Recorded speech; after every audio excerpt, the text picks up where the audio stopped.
Excellent sad music there, Keir Starmer, behind that video that you just produced. Haven't seen the video, but it doesn't prevent me from having a strong opinion. Very, very sad music. I feel like I need a box of tissues. They still hate you. God, what's that noise? Sounds like I'm in a wind tunnel, doesn't it? Doesn't it sound like I'm in a wind tunnel? I don't know where it's coming from. Yes, well, we'll check on that. And how about old people, eh? I had no idea. I thought it was the younglings who were spreading about the disease. But apparently it's older people too. Thanks a lot, old people. Britain is braced for a spring freeze as a 500-mile wide Scandinavian surge sees temperatures drop across the country. Great. I can hear the Scandinavian surge right now, as a matter of fact. Why is it so noisy? Oh, I bet if I adjust the vents. Oh, that's making it worse, isn't it? Can you hear that? How's that? Does that sound better? It's working. Britain is... Have you heard? Did you hear about this? Oh, no. Oh, wrong one. No. Can we start again? Britain is braced for a spring freeze as a 500-mile Scandinavian surge, a mile wide. Should we just forget it? I mean, it's only the weather. Britain is braced for a spring freeze as a 500-mile wide Scandinavian surge sees the temperatures drop across the country. You know what? We've left the European Union. They realise we hold all the cards. They realise that we will prosper mightily without them, and now they're selfishly trying to ruin our spring to get back at us for beating them with Brexit. Can't those Scandinavians just mind their own business and keep the weather to themselves?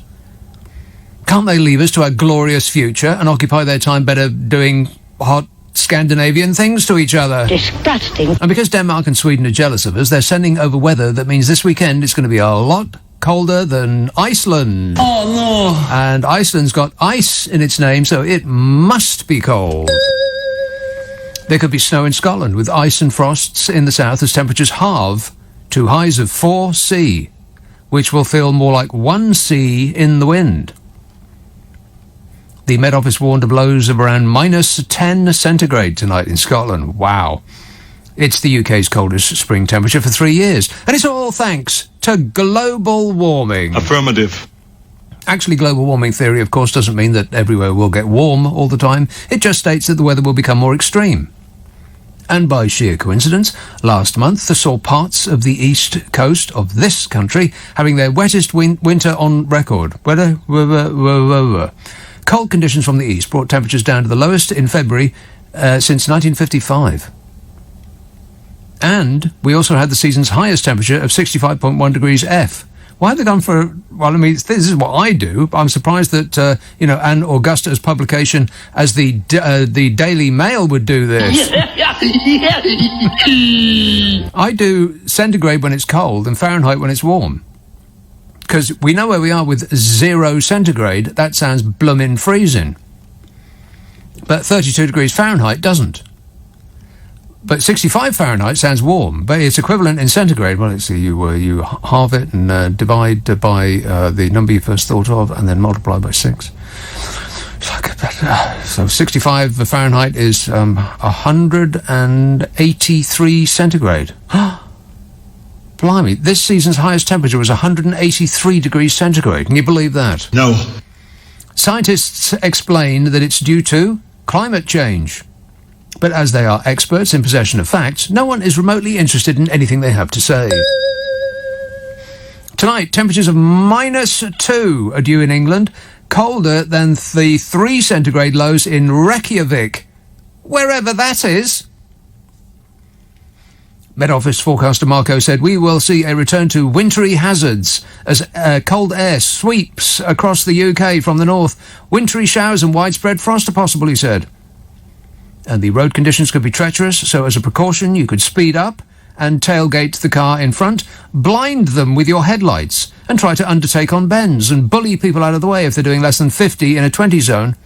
Of course, if you're in a Ford Ranger, you will already be doing this, and we appreciate your cooperation. Thank you. Tonight, mostly clear, cold with widespread frost. Tomorrow, dry, bright to start, bit of sunshine, mist and fog, lifting soon, clear. Clear? Northwest Scotland will experience rain at times. Yes, they will, and I'll check on that while you wait.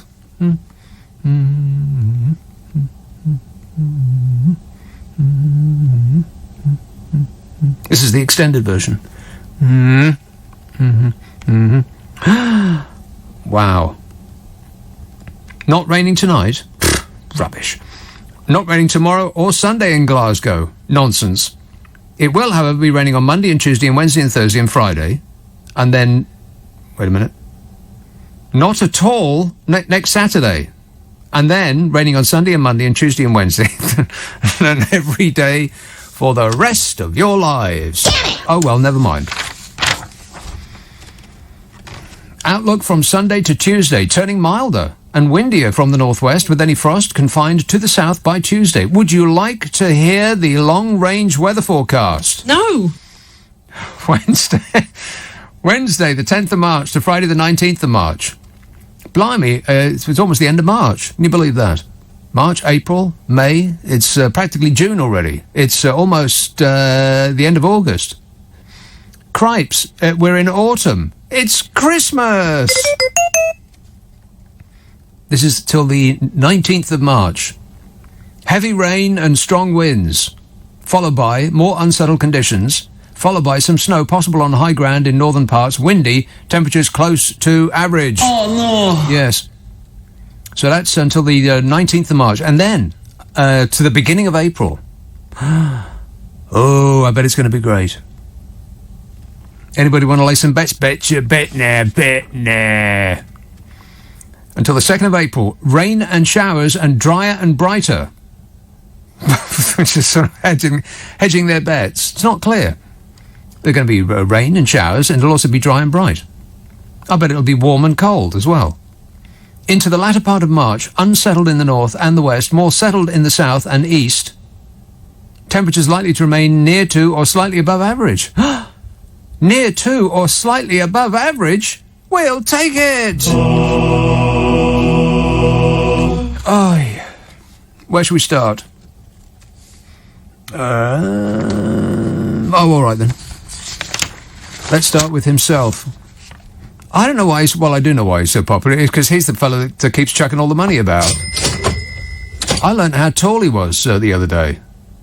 There was a picture of him with outside Downing Street with what it looked like Land of the Giants. It looked like... Because I expected him to be about 6 foot tall. He just looks like a person who's 6 foot tall. You know, much the same way as Tom Cruise is. On screen, looks enormous. In real life, not so much. Now, this is not a criticism in any way, shape or form, because what's it got to do with him? I mean, he didn't choose to be that high, but it did look weird. I think there was this, I can't remember what it was, a picture in celebration of, I don't know, one of Boris Johnson's personal photographers who probably had an hour off. So he thought, why not take a couple of 3 snaps of Rishi Sunak? People LUV love him, because he's the bloke that keeps chucking the money about. Do you know he's only 3'6"? That's an actual fact. I found that out this week.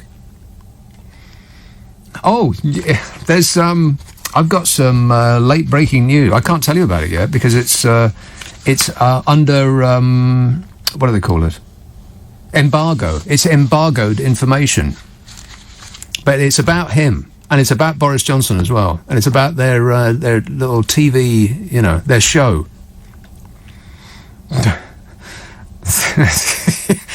You know, the death numbers show. Yeah, you know that one. I can't tell you about it though until midnight. God, I'm going to bust a gut by then because I really, really want to tell you about it, but I'm not allowed to until midnight. I hate things like that. Why? Why can't I tell you about it now? Hello? It's embargoed. I don't want it to be. Whinging and whining and moaning. Yeah, it's about money and it's about their show, but I can't tell you about it.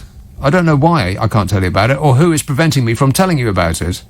I want the name of the person that is preventing me from telling you about it. And why release it after midnight?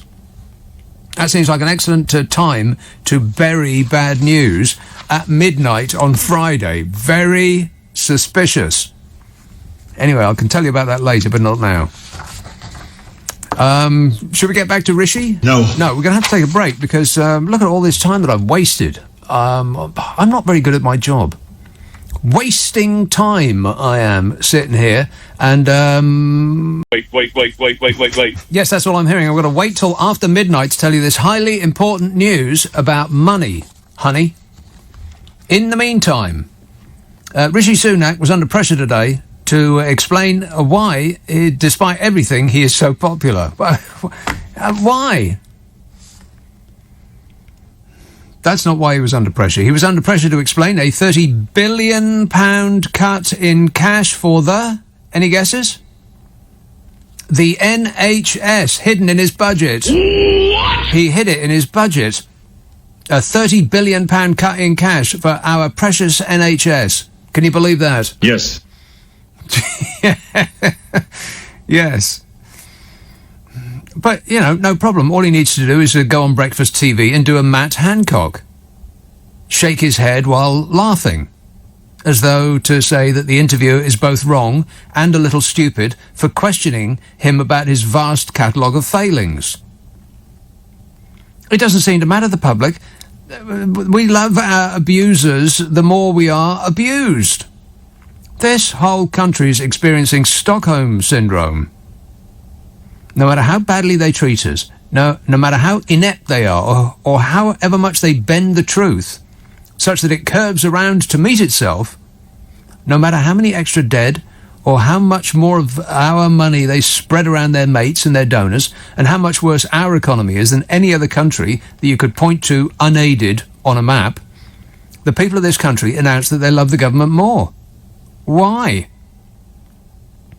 I mean, is there anything that they could do other than coming around and removing our knees with an angle grinder that could make the British public hold them accountable for their failings and their self-dealing and their lying and their crookedness? No. Apparently not. Seriously, we've just done a YouGov poll that puts the Tories on a 13-point lead over Labour. How? How are they on a 13-point lead over Labour? We've got the highest excess death figures and the worst economic disaster of any country. They literally laugh when any of this is pointed out to them, and still the British public say that they love them. What on earth is going on here? Unless it's all still about getting Brexit done. Well, we've got Brexit done. It's so bad, our side doesn't want to stick to the deal that they signed up to. The deal that they said was a great victory for us. The industry the Leave side used to get their way, the fishing industry, was dropped by them the moment that they got what they wanted. And, big surprise, it's failing. Banks are shifting business abroad, logistics firms can't be bothered doing business here, lorries are carrying air because trade is down so much. Literally everything they told us about the glories of Brexit were a lie, and yet the public see the evidence of it and say, it doesn't exist. They look at hell and see only heaven. Talk about rose-coloured spectacles. They're so opaque those lenses might as well be made out of lead. But no Leaver will admit any of this, because that would be to acknowledge that they'd been had. Too much loss of face. So we get the usual furious response. It's too early to tell. You lost, get over it. Change the tune. Why can't you be patriotic? If you don't like it, why don't you leave? This government has been gifted the ability to do absolutely anything they like, and they still won't drop in the polls. Their ratings are solid. If they were a TV show, they'd get another series. All they've got to do is anything they want, and they'll be re-elected in 3 years' time. What a way to run a country, eh? Dreadful. And now this. The NHS's safe in our hands lot are planning to defund the NHS. You couldn't make it up. No pay rise for the people that got us through the worst of the pandemic so far, who mitigated the failings of the government, which, remember, were the worst on earth. And what do they get? A minute's applause for a few weeks last year and an extra £1 a day. Don't spend it all in the same place. Meanwhile, the government's mates and donors and friends and relatives, but mostly donors, have waltzed off with tens of billions of pounds in broad daylight, and the people of this country are smashing their hands together in jubilation. The Tories' polling numbers are up on last month. They went from 41% to 45%. If that's the vaccine bounce, then it's like thanking someone for stopping hitting you in the face. We've decided to forget 120,000 dead people because there might be fewer deaths in future. You know, if actual murderers could use that as a defence, you know, sorry about all my victims, but if you let me off, I promise to kill fewer people in future. There wouldn't be anybody in jail. So now we hear that the most popular of popular Tory MPs, Rishi Sunak, the man in charge during the creation of the worst recession for 300 years, worse than any comparable country in the world, the man who has gifted us a ruined future, a debt pile so high you need an oxygen tank just to think about it, is refusing to give nurses a pay rise that would amount to anything, and plans a £30 billion cut in day-to-day spending at the Department of Health and Social Care from April of this year, and plans that the NHS, England, will see funding fall from £147 billion to £139 from next year, and the people of this country still love him. Oh, he's so lovely, what with the smiling and the hair. He's doing his best, leave him alone. Well, the whole world's gone crazy.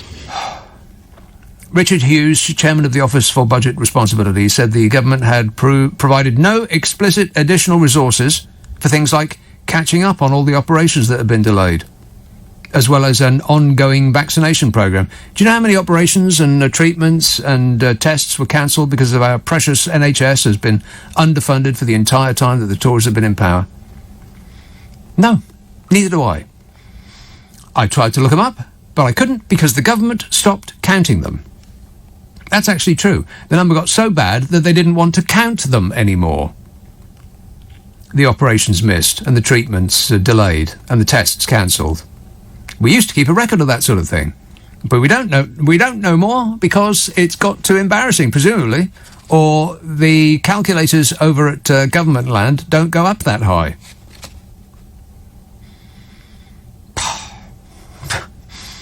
What they do say is, you know the drill, we've increased the fund available to the health service by X% more than the Labour Party, and will continue to fund the NHS with Y amount of pounds, which is more than, etc., and so on, you know, the usual. But even before the virus demonstrated that we had among the worst equipped health service in the first world, we had fewer hospital beds, and fewer nurses, and fewer doctors, and fewer emergency beds, and fewer intensive care facilities, and on and on and on. But none of that matters, because all you have to do is say you love the NHS, and the people will think, oh, a true patriot, and vote for you. All you got to do is wear a badge that says care, and you don't have to care.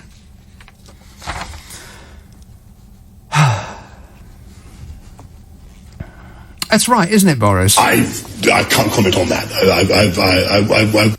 Would you care to explain the £37 billion that went to your mates and your donors to provide a test and trace system that doesn't work? Any thoughts? Yeah. Wait a minute. Can you even say test and trace? Contact tracing. Forgive me. Contact tracing. Oh, give it up, Boris. You're never going to get it. Let's have a call in Lewisham. Barry. Oh, hello there. Hello there. Hi, good morning, evening, day. This is a perverse situation. The whole world's got me confused now, Nick. It's all gone a bit balmy. Yes. This is I mean, it's the narrative, isn't it? It's the narrative that really gets narrative, yes. What? What's a narrative? As far as concerned, the story is that Rishi Sunak is saving us from COVID. You know, the effects COVID. Yes. This is not the effects of COVID. This is the effects of Boris. No, this is the... what he wants. Rishi Sunak is trying to protect us from the effects of Rishi Sunak. So, yes, exactly. They've created the situation that caused us to have to lock down in the first place because they made sure there was no capacity because they underfunded the NHS. After they then locked down, they refused to then spend money properly and allow the NHS to do the testing and tracing. And they privatised that and outsourced it to their best friends. And they gave them as much money as humanly possible to do so. Now, after all of this, people are still looking at it. And I think it comes down to populism requires propaganda. And we can sit there and blame the media, but what they're doing is irresponsible. No, you could blame the media, but they only they only amplify the noise that people have already accepted. Everything is our fault. Yeah. We've got to take responsibility for managing the virus. But it's the government that's supposed to do that. The irony is that the vaccine rollout is all because of A, scientists creating a vaccine, and B, the NHS delivering that vaccine to people. Yes, it's because the government got out of the way. Exactly that. Whenever they've been involved, it's been absolute catastrophe. Unless you're on the receiving end of one of their excellent contracts, in which case everything is tickety-boo. It's going to be more rosy than ever before. Yeah. All right, listen, top of the morning, Barry. I've got to go, but thanks a lot, mate. Yes, it's about, I don't know, it's about British exceptionalism. We've done exceptionally badly. Glenn texts, here we go. He says, thank goodness I didn't listen to you and vote Remain. Otherwise, I would still be waiting for my vax. Luckily, I went with Team Boris and voted Brexit and have now had the jab. Yeah. You know, when people like you, Glenn, start to compare us to other countries, you really are acting with a tin ear. I mean, what would you expect me to say next? First of all, we could have done the exact same thing had we been in the EU. It wouldn't have made the slightest bit of difference. We could have procured all of these vaccines. We could have lurched into a casino and put a fiver on every single number, which is pretty much what we did. And then people were amazed when we won something. Right. And the second point is we have come up with the worst economic hit and the worst excess death rate than any country in the world. So when you start comparing us to other countries, you're not really doing your argument any good, Glenn. Particularly as your basic premise is incorrect. We could have done the precise thing that we are doing now with the vaccines if we'd been in the EU. There's absolutely zero to stop a country in the EU from doing that. Not one single thing. But you could have figured that out by just looking it up. But why look something up when you've already made a strong opinion based on no information of any kind whatsoever? This anonymous text says, because the MSM do not challenge the government. That's how they're getting away with it. Because it's the mainstream... Oh, I see. It's my fault. There do seem to be a preponderance of happy clappers in the media. Enablers. Should we call them enablers? That's because the vast majority of newspapers in this country are run by the Tory faithful. They are by and for the Conservative voter. The Daily Mail, the Sunday Mail, the Daily Telegraph, the Sunday Telegraph, the Times, the Sun, the Express, all of them. Pretty much. There's tiny little ones like The Guardian, which have got more people writing it than reading it. Almost no one at all reads The Guardian. And the Mirror? Well, I mean, I've tried to look at the Mirror's website. Has anybody managed to actually negotiate their way around the Daily Mirror's website? No, I didn't think so. It's impossible. It's just this blizzard of advertising. You know, there's I mention it every now and again. It used to be a comedy about a dystopian future. Now it's a documentary about the present. It's called Idiocracy. And there's one of the initial scenes in Idiocracy. Spoiler alert. Warning, warning. A bloke's watching television and the TV covers his entire wall. And all of it is adverts, apart from a tiny, almost matchbox-sized image in the middle, which is the actual programme. Everything else is just this cacophony of ads. Apart from the tiny little square in the middle, which is the actual thing that he's looking at. That's the experience of looking at the Daily Mirror's website. Unless they're advertising with us, in which case it is an excellent forum for the best information that you can find. I think you'll find that's correct. Let's have a call in. No, not that one. Not yet. Not yet. Tufnell Park. Kate. Hello. Yes, Kate. The only reason that vaccine thing is working well, yes, is because the army and the NHS are doing it. The army? Why? Yeah, the army's sorted out the way everyone gets treated and all the lineup. They've worked that out, and then the NHS are doing the jabs, and that's why it's working. It's got nothing to do with Hancock. Precisely. The only reason it's working is because the government got out of the way. Yeah, it's exactly right. Every time they're there, they stick their foot. I'm so cross. I'm getting wound up about wallpaper. That wallpaper is hideous, by the way. The pictures of that, it's like pattern on pattern on pattern on pattern, and the curtains. It's like a bordello. It's just awful. I mean, I'm no great, expert on furnishings and fabrics and so on, but is it really a good idea to have the same pattern on your curtains and your sofa and your cushions? But I mean, it's just like a riot. Well, it'll probably hide the wine that Boris throws up. That's right. Storming out of Downing Street. That's right. So, the thing is, they're wasting so much money, and you think if she can spend £365 on a roll of wallpaper, £365 on a roll of wallpaper? You're joking. No, so if that's that, but she's not spending it. Now we know why they waste all the money, because it doesn't mean anything. Doesn't mean anything to them. Correct, Amundo. Yes, they cannot conceive of anybody who is earning less than 100 grand a year. I mean, that's because everywhere they go, every person they ever meet is well richer than they are. And the people in the cabinet are, I imagine most of them, if not all of them, are millionaires. Yeah, but whenever they meet their donors and their friends and their enablers, all of the people in that group, the donor class, they're billionaires. So they just don't meet poor people ever. No, how can they think that's all right? That's what gets me. There's people on the streets, and they think it's all right. I'll tell you why they think it's all right, Kate, because their popularity just keeps going up and up. Well, I think it will soon go down, don't you worry. No, I very much doubt that it will. I mean, what could they possibly do that they haven't done already? I mean, we got the worst excess death figures in the world, the worst economic hit in the world. What else can they do apart from set fire to the country? Well, one good thing is I had my operation. Did you? That got sorted. Blimey.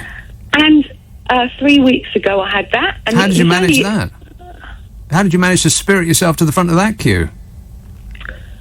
I don't know. I think it was a lovely guardian angel nurse called May. Right. She was very sweet. But another good thing is the Crystal Palace Bowl is opening. The what? The Crystal Palace Bowl. Do you remember going there? No, I've never been there. For concerts? I thought you were talking about a bowling rink. No. Like the alleys, like bowling. No, that's opening again. The Crystal Palace Bowl. Yeah. I don't think I've ever been there in my life. I saw Pink Floyd there. Pink. 1971. Wow. Rock and roll. Yeah. Well, that would have been a Dark Side of the Moon tour. Yeah. I bet they were trying out that Dark Side of the Moon music. Yeah, and also I had my head up against an amplifier, set the controls for the heart of the sun. Yeah. Yeah. And your ears have been ringing ever since. Yeah, it was just brilliant. And there was a lake in front of it. That's what the bowl is. There's a lake in front of the stage. Oh, yeah. And they had this monster blowing up out of it. It was just brilliant. Yeah. Or at least that's what you saw. Might not necessarily have been there, but that's what you were seeing. Yeah. All right. Good to talk to you. Thanks a lot, Kate. 0345 6060 973. Just say no. Just say no, thank you. I mean, good manners don't cost nothing, do they? Be polite. John in Barking says, sorry to be a pedant, but it's less than £1 a day. It's £3.50 a week. Total disgrace. So, NHS being defunded, no pay rise, 58 GP practices being sold to an American insurance company. Don't trust the Tories, they will destroy you. I wonder what they would have to do to turn people off. I mean, it's just amazing, isn't it?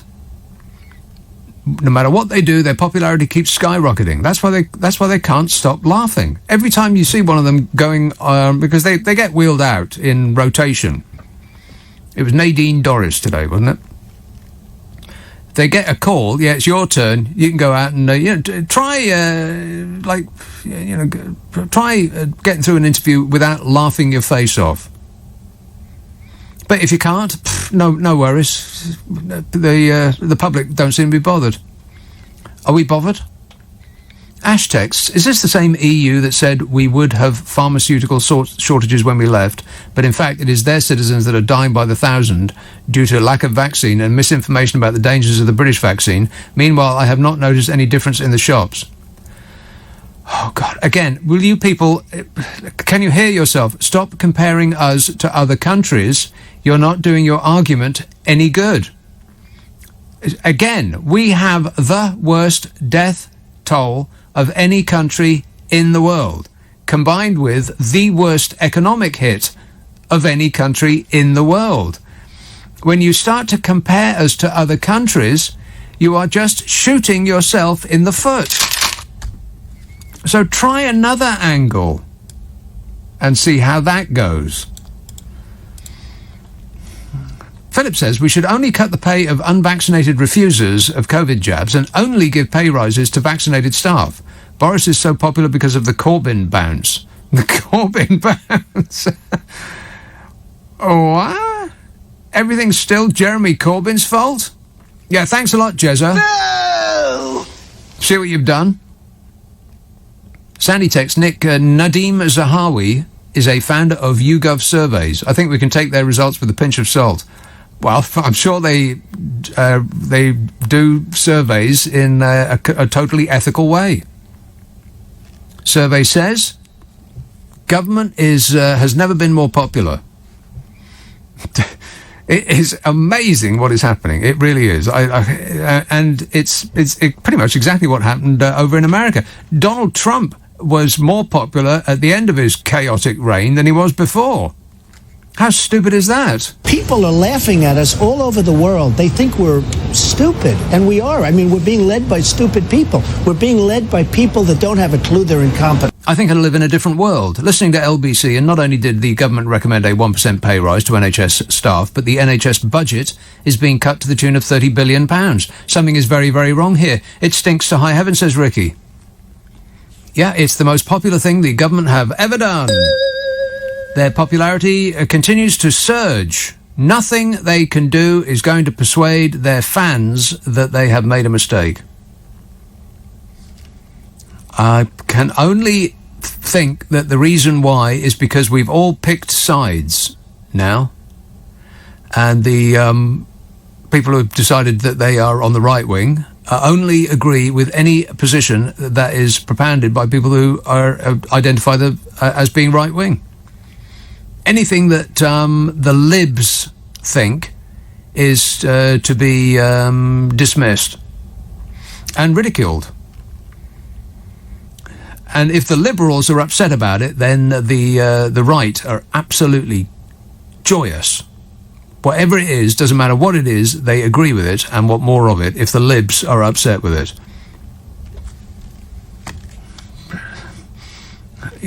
We think that we're sort of a different people to Americans, but we're not. We're exactly the same. It's just they're louder at it than we are. County Durham. Hello, Sean.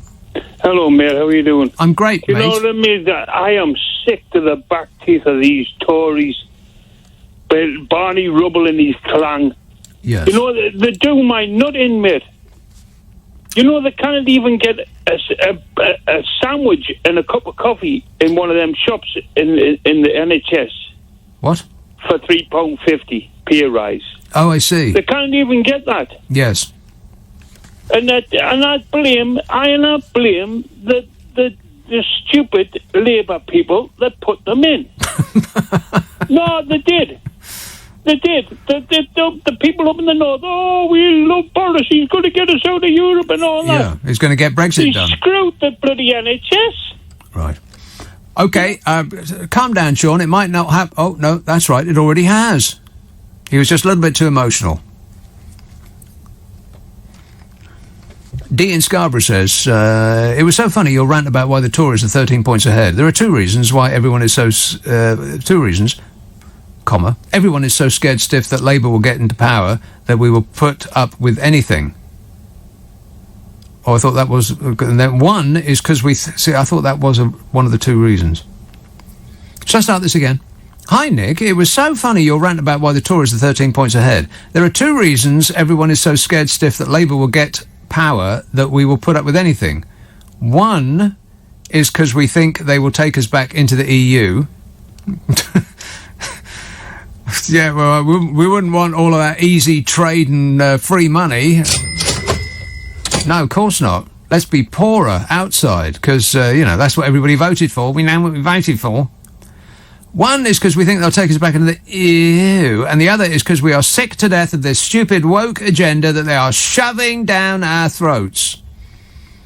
They support a violent Marxist cult, and the people of Britain want a government that is patriotic and puts the UK first. You see what I mean? We are America. The opposition aren't just your political opponents, they are the enemy. And they are radical, Marxist, communist leftists. And they're not patriotic, because they don't agree with me. I'm putting the UK first. Oh, well, let's make the UK great again. Any takers? Of course there will be. Because people will think, yeah, that's right. We want to make the UK great again. The implication being that back when I were a lad, it was white. And the days were always sunny and warm. And nobody had a worry or a concern. Things were perfect back then. Why can't we just go back to how it used to be when I was a child and had no concerns? And as for the woke agenda, everything in moderation. What it means is being concerned about the feelings of others. Now, it can be taken to extremes, just like anything else can. But being woke just means being attentive to the consideration and concerns of other people. And apparently, right-wingers are infuriated by the prospect. Be concerned about the feelings of other people. That's the most awful thing they've ever heard. Their clenched fist, foaming at the mouth fury about people who spout the woke agenda is comical. What are you people talking about? And then they start yelling about, it's cancel culture. And they want people who they identify as being part of the woke cancel culture cancelled. You know who the biggest embodiment of cancel culture is over the last 5 years in the world? their hero, Donald Trump. Nobody on earth wanted to cancel more people or things than Donald Trump, while also yelling about how dreadful the radical left are with their cancel culture. I just don't think people can hear themselves anymore. It's like they've got a screaming, yelling in their mind that only goes down one avenue. They've built a wall. Here we go with that again. A wall. I'm building a wall, okay? I'm building a wall. I'm building a wall, okay? I'm building a wall. It's like the blinkers they give to horses. You can only see down this tunnel. And the way to get to the end of it is to just yell the same thing ever louder. Because, you know, that'll work. That will beat people into submission. And actually it does. You know, curiously enough, it does work. We are being led by whoever shouts the loudest. And America only just got out of it by the skin of their teeth. By spending, what? It costs $1 billion, something like that, to beat Donald Trump and his demented fans. Well, we got fans like this in this country, and they believe the exact same thing. Things used to be better. The reason they're not better now is because it's the fault of that easily identifiable minority over there. Some of them come in by dinghies. We've got our own official dinghy spotter. I'm a nutcase. And it plays well over there, and it plays well over here. Always has done, always will. But never before have we had a megaphone as loud as the internet. I mean, we've had the megaphone of the right-wing British press, right enough. They're still firmly in action. But we've never had the amplification that is provided by the internet. And the reinforcement of those opinions, because you only hear those opinions. It used to be that you go into a pub and you'd spout off about woke this and woke that and why can't they go back to their own country and all of that. And somebody at the bar might raise a finger of complaint and smash you in the face with it. I'm not recommending you do that. It's a possibility that it might have happened. But you don't get that now, because you don't have to go into a pub. You don't have to yell about your whatever is boiling away in your mind in public. You can do it in the safety of your home, anonymously. God, how fantastic. And you will and never a crossword will be heard back to you, because on Facebook or Twitter or wherever it is, you're just following the people who think exactly like you, which makes you think that everybody thinks exactly like you. East Yorkshire, hello, Mike. Hi, Nick, yeah. Can I go a little bit sideways from where I was going to start with your producer? The thing that worries me... Can you come a bit closer to the phone? Yeah, is that better? No. Can I try again? Go ahead. What worried me about the budget speech was that within the first 2 minutes he'd said he was going to level the public and he was going to be honest twice. Yeah. And that was in the first 2 minutes. Yes. Anybody tells you that they're going to be honest... Warning! Yeah, they're probably not going to be honest, no. Didn't you know he was going to bury something about the NHS when that was the start? But no, the other point I wanted to make was that the right-wing press again have excelled themselves this week. Priti Patel was examined for bullying, found guilty. Yes. We've now given £350,000 to a former civil servant. Yes, just to say goodbye. Just to say goodbye, but more important than that, it stops it coming out in court what's actually happened, so nobody has to appear, and we can't get the details. Yes, but the country can afford that. And yet the same right-wing press then digs up a 3-year-old accusation against Sparkle, which doesn't do well for the palace, because they haven't actually investigated this and done anything about it. But the right-wing press digs this up and throws it against her. Well, they support Priti Patel saying you've got to be forceful. There's also the small matter of Prince Andrew. There could be investigations from now until the end of time about him, none of which are actually happening, but they're dropping everything to look into that whole Meghan Markle situation. I mean, what you've got is the establishment, which is like a pyramid. You've got the Queen at the top, and then your lesser royals, and then your nobles, and then the donors to the Tory party and what have you, that form this pyramid that is the establishment. And then all of the little people underneath, not Rishi Sunak, I'm talking about, and not leprechauns either, us lot, us poor dopes who pay taxes.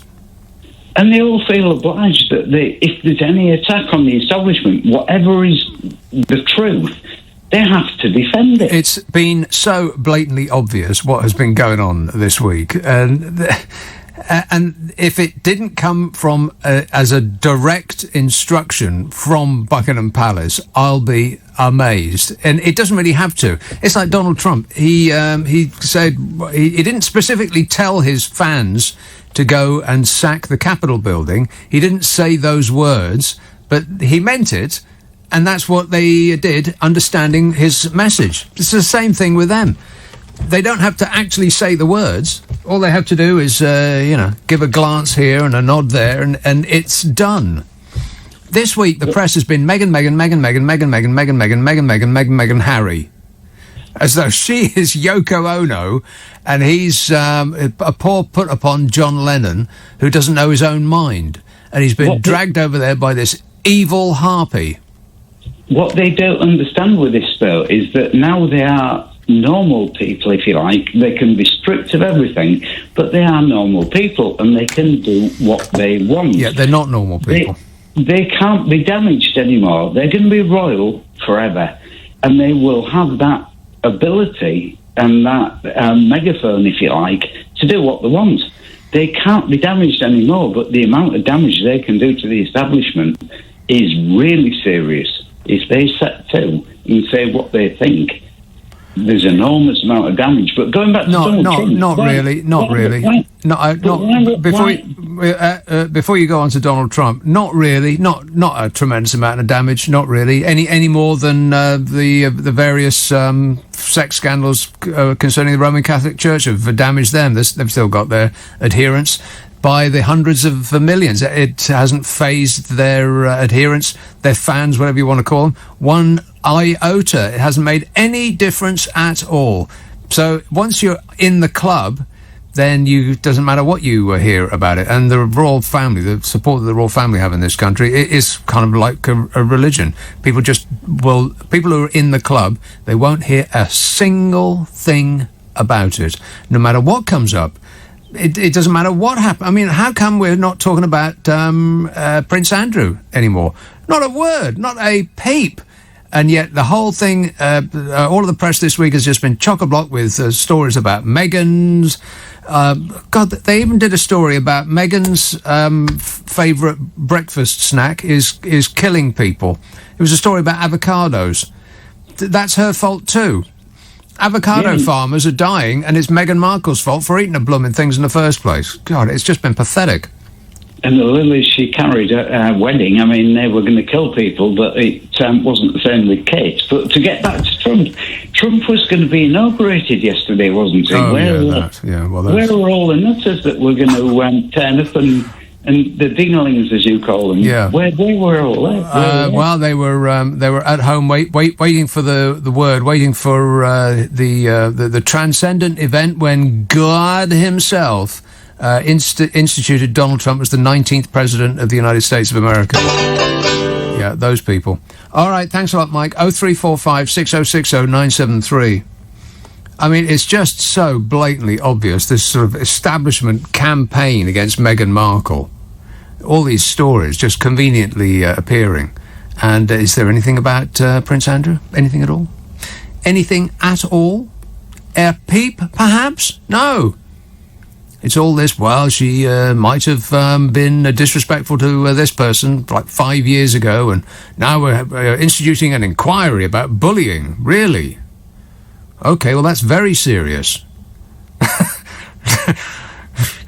So how about how about instituting an inquiry about some other members of the royal family that might be, I don't know, a little bit more serious, perhaps, a little bit, just a touch. No? No. It's just comical. I mean, it's just so blatantly obvious. How are people not just picking this stuff up off the news rack and laughing at it? But they're not. They're just absolutely mesmerised with hatred for this woman. This is a Yoko Ono moment. The reason why part of the press are so furious with this woman is that she was going to be the ticket. She was going to be the one that they could put on the front of the paper and sell it just like they did with Princess Di. Princess Di beamed out of so many magazines and newspaper front pages because she was money. Sold papers, she did. And she, Wills and Whatsit haven't got it. They're just too boring. I mean, the press are trying to make something of them. But Wills and Whatsit, they ain't got no charisma. They got no poisonality. But Hazza and Sparkles have got personality coming out of their pores. Oozing out of them it is. And they went and left. No! All that money. That's why the press are furious with them, because what they wanted was for Hazza to keep doing his Action Man routine, and for Sparkles to just say nothing and wear nice dresses. Never twice. Because that would be a story in and of itself. Oh, my God, she wore a £30,000 dress twice? What are you, out of your mind? They just wanted a shop window dummy. Something, a clothes horse. That's always required. Like a Kate Moss without all the, Want to score some pot? Without all the grunge. I mean, can you... Kate Moss has been a part of our lives for so long. Have you ever heard her speak? Do you know what her voice sounds like? If I played you a tape of her voice, would you be able to pick it out of 10 similar voices? No. Ditto, Whatsit? Out of Wills and Whatsit. I bet you don't know what she sounds like either. Perfect. She's never said a word about anything. And that's what they like the most. Just smile, look radiant, wear fabulous jewels and expensive dresses, and don't say anything. That's what the press want. Because that's what makes prizes. You can project onto somebody like that whatever you want them to be. It's money in the bank. That's why the most boring of footballers, for instance, get the biggest prizes at the end. Because they're good for sponsors. Because they've never said anything controversial. They've never done anything controversial. They never nutted anybody on the pitch. They never punched anybody out in the tunnel afterwards. None of that. They've just been unremarkable. That's what the press want. Somebody good-looking and unremarkable. Somebody who doesn't say anything, doesn't have an opinion on anything.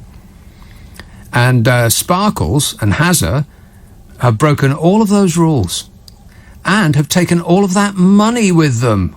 All of those front pages that the papers could have sold millions and millions of extra copies. That's partly why the press is so furious. That's the reason that the wedding went so big. What was it, £35 million or something like that? It was a great day. It was a good show. Sparkling day. I remember it well. When Hazza and Sparkles got hitched, and the weather was beautiful, and it just went off perfectly, didn't it? That's why they went so big on it, because they were the future. Because is anybody interested in King Andrew? No. Is anybody interested in King Charles? I mean, even the fans of the royal family want to skip him. As though that's a possibility. Complete misunderstanding of the nature of the institution. You don't get to choose. It's handed on from one to the other. In order. That's the whole point. But they wanted to skip him and go straight to Wills. But, I mean, King Wills. Really? I mean, I'm getting distracted just thinking about it. But King has her. I mean, if he was still in the game, well, then you got a story, haven't you? You don't know what he's going to do next. Excellent. And he's got this glamour puss of a wife. It couldn't be better.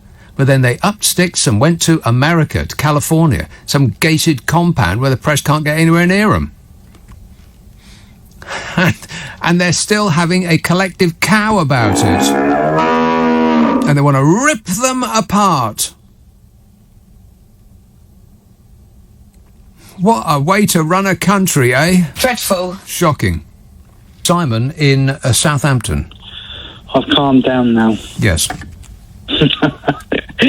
A couple of things. Good evening, by the way. Good evening. Number 10. I think this whole fascination of going back in time to a former Britain when when Britain wasn't part of or wasn't regarded as part of a larger European family, let's say. I think we've gone full transformation now at number 10, judging by the photos that have been released of that decorating. Oh. I mean, if that's not 70s, I mean, the only thing is missing from it is it's not brown and orange. But I mean, come on. I mean, I looked at that and I was trying to be kind, but no part of me could actually fashion a kind response to that. It was absolutely hideous. I mean, maybe it was deliberately hideous in order to show off the skills of the printmaker by covering absolutely everything in that place with the same print. But it seemed to be wrong to me. I tried it. I got myself a pot of paint and Yes. I stuck to the bed last night while I was asleep, but I've managed to paint the whole flat in the same colour. Good. It's a bit of a look. Thing is, though, what it says to me, if that's Princess Nut's idea of good decor, I dread to think what her taste in men is like. Oh, hang on a minute. Yeah. Yeah. Oh, well. Oh, well, that's ridiculous. I think also... That's not her taste, by the way. She's paying somebody to do that to her. Don't, because you'll make me angry again. Right. Oh, no, just think positive thoughts. Relax. Turn off your mind, relax, and float downstream. I've worked it out, right? I got a serious point to make as well, but I've worked it out. This business with the Tory mindset in this country is our version of QAnon. Yes, there's much of that. Yeah, we like to think that we're above all that, and we look askance at Americans and think, that we are superior in every way, but we're not in any way. Yeah, we are exactly like that. Yep, it's so sad. My neck muscles are just incredible because the amount of time I spend shaking my head when I listen to the things that come on this radio station. Right. Just to finish, the NHS. Mm-hmm. We all know that there's a mental health crisis coming down the line, but what are they going to do? Those that are the decision makers, when the PTSD crisis hits all the nurses and doctors, are they going to blame them, do you think? I think they'll give them a badge that says care.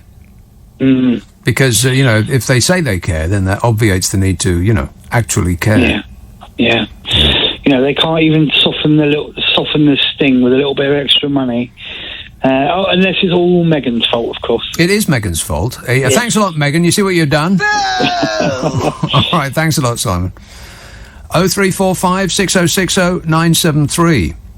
Jan in Durham says, how much on a roll of wallpaper chosen by Carrie Simmons and paid for by us? How much? How much is that wallpaper on your wall? How much on a roll of wallpaper chosen by Carrie Simmons and paid for by us? I don't understand that question. It continues, I remember Boris claiming he couldn't afford a nanny. Are we paying for that too? Just assume that we're paying for everything. If not directly, then we will in future. Christian tweets, your analysis of the right wing in the relation to wokeness is spot on. It was an analysis. I thought it was just me, yammering on. This text says, Johnson and his cronies have totally got the COVID nurses wronged. Starmer needs to hit this failure hard. Well, I'd like to believe that he could, but I can't bring myself to do that. I mean, talking about having it, I don't think he's got it. He ain't got no charisma. He's got good hair, but I think you need a little bit more than that. He just doesn't punch through, does he? He doesn't come through the screen at you. He doesn't come through the radio at you. I mean, nothing he does seems big enough. He seems to be, he might be a very pleasant and capable functionary. That's not what we want right now. That's not where politics is at the moment. I mean, the competition is an actual real-life clown show. And you're not going to swerve the audience's eyeballs off a clown show by presenting yourself as a bank manager. You need to be louder than that. Have we not got somebody louder than that? Somebody that could actually, land some punches. And the columnists in papers talking about Prime Minister's questions, over the last year or so, however long Keir Starmer's been in the top spot, they keep going, oh, well, his what's the phrase that they use? His forensic eye for detail has really unpicked the Prime Minister there. No, it hasn't. Keir Starmer, with the greatest respect, will drone on about something the public lose interest in after about the third syllable, and Boris Johnson will just go blah, blah, blah, blah, blah, blah, blah, blah, blah, and everybody will love him for it. That's where we are. It's all about personality now. I can be more presidential than anybody. That guy, we're all living in Donald Trump's world, even though he ain't around. He's not in the top job at the moment. But I wouldn't put it past him to be in there, pretty soon. Toot sweet. And in his absence, we've got little Trump over here, who has the exact same mindset as does the government in general. Whatever they do is informed by the notion, what would Donald Trump do? Over and over and over again. Donald Trump would tell you that he is protecting the NHS, while, at the same time, defunding the NHS. And he would get a loud cheer and a round of applause. I am defending the NHS. Hooray, everybody says. While at the same time, draining money out of it at the back. But nobody sees that. Nobody hears about it because he's too busy yelling that he's protecting the NHS. That's what Donald Trump would do.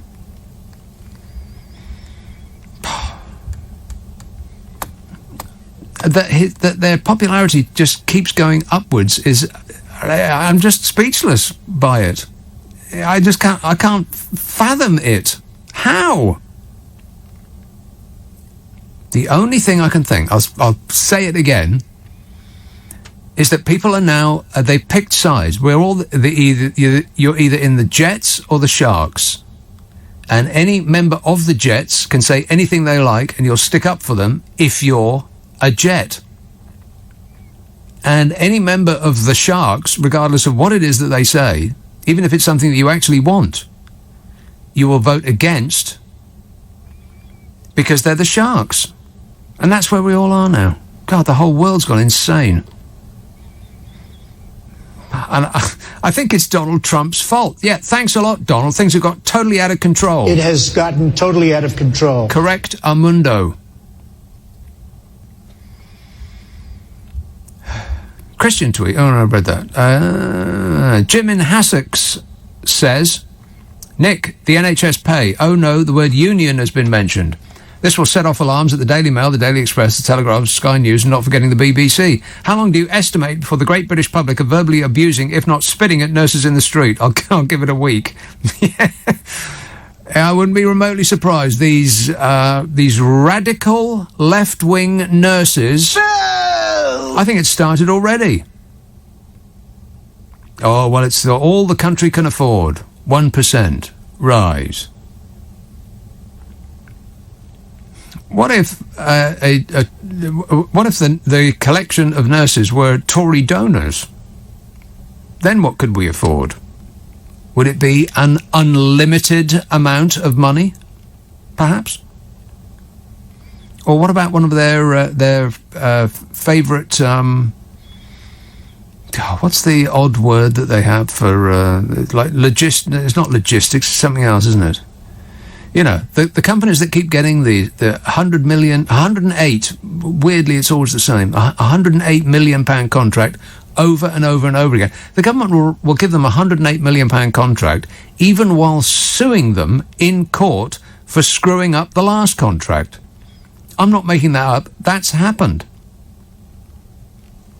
And they just keep giving them the money over and over and over again, like they're the only corporation on earth. All very coincidental. Yes, just a coincidence, I'm sure. Good evening, Mr. Abbott. Yes, Thank you Les. for taking my call. Thank you for making your call. You're welcome. You're welcome. I appreciate it. Thank you. Yes. You keep stating and shouting that Britain's got the worst death toll for COVID in the world, and it's not correct, and I'm sure you know it's not correct, because the US had 531,652 deaths. Oh, for crying out loud, Les, I'm talking about excess deaths per head of population. Yeah, but it's misleading because you keep saying... No, it's not misleading. Of course it isn't. America has higher numbers because they've got 360 million people live there. Okay, what about Brazil, Mexico and India? They're all way above the UK. Well, there is a thing called the P number, the P score. The P score is the average number of deaths in the same period over the years 2015 to 2019. It's a metric called the P score. In other words, excess deaths over the same period in previous years. And you are, in fact, quite right. We are not the worst in the world. Do you know who is? Yeah, the US. No, I just explained that. You're not even listening. You're not even listening to me, Les. Of course there were higher numbers in the US because they were... I mean, apart from anything else, they were being run by you-know-who. A president! Can you believe it? But there's also 306... It might be more than that. 360... There's 60 million here, 360 million there. It's not such a stretch that there would be more in number. I'm talking about excess deaths compared to how it would have been as evidenced by previous years. Do you not understand that? I fully understand that. Well, then why are you still saying America, then? No, because it's misleading. You don't make that clear. I am making it clear. I've made it clear over and over. But you're still saying America. No, you're making it clear now, but you didn't before, Nick. You kept saying Britain's got the worst death rate in the world. We do. Yeah, but if you work it out the way that you're working it out, but the figures are actually something entirely different. But even with the UK at 123,783, it's too high. Could we have done better? It's too high. Yeah, You think? Of course it is. Yeah, Right. but could we have done better? Yes. Yes, right, of course. Every country on earth, bar one, did better. But that figure itself is probably inflated, as you know, anyway. It's probably much lower. Les, you are not listening to a single word I'm saying, are you? I am talking about excess deaths compared to the same period over previous years, which is the only reliable way to judge one country by another. Please don't say America again. Okay, but even the figure that we've got is probably much lower, isn't it? Much lower than what? Than what the official figure they're giving, because of the fact that there are so many deaths that have occurred whereby they weren't deaths from COVID but from other... Again, you're not listening to a word I'm saying, are you, Les? I am. I'll make this really simple. I am talking about excess deaths from all causes compared to the same period in previous years. Right. Do you understand now? I understood from the beginning, Nick. Well, apparently not, because you kept saying America, and then you kept making an incorrect argument based on what it is that we're talking about. There is one country that is worse than us. Only one. Compared to previous years, I'm talking about what they call the P-score, which is excess deaths. Only one country in the world did worse than us. And who was that? Slovakia. I bet if I gave you £1,000 right now, Les, you wouldn't be able to point to Slovakia on a map. Well, that's very interesting, Nick, because I've been there twice on business. Right, could you point to it on a map? People are forever going to places and have got absolutely no idea where it is. As long as the pilot knows where it is, then that's fine. And that you've gone there on business is neither here nor there. What difference does that make? Slovakia is number 1. The United Kingdom is number 2 in this list of shame. It gets worse than that, though. Azerbaijan is number 3. Guess which is 4? England and Wales. England and Wales, all on its own, is the 4th worst performing nation in the world on excess deaths. The United Kingdom, in total, is number 2, only beaten by Slovakia. Azerbaijan in the middle. You know which is next? Kyrgyzstan. It's all of those places. And I'm sorry to the good people of Azerbaijan and Slovakia and Kyrgyzstan, which when written down does look like a name in want of a vowel. Kyrgyzstan.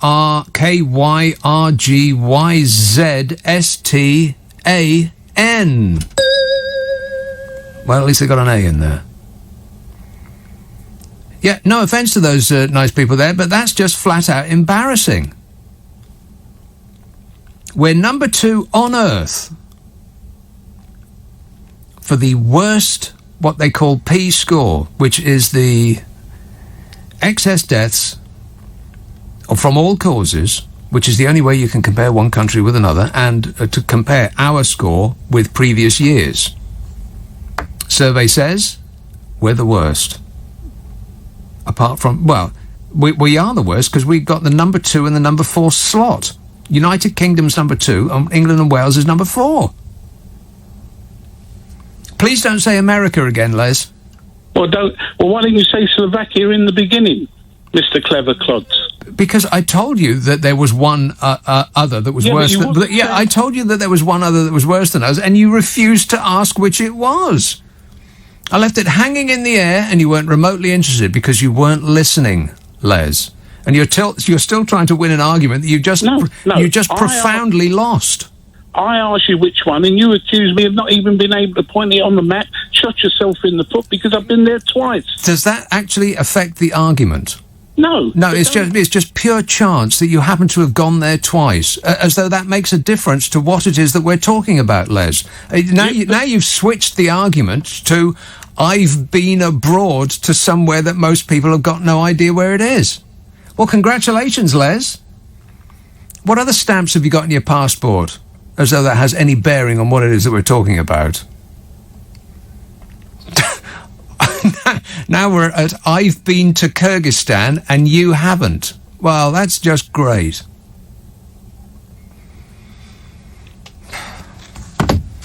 I've got I think I've had... Actually, to be honest, I've got an enormous amount of patience, and I think I've just demonstrated it in full. He lost the one argument comprehensively and then tried to make it about something else. Oh, I mistook that you haven't been to Slovakia. Oh, well, then that cancels out all of my previous argument. Well, I got that completely wrong, Les. You're totally right. You won that one. Congratulations on that whole Slovakia thing. You certainly have beaten me. This says, why is Steve Abbott so rude to callers? Well, that's a good point. that Steve Abbott should think twice before he does anything of the sort again. I concur. Mick texts, as long as wage rises are paid by percentages, the higher earners in the NHS or any other organisation will get a bigger rise in cash terms. Mick West Mids. Presumably that's who that is. Yes, as long as wages are paid by percentages, the higher earners in the NHS or any other organisation will get a bigger rise in cash terms. It's almost like that's the plan. Hey, Boris. Yeah. Wait a minute. And it seems to be working excellently. 0345 6060 973. Text 84850. Email nicka@lbc.co.uk. And if you're on Twitter, it's @LBC. Friday, Saturday, Sunday night at 10, Nick Abbott, LBC.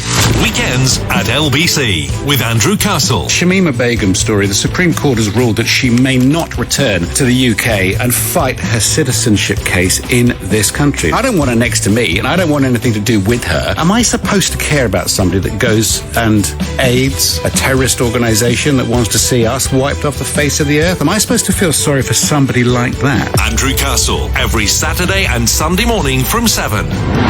LBC. At 3, we know there's some things only business owners can handle. Like going from being your own boss to the boss of many overnight. That's why we're offering 10 SIMs, each with unlimited calls and texts, for just £20 a month. That's only £2 per SIM. Search 3 Business Boost. Offer ends 26th of March. 3. 2 gigabytes of data per plan, available to first 2021 businesses. Annual price changes apply. I can't wait to get back to school, to see my mates and get my studies back on track. I'm Maya, a student in Year 13 at Sixth Form. I'm so looking forward to catching up on everything I've missed, like sport, drama and being in the science lab. And we can get regular COVID tests to help make sure no one is spreading the virus without realising, and to help keep us in school with our teachers and friends. Let's get back to school and college safely. To find out more, visit gov.uk/backtoschool. Government guidance still requires everyone to stay at home and only travel for legally permitted reasons. As children go back to school, please walk or cycle whenever possible. If you have to use a bus to get to school, we're running priority services for school children. Look out for the bright green sign. These buses are for school children.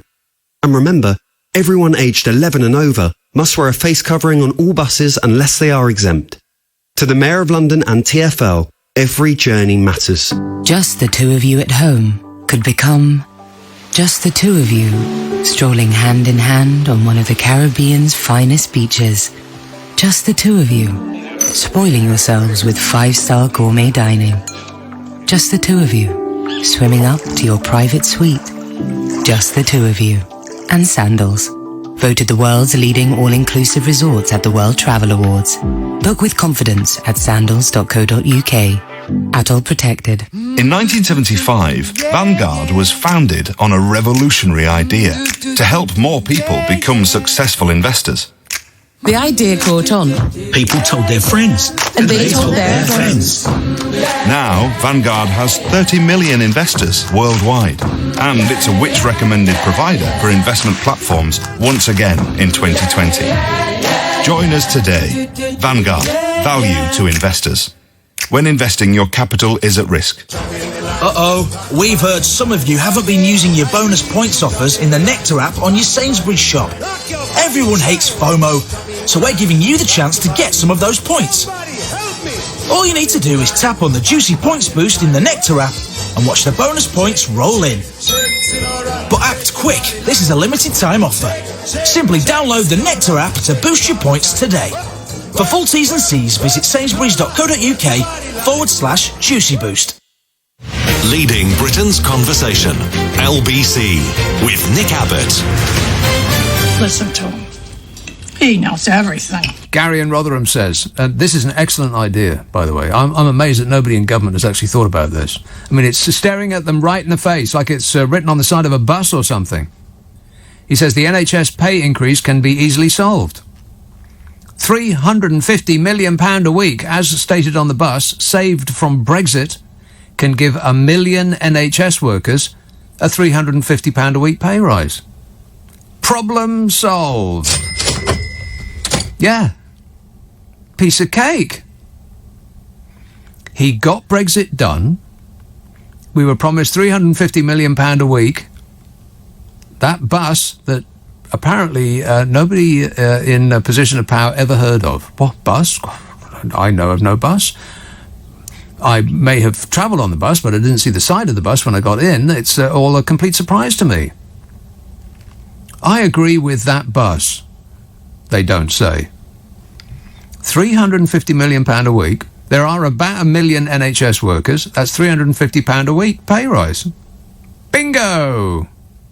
Unless they were lying to us about that, in which case, I guess we've been had. Anybody want to admit that they've been had? No. No.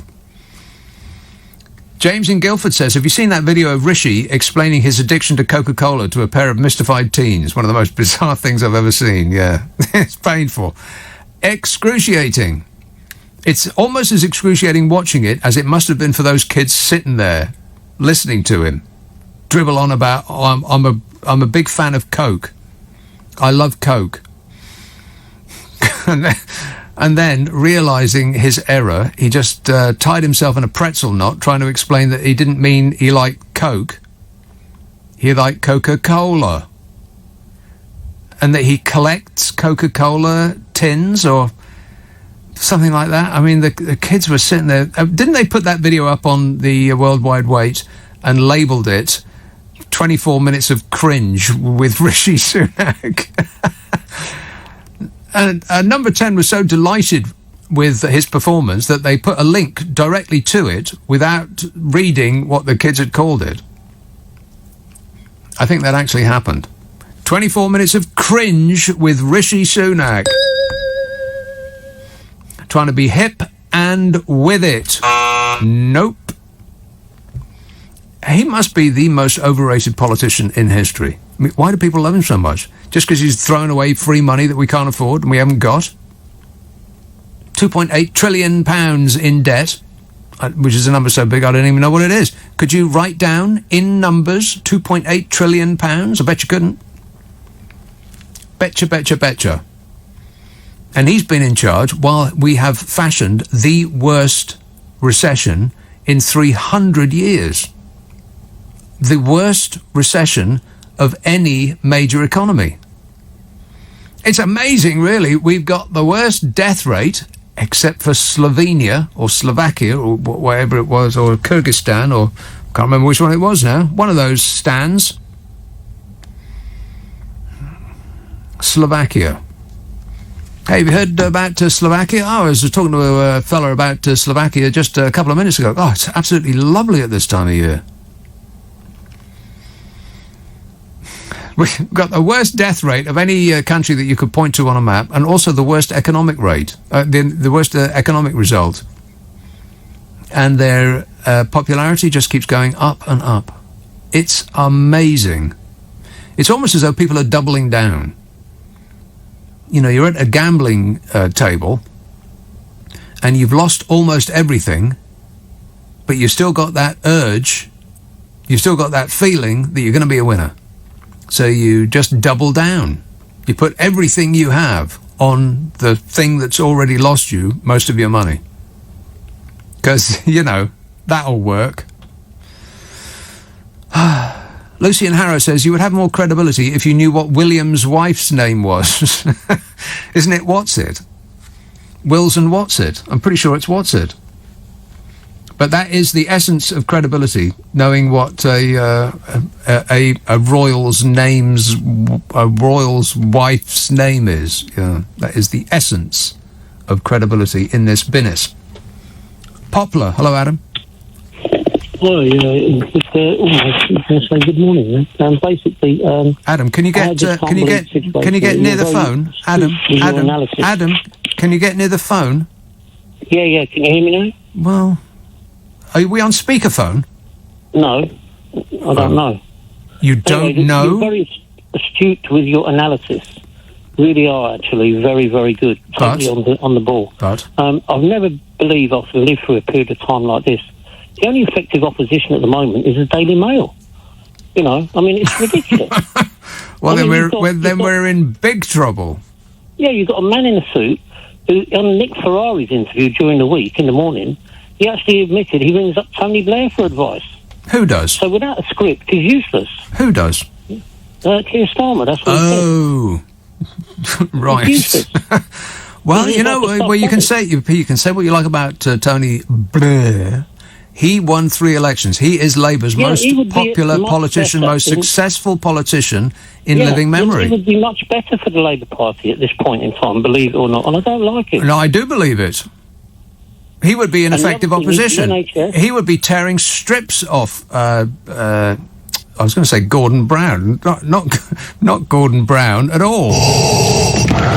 About off Bozza. Yeah, but the point is, you've got someone who is like a cartoon character in Number 10. He's beyond belief. I mean, all this stuff about the decorating, it's like fantasy. It's like a comedy script. I think it's trolling. Make it up. I think it's trolling. I think they're distraction bombs that they throw out the window to take the mind off the 130,000 odd dead people the worst economy in 300 years and the millions of people out of work and the hundreds of thousands of businesses that have shuttered up for good and the catastrophe that has been wrought not by the virus but by this government's reaction to the virus. The handling of it. Yeah, the other thing I'd like to say is I know how to solve the NHS unrest about the pay rise. What we do, we give them the 1%, leave it there, it's still on the table, and give everybody a roll of Carrie's wallpaper. I'm sure that will have them dancing in the street. Yeah, well, as long as they don't put it up on their walls, because then their eyes might start bleeding. Yeah, I mean, you know, actually, one roll of wallpaper is the equivalent of a 2% increase. Wow. So they're not even getting a roll of wallpaper each. Half a roll each is what they're getting, yeah? Yeah, well, they should be happy. HAPPY. That's beautiful handmade wallpaper you were talking about there, Adam. All right, thanks a lot, mate. 0345 6060 973. It's almost the time when I can tell you about the thing that has been embargoed. Isn't it exciting? No. Yeah, there's this thing that's been embargoed. I was talking about this earlier on in the show. Information about money. About money that Downing Street... See, I can't tell you anymore because it's 4 minutes to go. Only 4 short minutes before I can tell you. Why do these things get embargoed? I mean, usually it's to bury bad news. I mean, why say that nobody can talk about this in the press until midnight on Friday, when absolutely everybody is guaranteed to be, like drunk, probably. No journalists will be sober at this time of night. Booze. So they won't be paying attention. And probably be too late to get into tomorrow's paper. And by Sunday, there'll be there won't be any newspaper on earth that's got any space in it that's not full of Meghan. The show's tomorrow night, isn't it? Or tonight? No, tomorrow night. It's tomorrow night, right? Oh, my God. Well, your Sunday paper is not going to have any room for anything else apart from football. It's going to be Meghan, Harry. Because that evil woman has taken our Harry. No! Oh. So this is an excellent time to bury bad news. And only 3 minutes now until I can tell you about it. But I can't tell you about it now. It's about what we can and cannot afford. It's about where their priorities lie. But I can't tell you about it. I can't tell you any more. What's the penalty for breaking an embargo? £1 million. £1 million! So I better not. DJ texts. What the press really wanted was to play War of the Royal Wives. It backfired, and now they must break up Harry and Meg at all costs to prove she's a wrong 'un and a chancer. Yeah, what they want is for Hazza to, in inverted commas, come to his senses and fire her, and then come back with his tail between his legs and restart his career as a royal personage. and and just stand there as a sitting duck and just take it as the press level their cannons at him and just pummel him until they're bored, and they want to correct him because he's not doing what he should have done, which is to make the press money by smiling and waving and having a completely silent mannequin standing next to him in an ever-changing wardrobe. That's what they wanted, because that's what will sell papers. But they didn't do that, and the press haven't stopped whining about it, which is what you've been reading all week long and will continue to read all next week too. Anne in Rochester says, strong argument, Nick, but can you imagine President Boris? Name me one current politician you want to be president of the UK. Bet you can't. What's that in relation to? President? What are you talking about, Anne? President Boris? We've already got President Boris. Prime Minister Boris. What's the difference? Name me one current politician you want to be the president of the UK. Do you know what she's talking about? No, you don't know what you're talking about, Anne. He's not called the president. He's the prime minister. I'm mystified. Anyway, it doesn't matter. James says, I think Boris and his mates thought the nurses would be more grateful for their claps. Yes. Yeah, how's the badges coming, by the way? Dreadful. Yeah, they still haven't got one. Never mind. It's the thought that counts, isn't it? No. Sarah in Putney texts, Nick, if Labour want to win, they need Nigel Farage as the leader. It would get my vote. How's that sound, Nigel? I'm a nutcase. Yeah, apparently not. No, he's got his own party. We've got a few idiots in our party. Yeah. I tell you what they do need is somebody like Nigel Farage. Because as much as it sticks in the craw to say it, he has charisma. He punches through the TV screen. But Sir Keir, not really. I mean, he had that sad music. But it just seems so ineffectual. This is dreadful for the NHS. I mean, I can't really do him, but with the... I mean, that sort of lift music, that sort of sad lift music that was behind him on that clip that they just played on the news, that had as much charisma as he had. I didn't know which to listen to. They need somebody... Either he needs to up his game and acquire some personality, or they need to get somebody who does. I mean, maybe just get a sidekick who does. He doesn't have to do all the heavy lifting. But I thought that's what we were getting in him. You know, this a lawyer type who could pull somebody apart, make them disintegrate before your very eyes. But Boris Johnson Boris Johnson could win the argument in his sleep just by snoring. And everybody just, collapses with giggles. Oh, he's that funny guy off the telly. Yeah, who's that boring bloke that he was, that was just picking on him? Stop picking on Boris, he's doing his best. God. In relation to Rishi Sunak, who was pictured in that excruciating interview with those two kids from school, going on about Coke. He's a big fan of Coke. I'm on about like 3 or 4 pounds of Coke a day now, man. But I can handle it. I just got a bit of the sniffles at the moment, that's all. He said, I'm a big fan of Coke, said Rishi Sunak, and then corrected himself for about 5 minutes afterwards. No, I didn't mean that. I meant Coca-Cola. The kids who were interviewing him, absolutely squirming, excruciating it was for him. And then he went on about, and I prefer Mexican Coke. It's the only... Did you know this? It's the only Coca-Cola in the world that's made with... Let's see if I can get this right. Cane sugar, not fructose corn syrup. Isn't that interesting? No. No. Doesn't matter how many times you say it, Rishi, not interesting. Has to be the most overrated politician in history. David in Hampstead says, I mean, you know, apart from his dear leader. Yeah. Wait. There is that. David in Hampstead says, if the government cancels a few of the 40 hospitals they claim they're going to build, they can use the money saved to pay existing nurses more money. Yeah. They did say that, didn't they? 40 new hospitals. Anybody buying that? No. Taffy Lad tweets, Sir Keir Starmer, yeah, it sounds like he represents the working class. Labour have lost themselves. Yep.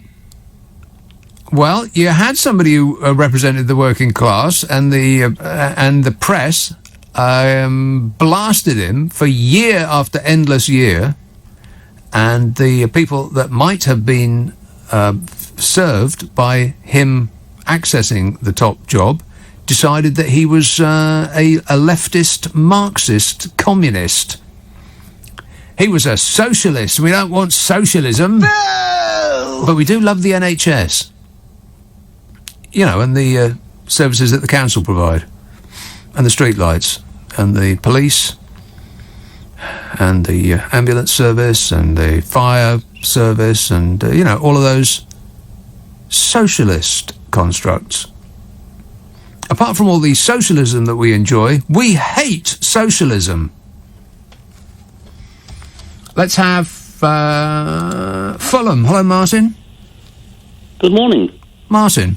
When you mentioned wokeism earlier, I thought I don't know where you got your interpretation of the expression woke, but as far as I get it, it's to do with young people being wary or mildly afraid of their present circumstances or how the world is going. Are you not afraid of how the world is going? Well, why? I'm almost dead. I haven't got long to live. The young people, they've got their whole lives ahead of them. They haven't even had children and tried to get somewhere to live in. Right, so they should be concerned. But shouldn't they just? But I thought that's what you were. I thought you were arguing in the opposite of that.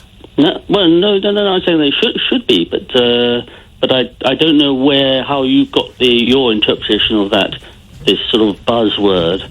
You seem to interpret it very differently from the way I do. Well, does that make me wrong?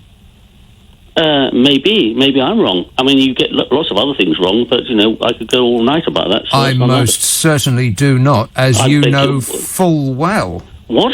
I'm going to send you a long letter, young man. Oh, well, then I can't wait not to read it. Okay, here's the definition. Here is homework.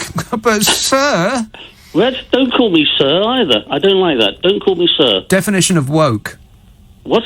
Definition of woke. Alert to injustice in society, especially racism. Well, then, anybody that's alert to injustice in society, those people should kill themselves. And please give me the name of the source of that definition. Certainly, madam. One moment. Come on. As German Paxman would say. Can't wait all night. Definitions from Oxford languages. Oh, God, what? Well, that's the internet. Oh, what? Oh, well, I know. I have to trawl for about 19 pieces of rubbish to get to something that's true there. Okay, well, sorry to waste your time. Please get back to your listeners. Yeah, okay. Merriam-Webster. There you go. There's an establishment that you will be aware of.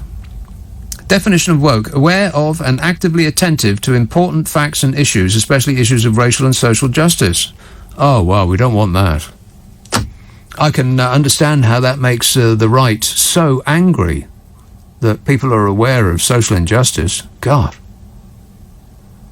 Those people should be in jail, people who are aware of social injustice. They're not patriotic. I can understand why it makes you furious that people are aware of social injustice. How dare they? The whole world has totally lost... This world has jumped the shark. Aliens from space are looking at us through their giant telescopes and tutting to themselves. They haven't been around these parts for millions of years. They've just swung by on a jaunt, and they thought, wow, I wonder how that whole Earth project is doing. Let's see if there's any intelligent life. Not so far. Let's have Clacton. Nigel. Hello, Nick. Nigel. Nick, I'll say one thing. You are entertaining. Oh, thanks. Well, you are. But I've got to disagree with a lot of what you...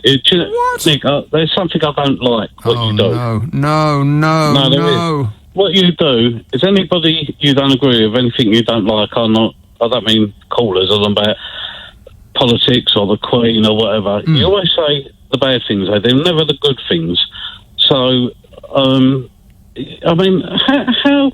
I mean, look, I'm not a fan of Boris Johnson, but everyone across the world has made the same mistake. And if you think Jeremy Corbyn... Wait a minute. What do you mean everyone across the world has made the same mistake? What do you mean? Well, every country has lost people, thousands of people, every country. So nobody's got it right, have they? But yes, it's not just Boris Johnson, is it? Actually, yes, they have. I think... Who's got it right, then? Well, didn't South Korea, haven't they lost, is it 5 people? Or 6? Oh, come off. Do you really believe that? They lost 5 or 6 people in this over the last year. I think from COVID, they lost 6 people. It's something like that. Because they organised it. You can't believe that. You can't. All you have to do is... this is why I don't go with numbers. I go with extra deaths. Because it's the only way you can compare and contrast. And we are the worst... in the world, apart from, apparently, Slovakia. Yeah. Which is flat out embarrassing. I'm not disagreeing with you. What I'm saying is, across the world, everyone's lost thousands. No one's dealt with anything like this for 100 years. Since you're 1918. You're not listening, Nigel. We are the worst. To say that everyone else has got it wrong is incorrect, because we have got it more wrong than any country in the world on deaths and the economy. For this country, seriously, do you? What's that?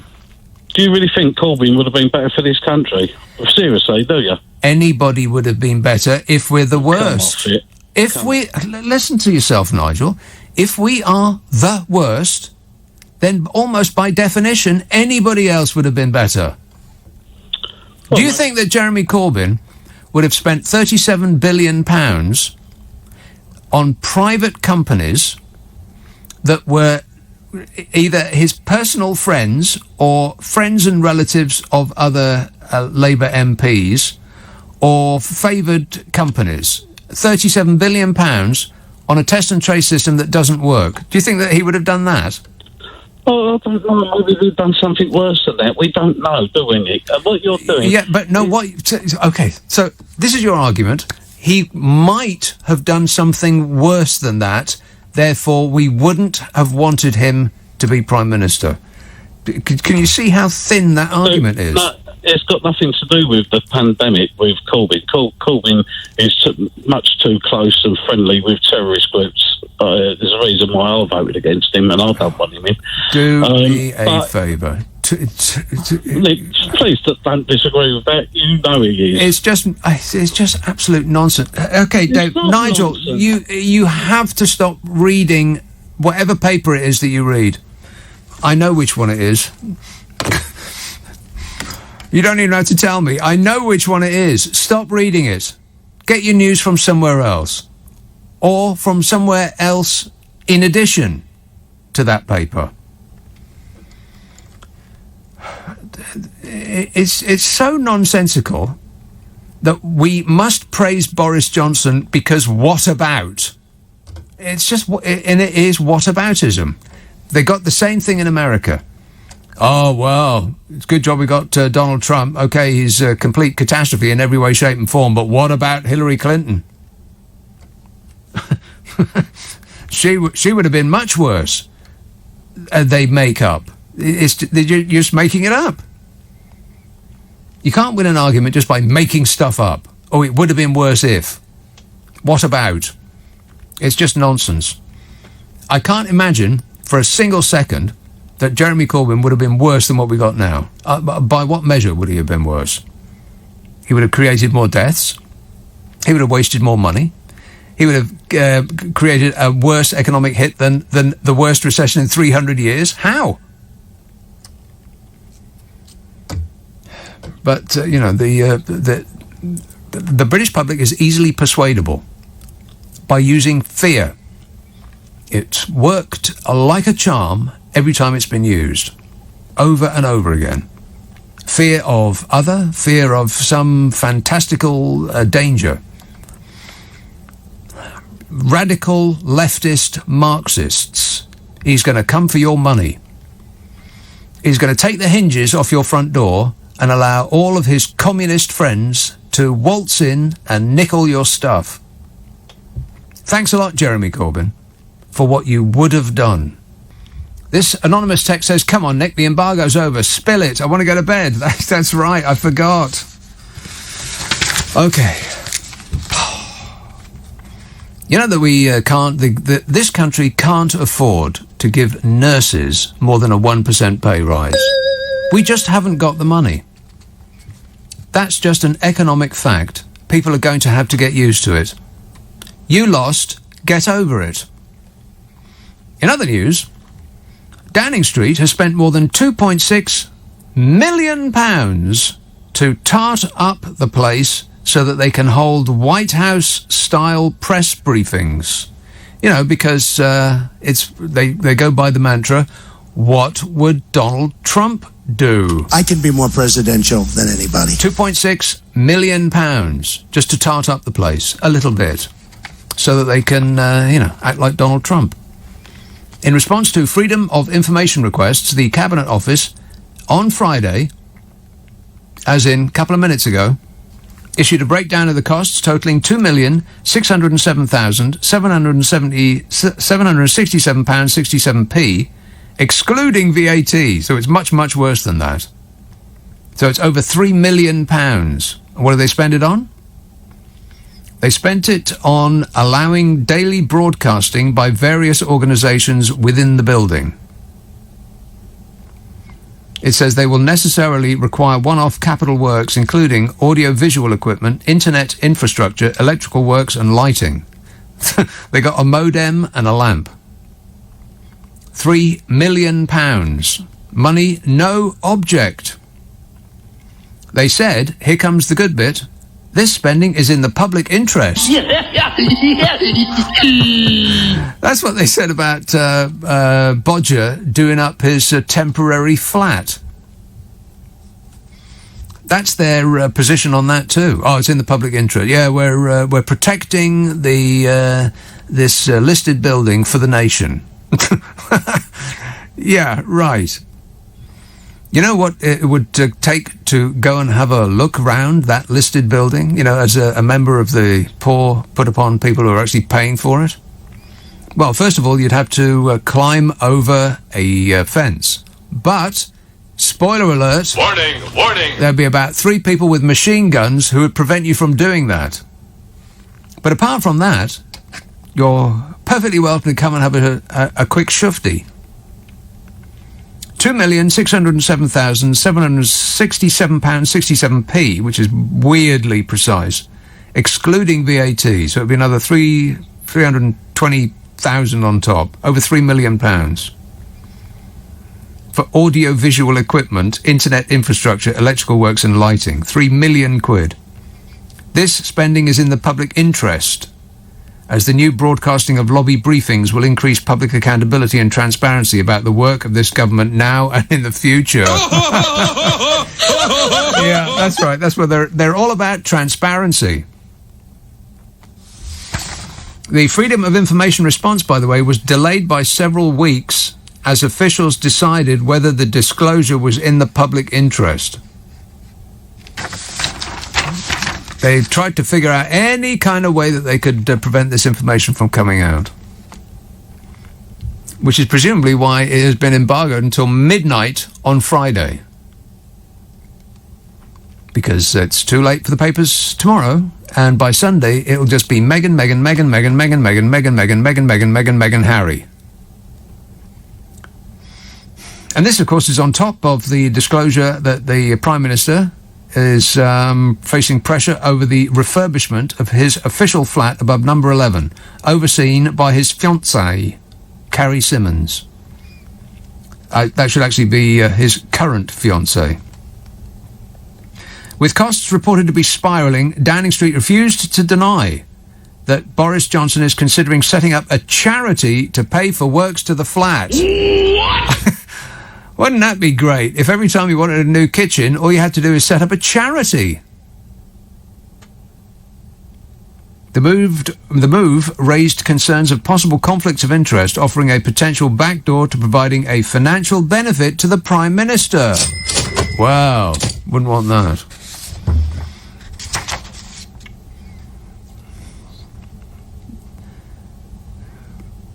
$1,848,000 for what they call the main works. What on earth are they buying for £1.8 million? And then they got 198 grand on what they call long lead items, which are probably long leads. And 33 grand on broadband equipment. £33,394.63 on broadband equipment. Wow. My provider sent mine for free. I am stunned. So, we can afford certain things, but, others, there just isn't the money. We have to be sensible with our money. And nurses must understand that. They lost, they should get over it. Plus, we applauded them every week for a minute last summer. What more do they want? Jack tweets, that Starmer advert background music sounds like something you hear on a charity ad, not something supporting a righteous argument. Yeah, it was, what's the word I'm looking for? What's a polite way of saying weak? Jill says, she's made herself so unpopular. If you had left it, Meghan, we might have liked you. If you had left it, what? She's made herself so unpopular. If you had left it, Meghan, we might have liked you. Left what? What does that mean? I think she means, like, leave it, it's not worth it. Oh, leave it. No, it ain't worth it. She hasn't made herself unpopular. The press have done that job for her. I mean, they could just about accept it if she hadn't said anything, like you're supposed to as a member of the royal family. Just don't say anything. Just wave and smile and wear fabulous things and allow us to paint you in any way that we like. Don't complain. Don't explain. Don't have an opinion on anything. Don't speak. Just smile. Teeth. Smiling. Crinkly eyes. And we'll love you for it. Just as long as you don't, express an opinion about anything. So she failed in that regard. You're a failure, Meghan. And now everybody hates you. Because we've been told to. By the press, who just keep going on and on and on and on about her. Meghan, Harry. As though he's this little puppy dog following along behind her. And she's got him on a lead. This evil Cruella de Vil.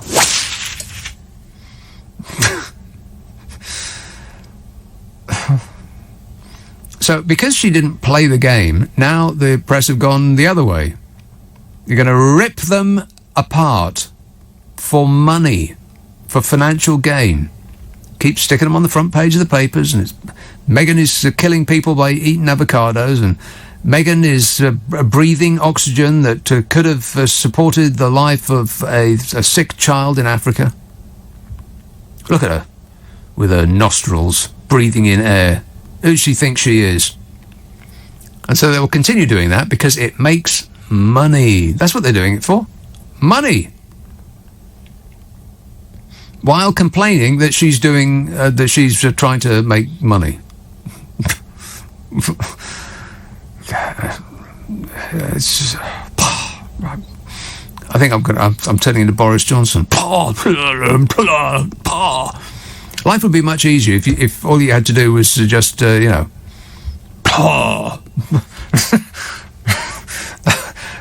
that is the route to success. Just keep going. Do you mind telling me what this is all about? Yes, certainly, dear. It's all about Meghan, Harry. That evil woman has taken our Harry, our precious Harry. Jack tweets... Oh, I think I've read that. That Starmer advert background music sounds like something you hear on a charity ad, not something supporting a righteous argument. Yep, correct Amundo, Jack. Kath Theth, Keir Starmer is like trying to listen to wallpaper. It just doesn't work. Yeah, not that not that wallpaper that Bodger is considering having stuck up on his walls, because that creates a noise in your brain just looking at it. I swear, I could be an interior designer. I mean, it would be a piece of cake. Anyone could do it. Just go to the Chelsea Design Centre, just lounge around, have champagne, and just say, oh, I don't know, these chairs and those cushions and those curtains. Job done. I'll be £1 million, please. Let's have a call in West Ealing. Anthony. Oh, hello, Nick. Well, you're making me laugh with all this Meghan business. To me, she looks a very attractive lady. But I had no time for the royal family because, I mean, they just live off the taxpayer, don't they? Yes. And that's where we could save money. And I hate the English because of the inequalities and what they did to me. They put me on the street for 2 years. I just think they're like a bunch of bloody Nazis. Well, I just loathe and detest them. Let's not get carried away. But anyway... Well, that's what happened to me. You'd be on the street for 2 years with no benefits. That is the way they treat their own people. I'm an Englishman, but and I'm proud of the fact that they invented nearly everything. But the way they treat their own people, when not only historically in Africa and all that, you don't do your homework, I know. No. But I mean, they just have got an appalling record of the way they treated a lot of people abroad and the way they treat one another. They are a disgrace. Right. But how are they apart? Right, okay. That's for the royal family. What a waste of time, money they are. Well, as long as you don't say anything controversial, Anthony. Well, I hate inequality, and that is our history socially.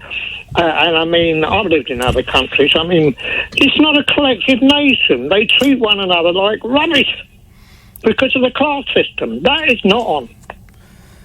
Well, if it wasn't for the class system, then it would just be money. I mean, America's just as bad, and it's just, with them, it's not class, it's money. I mean, it is money in this country, but we've got an extra added layer of snobbery lathered over the top of it. Yeah, well, most Americans in the beginning were English anyway, so it just was an extension of the same rotten culture, wasn't it, basically, in the early days? If you say so. Yeah, well, I do, because unlike you don't like doing your homework. No, I most certainly do not. I like doing my homework, so I've got an advantage over you in that respect. Right. But they've got a terrible record and the way they treat people in colonialism and all the rest of it. But it's the way they treat one another. I was on the street for 2 years, put there by the English, for the English. You know, I mean, how can you do that to your own people? Rubbish. Right, okay. But at least you're over it now. At least you don't hold a grudge, eh? I do. I do. I hate them. Okay, all right. I get it. All right. Thanks a lot, Anthony. His heart is full of hate. And who could blame him? This tweet says, Keir Starmer, why is his voice so nasally? I don't know. What are you asking me for? It's like one of those newspaper headlines. I find those to be very annoying. Newspaper headline. Why? What is whatever? Why does? Who's it? Why are you asking me? You're the newspaper. You're supposed to be the person who is giving out information, not asking its readers. We don't know. That's why we're reading it. Tammy tweets, I don't hate Harry or Meghan. I just think they're basically emigrated and decided they've basically emigrated and decided not to work in the family firm. Work. Like thousands do every day. People don't like it because they aren't behaving as they believe they should. Then believe what the press feed them. Yes. Exactly. Just do what we want you to do. We want to play them like marionettes. We want them to be practically perfect in every way, and expressing an opinion about anything is right out. I mean, what does Wills actually think about anything? You know, apart from, I've got no idea. He's probably for the planet. I can tentatively say that.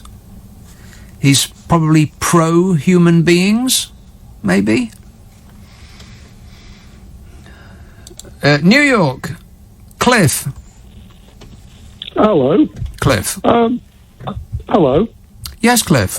I just thought I'd let you know that I managed, after all finagling, to get "Oh Hello" as my ringtone. Did you? And so, how did you do that? There's only one drawback. Well, it's a lot of messing around. You have to take the show, convert it to another file, edit it, stick it on the phone. Oh, hello. But yes, thank you. But that got me through pandemic. That "Oh hello." The only problem is at the end, whenever I get a call now, it's like Pavlovian response. So you have 10 "Oh hellos," then you pick up the phone and you say "Oh hello." So, so I'm just waiting for you now to do the B-top Royal Britannia or whatever it is in the clear, so I could get that too. Yeah, sure. Yeah, I'll do that straight away. Yeah, I know you take requests. Yeah, it's not a request show. Yeah.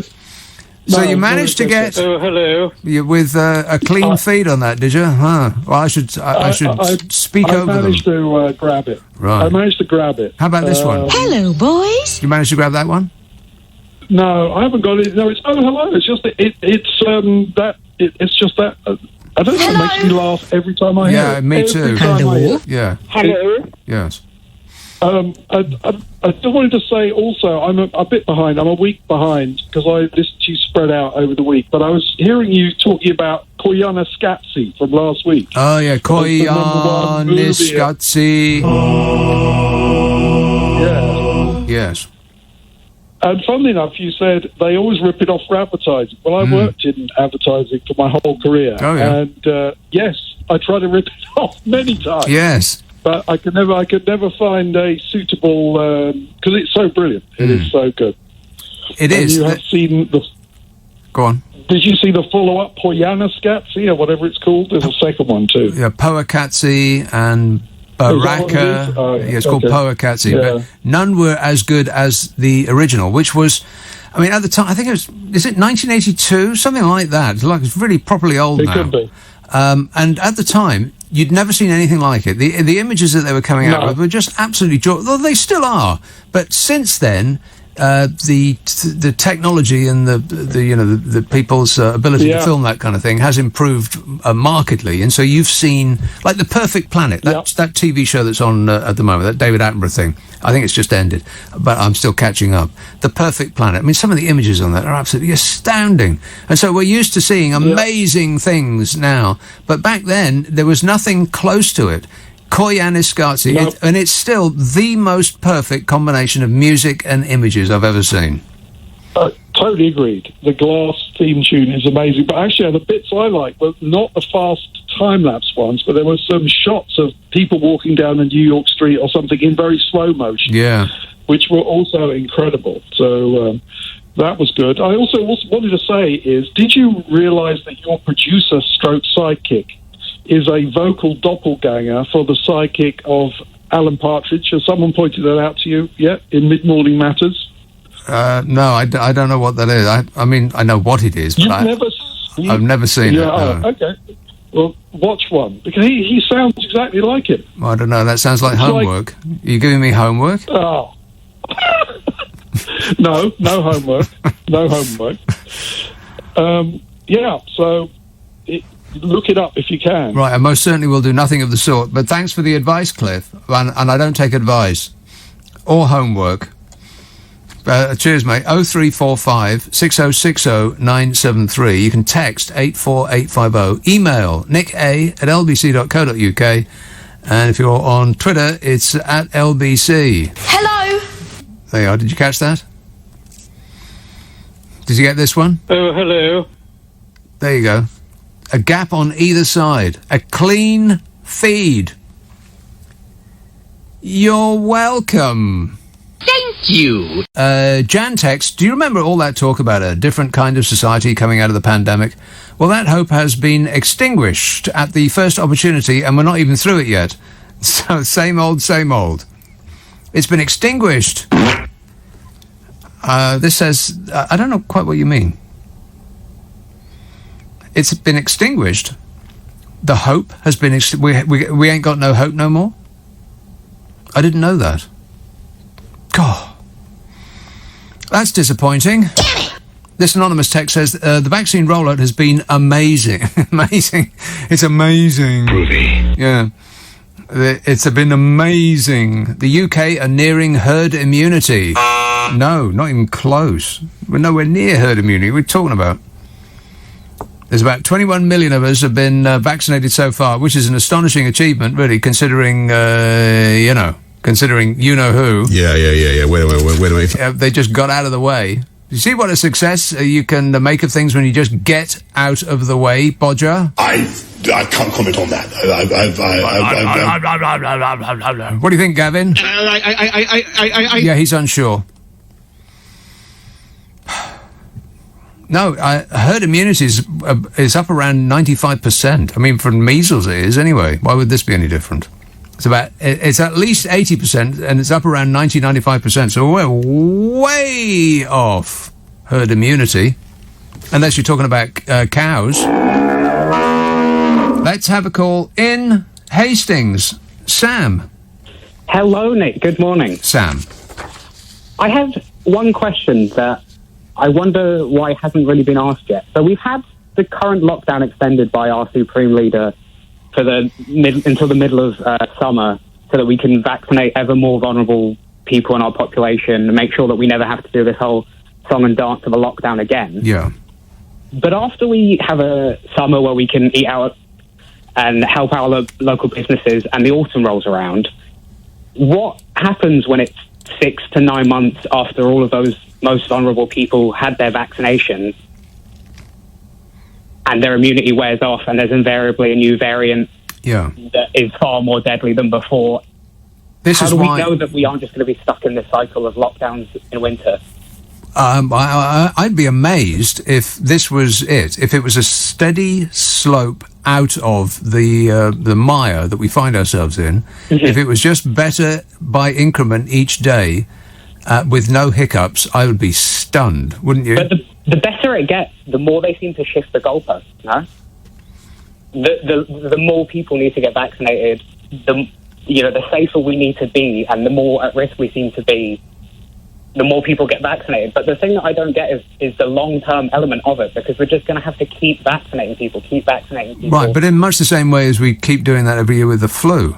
Right, but we don't shut our economy down for the flu. No. We don't make sure that everyone has a flu jab so that they can go abroad. Like, that's the issue that I can't see, and I don't understand why people aren't talking about the long-term effect of passports and... Right, but because everybody's been beaten into submission by fear of death. There's tens of thousands of people a year die from the flu, that's quite right, just as more than that die from pollution.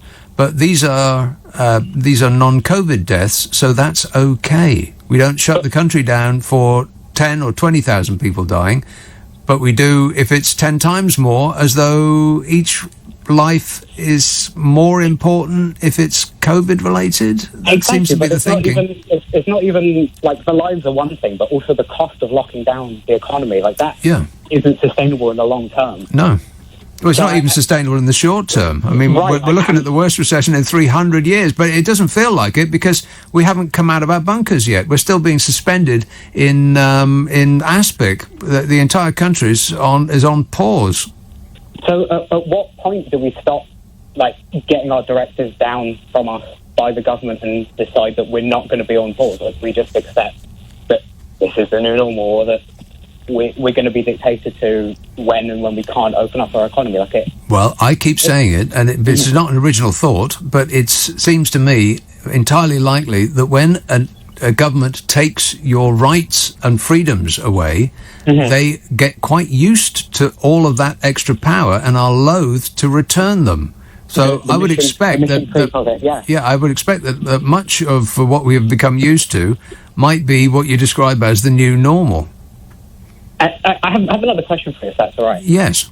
There was a thing in the news on LBC earlier today about the Stone Roses lead singer. Oh, yeah. Not like deciding that he wasn't going to play at a festival or gig or whatever, where you didn't have to show that you've had a vaccine to go in. Or Ian Brown.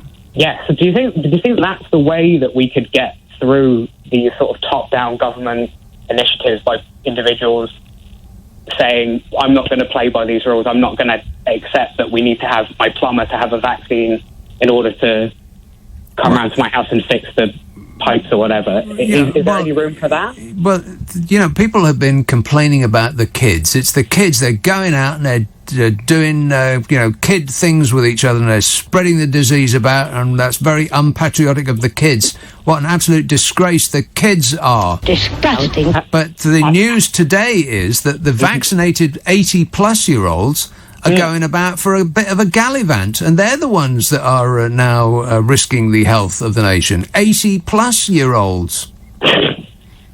Thanks a lot, Granny. Should they not be doing that after they've had their vaccine? Isn't that the whole point of having the vaccine in the first place? Well, so that we can, no, you've got to wait a while. You've got to wait a while. Plus, even if you've had the vaccine, doesn't mean to say you can't catch the disease and then spread it around to somebody else. Because you know what them old folk are like. So realistically, though, what is a society post-COVID? Is it that we all have some chip to show, like when you go to an inclusive hotel and you get that purple thing around your wrist where you can have all the free drinks or whatever. Like you're a citizen who's had the vaccine and you're free to go about your business, but all the people who are deniers or I would expect that there will be a two-tier society: the have vaccines and the have not vaccines. And that you will become a citizen if you accept the jab. I would be surprised if this wasn't the case, and that you will be accorded much more freedom than if you hadn't. But then again, you've got the limitation of the how long will the vaccine actually work for? Right, we haven't had the vaccine for long enough to know exactly how long. I would. Less than 2 years, we wouldn't know because we haven't had that long to test it. Yes, experts are saying that you might get used to having a booster every year. No biggie. But the problem with that is that with the defunding of the NHS, the government's position is, well, we're not defunding the NHS at all. What we're doing is we're not spending as much next year as we did this year. But of course, much of the money that they spent on the NHS was, I imagine, including £37 billion for a test and trace system that they blamed on the NHS, but had actually nothing to do with them. It's the NHS test and trace system, they kept saying over and over again, trying to pin the blame on the National Health Service, the NHS test and trace. No, it wasn't. It's the opposite of that. It had nothing to do with them, which is why it was just such a colossal screw-up, I would imagine. And the vaccine is a comparative success because the government just got out of the way. Stopped trying to make money for its donors. But yeah, just, how old are you, Sam? You sound like you're a young, concerned individual. I'm 24 and actually 24 years old. I work for the NHS. Well, you've got a lot of time to experience the catastrophe that has been wrought by this government. I look forward to it. Yes, okay. Thanks a lot. What with the virus and the recession and the extra deaths and the personal restrictions on your freedoms, and Brexit into the mix as well. You won't be able to go and work abroad in Europe as you used to. If you start a business, then you will not. Then your horizons will be limited. But, don't be depressed,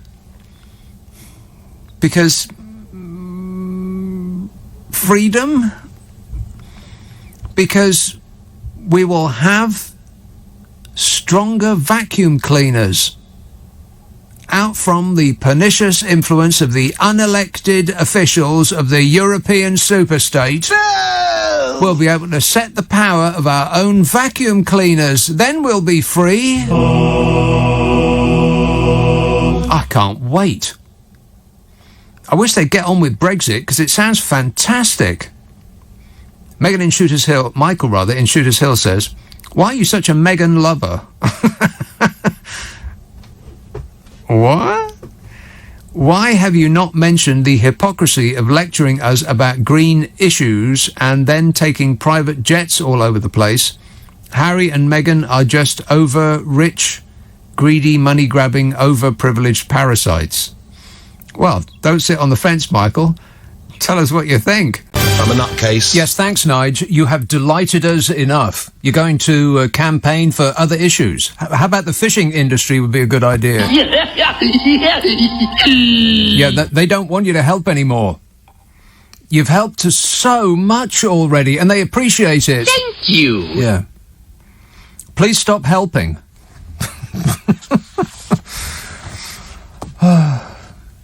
£2.6 million for an unused Downing Street studio. Can you believe that? Yes. Yeah, the country can afford it.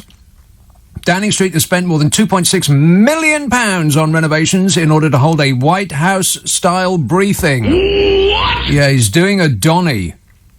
As with everything else, it's what would Donald Trump do? This was the hot, panting, breaking news that came out last night at midnight. Itching to tell you about it, I was. An extensive overhaul within 9 Downing Street began last year when the government announced plans to hold the televised briefings.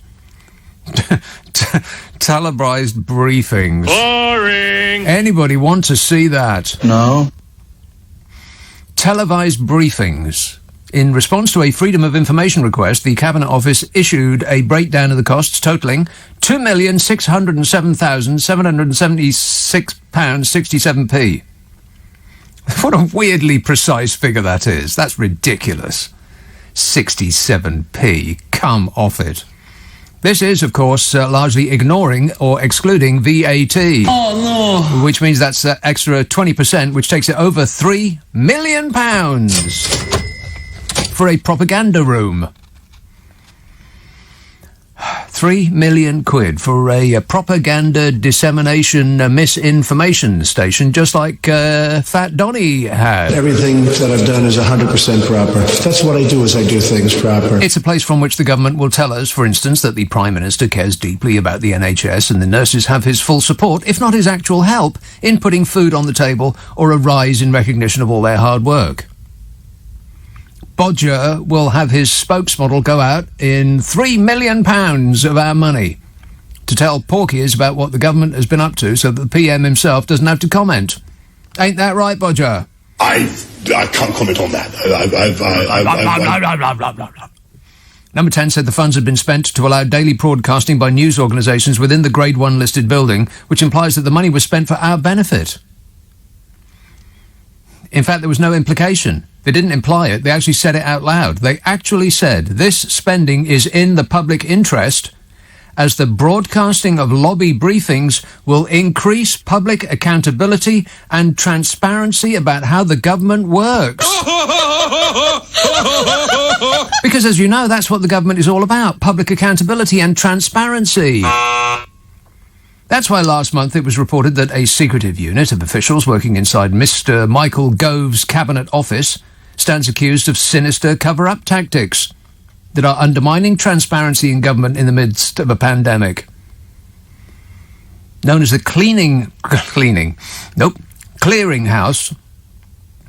Michael Gove's unit is linked to a marked decline in the granting of requests made under the Freedom of Information Act.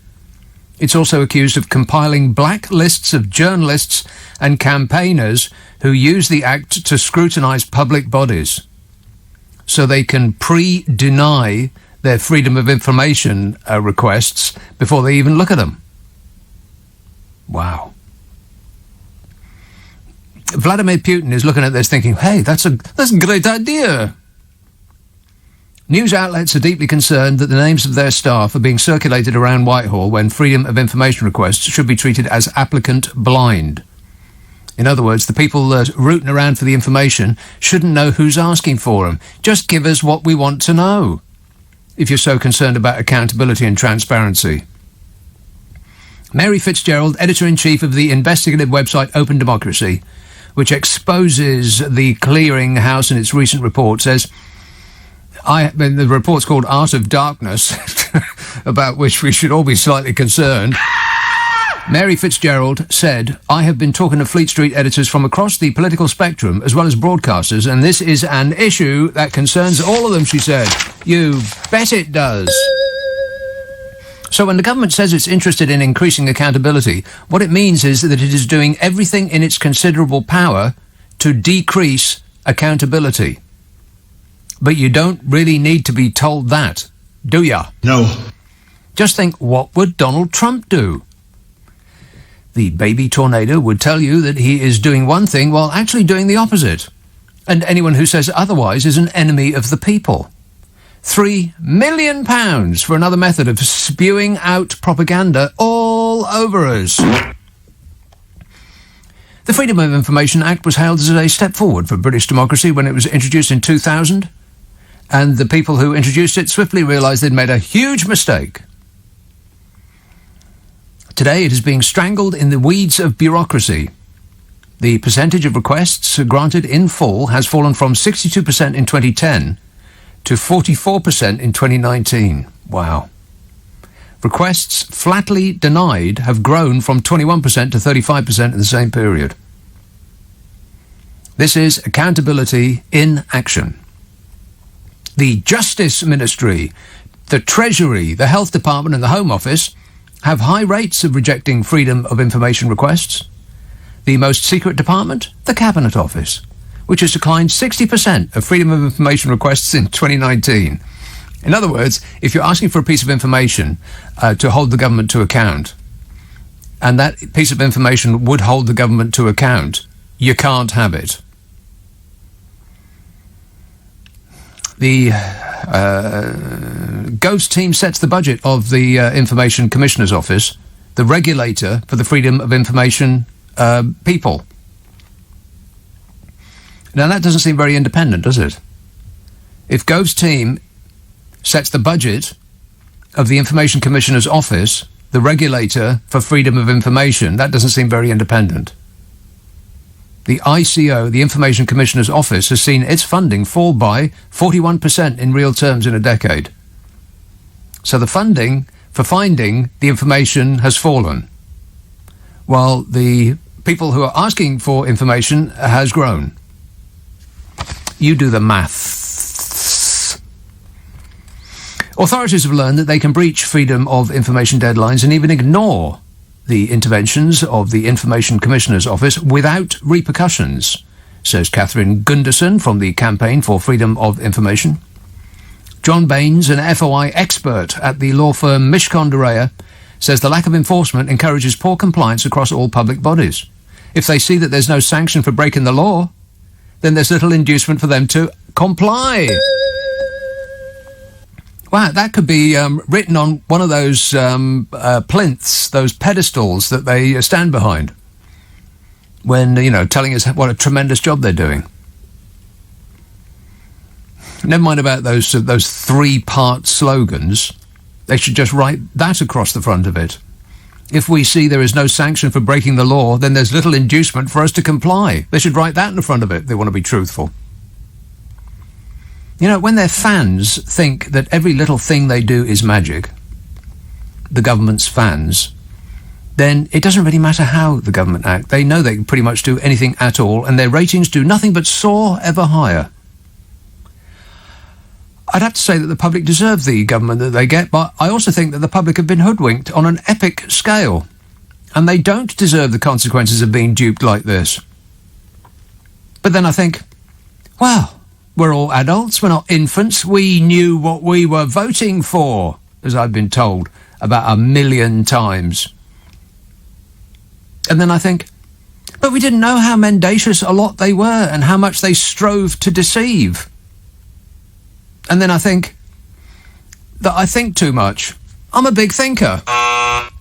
Still, 3 million quid isn't that much. The country can afford it. Even if we can't afford to reward the people that we paused to applaud last summer for literally saving our lives in the face of the serial incompetence of this administration. But do you recall how the nation lost its mind when the bill for doing up a cottage that Hazza and Sparkles wanted to live in, Frogmore? Not so much a cottage as a mini palace. Their refurbishment was £2.4 million for an entire small palace, and it was regarded as an affront to decency. When Bodger and his band of merry pranksters spend £3 million on one room from which to spout government propaganda, it's in the public interest, and they're actually doing us a favour. Well, here's an idea. Stop doing us so many favours. We can't afford them. Thank you. Appreciate your cooperation. Let's have a call in Aldermaston. Tim. Hello. Hello. How you doing? Can you hear me all right? Yes, I can. Hello. I've spoken to you before. I was on about the coal with you last time, but never mind. Different thing. Boris Johnson, okay, he had the... Audacity. He had an interview before where his desk was actually in between two doors to his office. Right. Now, maybe he was actually having the work done already. Yeah. So they probably had painters and decorators round the corner. Going, oi, Boris, where's our builder's tea? Right. Was this better or worse than the conversation that we had before? I don't know, mate. You tell me. Well, if only I could remember it. Please rewind that tape and we'll see. Thanks a lot, Tim, for whatever that was. 0345 6060 973. Chris texts, "Hi Nick, I just hope senior schools this time do staggered start and end times, as before this lockdown my local one, 1,000 pupils, didn't, and all years left at 3:10. All mixing, this seems wrong. P.S. Why is repeating the year wrong?" Yeah, everybody getting chucked out at the same time, that don't make no sense to me. Plus, why? It's a bit of a short day, isn't it? 3:10. Can't they learn a little bit longer than that? Maybe another hour? Can't they squeeze another hour of learning in? Concentrate really hard? Think about it, kids. Jack tweets, wonder what that guy who got kicked in the head by a horse thing thinks about Uncle Nige quitting politics. At least Nige has more time for dinghy spotting these days. Yes, look at it. There's one over there. You missed it, Nige. Too busy having a patriotic pie, I bet. You know, if only I had that clip to hand. I'm immensely grateful to you for everything you've done in British politics over the last few years. I used to be an ardent Remainer. I voted Remain. I believed in the European project. Mm-hmm. I believed that staying in the European Union was the best thing for us. And then something happened, and something monumental happened. It completely changed my opinion on the whole situation. What was that monumental thing, Mark? I was kicked in the head by a horse. Right, very good. Okay, fine. Thank you. Yeah, no, thank you. Thanks for the memories. Meghan Markle has reached a six-figure settlement with a civil servant after claims that the civil servant was forced out of his job after a bullying of fellow staff. Sources said that the former permanent secretary in the palace received £340,000 settlement with a further 30 grand in costs.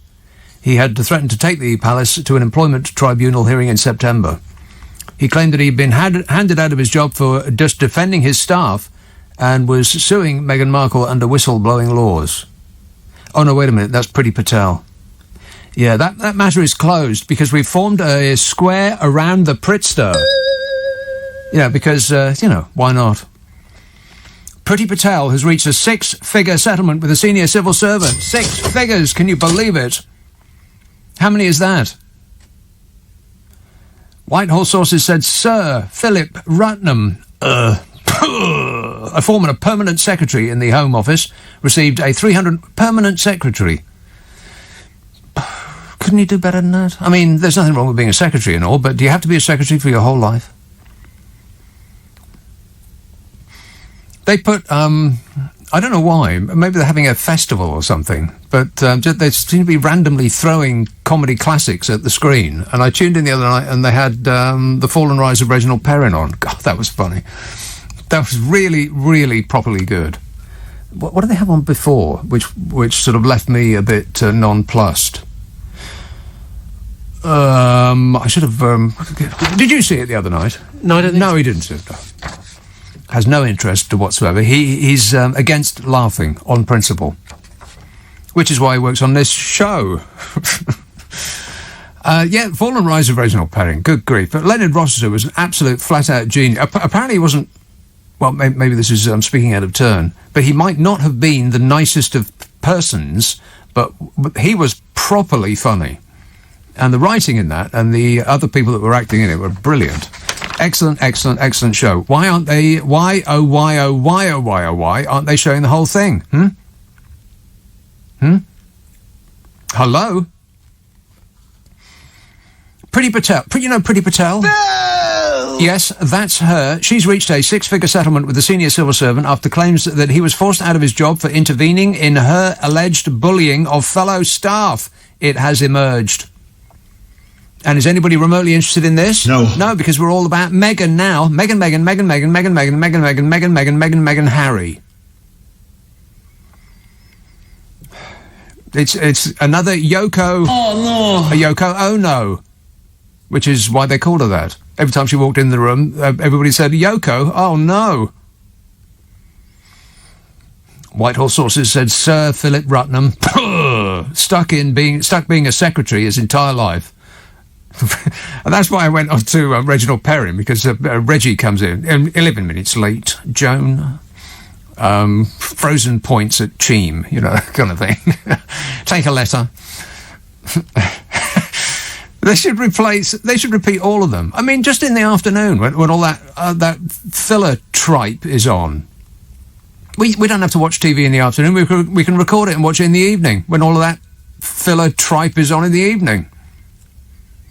The amount of stuff they've got in their locker, they could chuck it at. We paid for it already. Why can't we see it? Anyway, the payoff, that's £340,000 plus £30,000 in costs, plus whatever the government's lawyers cost. Should we say £1 million? £1 million. Should we say it's £1 million to protect the Pritzker? The payoff means that Patel and Boris Johnson will no longer face the possibility of giving evidence before a public tribunal. So there's money well spent. It will, however, lead to demands to explain how much has been spent defending the Home Secretary. They don't have to. It won't affect their ratings, even if they did. We've all chosen sides now. We're in gangs. They can do anything they want. They could do a Donny. They could shoot somebody in the middle of Oxford Street and it wouldn't affect his ratings one iota. In fact, if he shot a Liberal, then they'd probably go up. Johnson's government also paid a 5-figure settlement in November to the former Special Advisor Sonia Khan, who claimed sex discrimination after being escorted out of Downing Street by the police. A government spokesmodel said no liability had been accepted and that it had been right to defend the case. With our money. In a hastily arranged and dramatic press conference in his garden, Rutnam, a career civil servant, told the media that he had become the target of a vicious and orchestrated campaign against him, which he accused Patel of orchestrating. And the government said, nothing to see here, please move along and start attacking Meghan Markle instead. Because that is the seat of all evil, right there. Rutnam's case was expected to focus on his claims that in late 2019 and early 2020 he challenged Patel's alleged mistreatment of senior civil servants in the Home Office and that he was then hounded out of his job through anonymous briefings. God, the way it all works is just so... It's just so... I feel like I'd need a shower just reading this stuff. Reports claim that a senior Home Office official collapsed after a fractious meeting with Patel. She was also accused of successfully asking for another senior official in the department to be moved from the job. All of this sounds oddly reminiscent of the things that Meghan Markle is being accused of. And Meghan Markle is obviously the witch queen of New Orleans, and Priti Patel is sent from God to protect us. Thank you, Priti Patel. Thank you for being you. After a report in the Times highlighted tensions between Rutnam and Patel, sources close to Priti Patel were quoted in several newspapers as saying that Rutnam should resign. In the article in the Times, allies of the Home Secretary said he should be stripped of his pension. Wow! How about stripped of his entire clothing and whipped in public? Maybe he should be given a cigarette and a blindfold. How about that? Stripped of his pension. At that time, the Prime Minister's official spokesmodel said that Johnson had full confidence in the Home Secretary and in the civil service, though the same guarantee was not given to Rutnam specifically. I think if Boris Johnson said he's got full confidence in you, I think it's time to start looking at the wanted section in the newspaper. Do they still have that? It then emerged that Patel had also been accused of bullying in two other government departments, the Department for International Development and the Department for Work and Pensions. God, imagine if she had been accused of bullying some flunky in Buckingham Palace. Wow, then she would really be in trouble, eh? An aide in the Department of Work and Pensions received a £25,000 government payout after a threatened lawsuit in which Patel was named. As the sole arbiter of the rules, the Prime Minister stood by Patel, concluding, in his view, that she had not broken the ministerial code. Yeah, he looked at it really closely. Yeah, he took a long time to look at all the evidence, Boris? Yes. And came to his decision. He went away to formulate his decision of not guilty. But nobody's remotely interested in any of that because everybody's piling onto Meghan Markle because she's the real problem. God, there's a video going around on YouTube. A couple of wags asked some royal correspondents. You know, these experts that crop up on the news every time that something royal happens, and they'll come on with great certainty and say, "Well, of course, Her Majesty rises at 6:33 in the morning and then has the finest comestibles that money can buy in the yellow breakfast room." You know, all that nonsense, spouting on and on like they know anything. These people were asked about their opinion of the interview with Oprah Winfrey that hasn't been televised yet. And they were freely giving their opinion of what was in the interview that they hadn't seen yet. Oh, well, I think it was an absolute disgrace. Her Majesty. The entire establishment of this country has decided to pick on one woman for taking away our little puppy dog. Oh, poor Harry.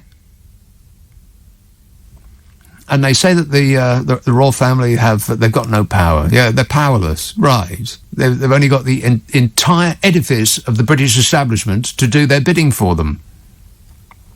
And boy, are they piling in. I wonder what the front page of the Mail's going to look like tomorrow. They've got to put a thing on the front page. I wonder what it's going to look like. I'm keen to find out, aren't you? I bet it'll be something along the lines of, yeah, okay, sorry.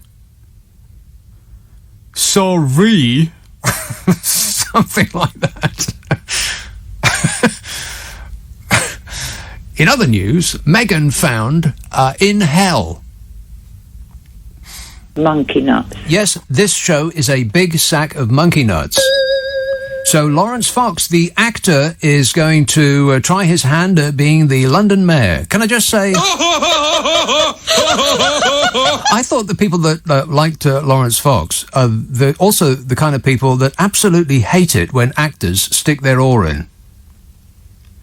Blooming lovies. What do they know? Why do they keep their opinions to themselves? Yes. If they don't like it, they can go elsewhere. Why don't you go back to Europe? You don't like it here. You know, those people.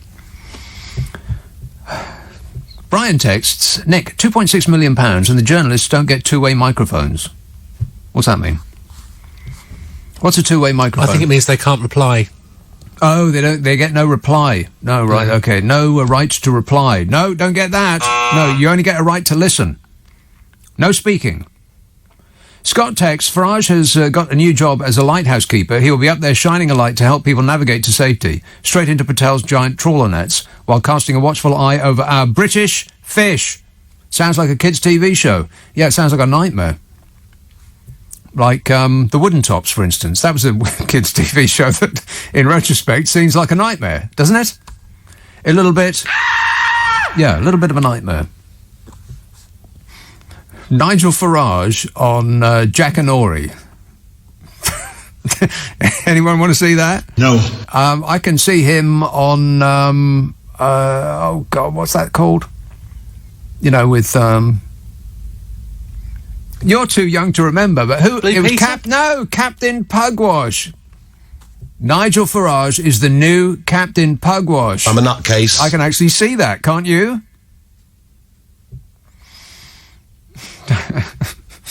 Hey, look, dinghy ahoy! Angela texts, propaganda is rife in the UK, but the Boris backers can't see the lies and the disinformation being spewed all over us. Quite right, Angela. Well, maybe they can see it, but they won't recognise, or they won't admit that they can see it. There is an admission issue here. Let's have a call in South Norwood. Hello, Philip. Good evening, Nick. Yes, Philip. There's stuff that's been, I wonder, can you tell me what adverts are ITV going to show in the Meghan and Harry show? Will it be equity release, incontinence pants, adopt a leopard, or arrange your own funeral? Well, none of the above make any sense in this context. They are actual adverts, you see, that ITV show. Oh. And I just wondered if they'd be showing any of them, during the Meghan and Harry I can tell you this with absolute certainty, Philip. If they do, I won't see them, because I watch adverts on television at 30 times normal speed. I've heard of that. How does it work? Are you kidding? Yeah, what does it mean? You obviously watch it on replay, do you? I never watch anything live. Ever. Never watch anything live. Unless it's a major football match that's on, terrestrial television. I knew that could happen, Nick, but I didn't know... you want to step into the 1990s, Philip. You never know, you might like it. Well, I mean, with Meghan and Harry, the thought crossed my mind. Nick, are you young or old enough to remember Rowan and Martin's Laughing? Yes. I mean, that's what it seems like to me. I mean, Richard Nixon went on that, didn't he?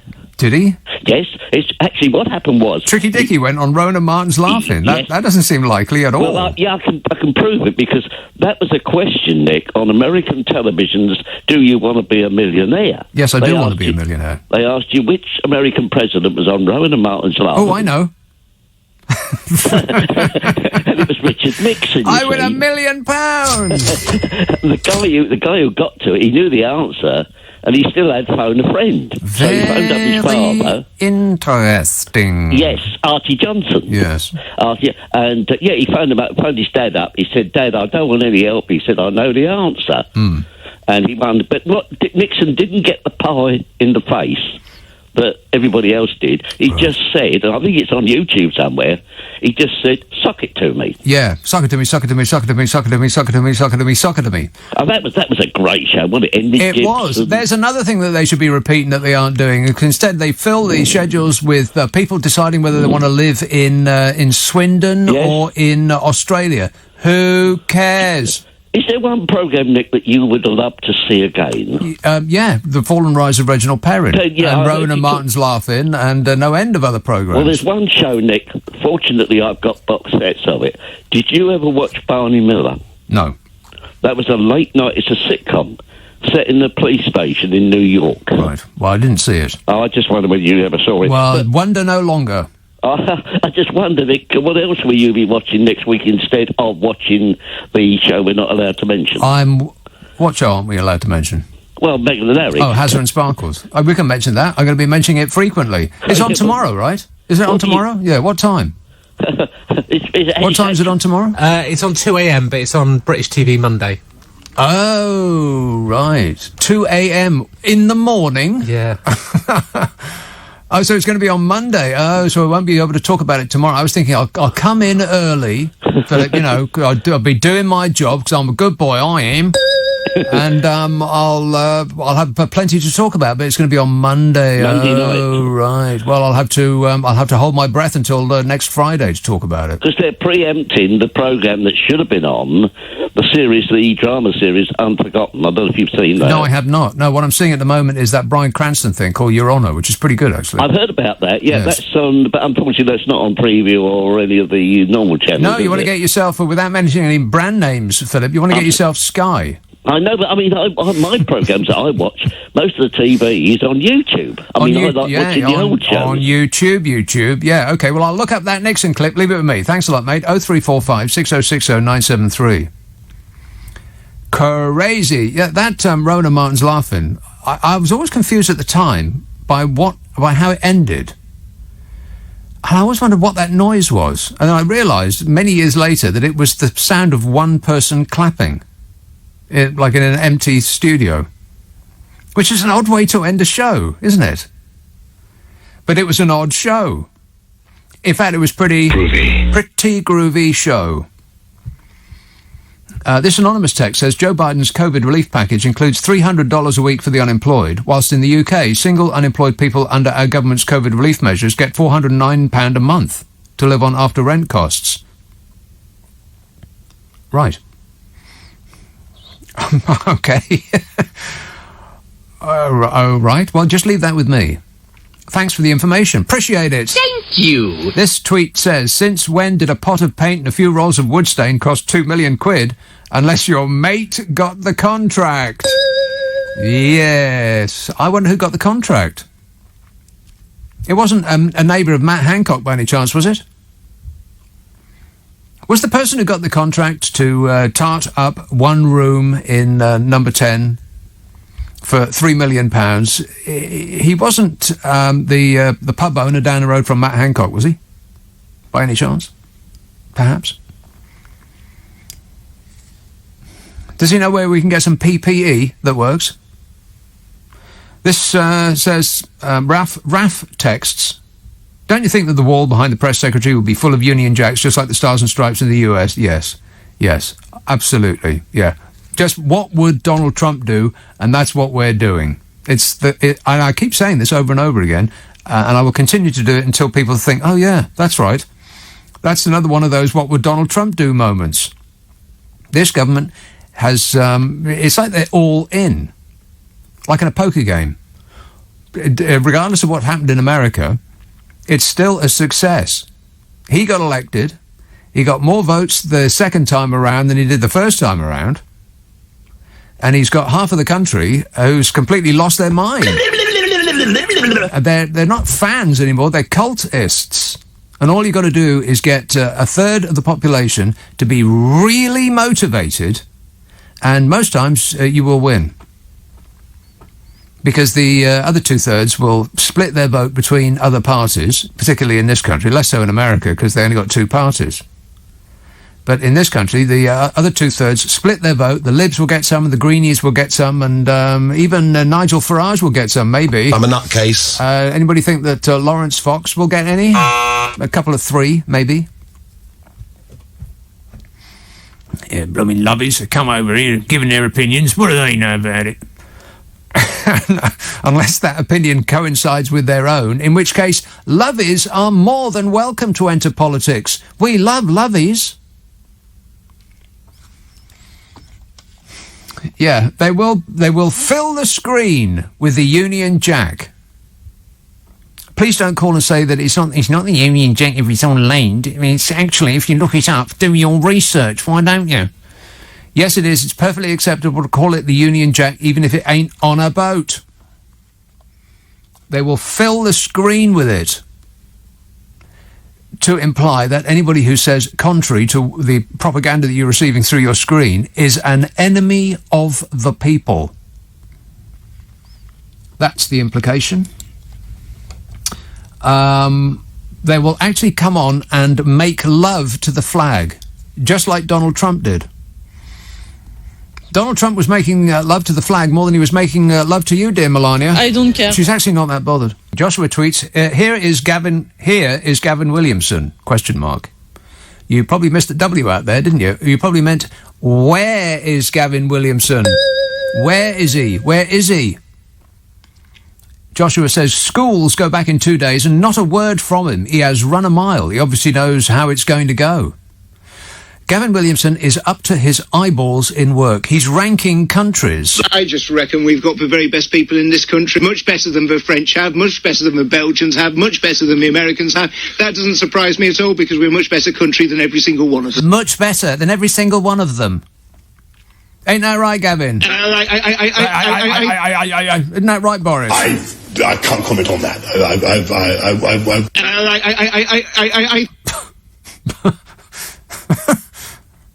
And people wonder why it is that this country's in a state. Wonder no longer. This is the front page of the Daily Mail tomorrow. How'd you get that? Sorry? How'd you get that? Online. Oh, you looked it up on the... Oh, we've got the internet here, do we? Oh. Well, nobody told me that. We've got the internet. The internet! I've heard of that. God, it's absolutely marvellous. What can you get on it? Everything. Everything. Oh, well, then I'm not really interested. Front page of the Daily Mail. The Royals' withering verdict on that interview. They haven't seen it yet. The Royals' withering verdict on that interview that they haven't seen yet. Priceless. The entire edifice of the British establishment has mobilised to smash to bits one woman 3,000 miles away. It says, on Monday, most people in Britain will be thinking about schools going back, having their jab, and Prince Philip getting better, a senior royal aide said yesterday. No, they won't. They'll be watching that show. Misinformation there. Most people in Britain will be thinking about schools going back, having their jab, and Prince Philip getting better. Most people in Britain will be thinking about what's for lunch. And, I feel a bit meh. And, it's a bit grey today, isn't it? And they'll be thinking, it's chilly out. And they'll be thinking, maybe I'll book a summer holiday. You know, take a chance. Why not? I deserve it.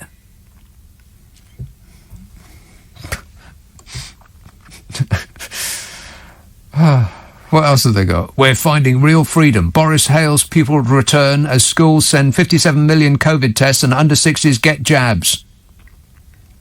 Right, how's the death rates coming? I noticed they've stopped reading those. We're only interested in the vaccinating rates because that is the only metric on which we are doing well. Everything else, catastrophe. As I was explaining at length last night. Sam in Red Hill says, what would the settlement be if Pretty had bullied him? God, he would be really in the money, wouldn't he? So it's a good job she didn't. Hey. Whitley Bay. Hello, Jerry. Jerry? Hello. Oh, you finally got round to me after 35 minutes of... whinging and whining and moaning. Yes. Yes. Yeah. You're using your time really well. Just wondering where you are with the NHS pay rise. Where I am with it? Mm-hmm. I think it's a blooming outrage. Good. Well, that's a start. It's a start? Would you like to expand on that? No. But thanks for asking. So it's complete outrage, so they shouldn't get a pay rise. Yeah, like I said before, you're really using your time well. You've waited, 35 minutes, made sure to tell me that you've been waiting that long, and this is what you wanted to say? To twist my words in the most pathetic and obvious fashion? No, Nick, I'm asking you for a position. Yeah, I gave you it, and then you read it back to me as the opposite of what you knew that it meant. No, just tell me. I told you already, I think it's a blooming outrage. So the NHS quite clearly should not get a pay rise at the moment. Is that your honest understanding of what I just said? Well, given that we've just been over this twice now. What I'm trying to clarify is what your position is. I've told you, like, maybe 3-4 times now? No, you haven't. You have. What pay rise should they get? They should get a pay rise. At the moment, A pay rise, that could be 0.1%, 0.2%. Oh, God. Has anybody ever told you that you're tiresome? You have, just now. No, I didn't. I asked if anybody had told you. Nobody else has. Nobody has told you that. But you're deflecting I from find the that question. I find that hard to believe. What pay rise should the NHS get? Oh, I don't know, 3.86%. Are you happy now? 3.86%. Okay, so... Let me ask you this, Jerry. Okay. What do you think they should get? I think they should get the same as all of the public sector workers. Right, 0. Yep. Right, they should get our thanks. Thank you. Yeah. Yeah, okay, right, well, okay, right, so, I mean, obviously people who have lost their jobs, lost their income, lost their businesses, they don't count anywhere, do they? You know, since 2010, nurses' pay has gone in what direction, do you think? What do I think? I think it's Just probably guess. gone up. No, it's actually gone down.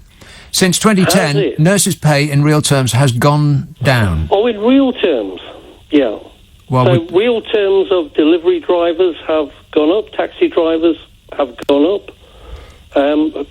Whose pay has gone up in real terms? And whose pay has gone what, down Jerry? in real terms? What have taxi drivers and delivery drivers got to do with nurses? Well, they've got nothing to do with it because they're not public sector workers, Nick. Right. Well, then why did you bring them up? Well, because you on the left have this fetish about public sector workers as if they're some form of unbelievable saints, whereas people in the private sector are some sort of evil devils who have to scrounge around on the bottom. Jerry, do you think I work in the private sector or the public sector? You work in the private sector, but in the posh part. What, London, you mean? Yeah, the posh... Leicester Square. Yeah. What's your salary, Nick? What the hell has that got to do with you? Well, it's got nothing to do with me. Well, there you go then. God. I think we've got a winner. The most annoying man I've ever talked to. And I talk to Brian from Stockton-on-Tees on a regular basis. So nurses should get nothing because cab drivers and delivery men. Right. Well, that makes a lot of sense. Nurses, in real terms, earned more 11 years ago than they do now. That's actually true. They earned just over 25 grand as a starting salary in 2010. They earned just under 25 grand in real terms as a starting salary today. And in the intervening period, it was all down. It's a very, very shallow U. So they were really coining it in 2010. £25,000. Don't spend it all in the same place. Of course, if you're buying Boris Johnson's wallpaper, there would be a danger of you doing just that. But the country can afford that. Don't you worry about that, Bodger. We've got you covered. Literally. But nurses' pay has gone down since 2010. And only just crept back up to slightly under where they were 11 years ago. No, but other than that, you make a good point there, Jerry. You incredibly annoying man, you. But I do appreciate the call, and please call again when I'm not here. Jim in Hassock's texts, Nick, spot on about Reggie Perrin. That was funny. Have a good day, dear. I won't.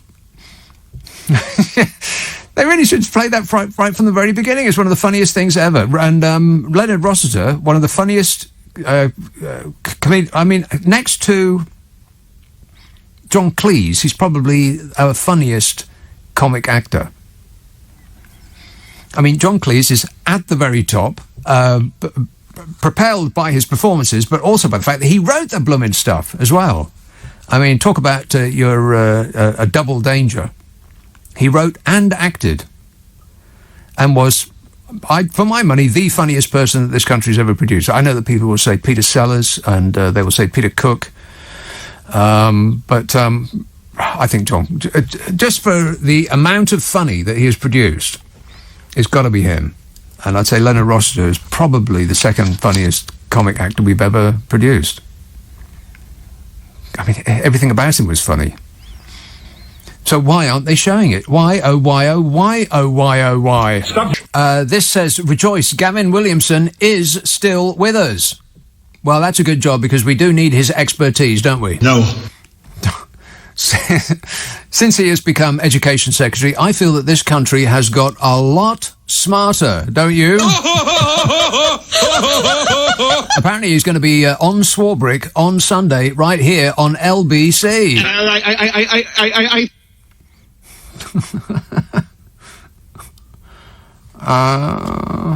Chris says, local senior school finishes an hour earlier on Wednesdays at 2:10 for pupil enrichment. Is that allowed on school property? 0345 6060 973. Southampton. Hello, Simon. Hello. Just before I say what I just wanted to make a comment on your last caller. It's amazing that you found somebody that I dislike more than Brian in Stockton-on-Tees. At least you can actually laugh at Brian. Yeah. And for what it's worth, I'm a cab driver. I haven't had any work for a year. Blimey. I believe that those nurses should get everything they can get. So stick that one in your pipe. I think the people at HMRC, Her Majesty's Revenue and Customs, I think that they, over the next couple of years, are going to be enjoying a 13% pay rise. 13% pay rise. Disgusting. It's disgusting. Part of the reason why I called, actually, because there's two things I want to say. With regard to Harry and Meghan, now, I've been listening to the phone-ins on LBC for the last few days, weeks, whatever, about this. And when I hear people ring up who carry on like it's as if they own them and somebody's stolen something from them. Yes. And the weirdest thing is it's as if they don't even consider that Harry has a say in any of this. No, they talk about him like he's a puppy. Yeah. Well, I hope and I pray, purely and simply out of my dislike for those people, I don't like many people, you've probably gathered. Yeah. But I hope... Well, you do meet a lot of people being a cab driver, so I understand that. Well, not for a year I haven't. Oh, yeah, right. Yeah, just the people that ring into these shows. Yes. I hope and I pray that whatever happens tomorrow on that interview, which I will watch tomorrow because I don't watch normal TV, it's all accessed in other ways, that they stick it to the monarchy. I hope they stick it. I hope they cause so many problems. There's so many waves and all these flag braggers. That's not the word I wanted to use. No, very good. Excellent use of the word braggers. Yes. Yeah. And I hope that they're really ringing in their droves in and they start to burst. They've decided to be furious before they've even seen it. Yeah. Well, this brings me on to my next point. Yes. Now, the clip that you're referring to. The what now? The clip that you've seen on YouTube about the royal correspondence that have passed comment before even seeing it. Yes. Right. Now, does the campaign to unify the nation trophy mean anything to you? No. Right. Okay. Now, I know you don't like homework, so you don't have to do this. But believe me, if you don't do this, you will. Yeah. No. You will regret it. You will regret it if I you don't want to, and you can't make me. The blokes that made that happen, the two young guys, yes, they're YouTube, they've got their own channel. Yeah. Now, if you type a search in for their work on YouTube, there is a particular far-right ex-colleague of yours that was the victim of a very, very clever and amusing prank. Right. And all I'm going to say is, if you do decide that you might be tempted to do a little bit of homework, look it up, because it is incredible. right? I absolutely will not do that. I can't imagine who you're talking about. We've got a few idiots in our party. No, it's not that one. No, it's not that one. Not that No, one. not that one. No. Well, leave it with me, and I'll do extra research maybe next week. Yeah, well, if you don't look it up, get your colleague to, and I'm sure he will twist your arm, because if you don't watch it, you're missing out. Right. Seriously, Well, you're missing out. he's no colleague of mine, just to be absolutely clear. Cheers, Nick. All right, thanks a lot, Simon. 0345 6060 973. Send me had to run away, because I was going to ask him what life's been like as a cabbie, because he hasn't been a cabbie this last year or so. I have been wondering about that, because, every now and again I'll be standing in the street thinking, God, if I didn't have my car right here, and it actually works, then I'd be screwed, because how'd you get home anymore? Not that anybody's got anywhere to go to these days, not with the rules and everything. This anonymous text says, I can't wait to not vote for Lawrence Fox. Yeah, I can't wait to not vote for Lawrence Fox, says that anonymous texter. Hiding behind anonymity. Isn't it funny how all of the people that would vote for Lawrence Fox, all, to a person, hate actors sticking their nose into politics? What do they know? Blooming lovies sticking their nose in. What do they want? They don't like it. They can go on. Like that. Glenn texts, hopefully Lawrence Fox can take over from where Nigel Farage has left off. We've lost the best Prime Minister we've never had. Good sense of humour there, Glenn, if that is indeed what you were demonstrating there. Let's hope so. This says, with the local elections in May, do you think it's a mere coincidence that so many of the areas getting financial help from the Tory government just happen to vote Tory? No. No, let me think about that for a couple of 3 seconds. No. I have detailed files about that. I was going to talk about Meghan, Harry, but if you insist, this is from the Grawny ad. The Shadow Community Secretary, Steve Reed, has, Steve Reed, wasn't he an actor in old horror films? I'm pretty sure that Steve Reed gets a name check in the Rocky Horror Show, a Steve Reed movie. I bet my glamorous assistant wants to look that up straight away. If not, no, he's shaking his head. What? The Shadow Community Secretary, Steve Reed, has accused the government of using taxpayers' money to shore up Tory votes with cosmetic projects in hand-picked constituencies while failing to address the legacy of a decade of austerity. The Guardian has calculated that 39 of the 45 new recipients of Towns Fund handouts announced in Rishi Sunak's budget have Conservative MPs. Wow. 39 of 45 recipients of Towns funds have Conservative MPs. Isn't that a coincidence? No. Meanwhile, areas represented by 5 cabinet ministers, including Sunak himself, were placed in Tier 1 for the Levelling Up Fund, giving them access to taxpayer funding to help them apply for the £4 billion plot. Oh, I'm sorry, that should read pot. Not plot. Goodness me, no, why would anybody think that?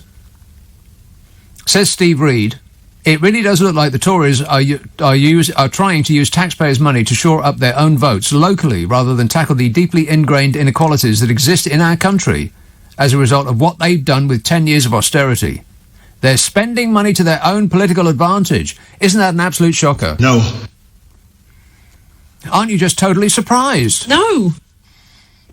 The government is yet to make available the qualifying criteria for the Levelling Up Fund, despite Rishi Sunak insisting at Wednesday's press conference that they were transparently published.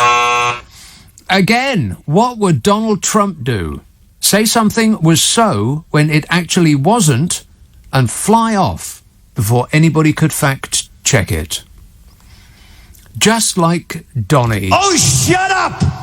Reid pointed to a plan in the Community Secretary's Newark seat to restore the gatehouse of a 12th century castle with some of the £25 million received from the Towns Fund.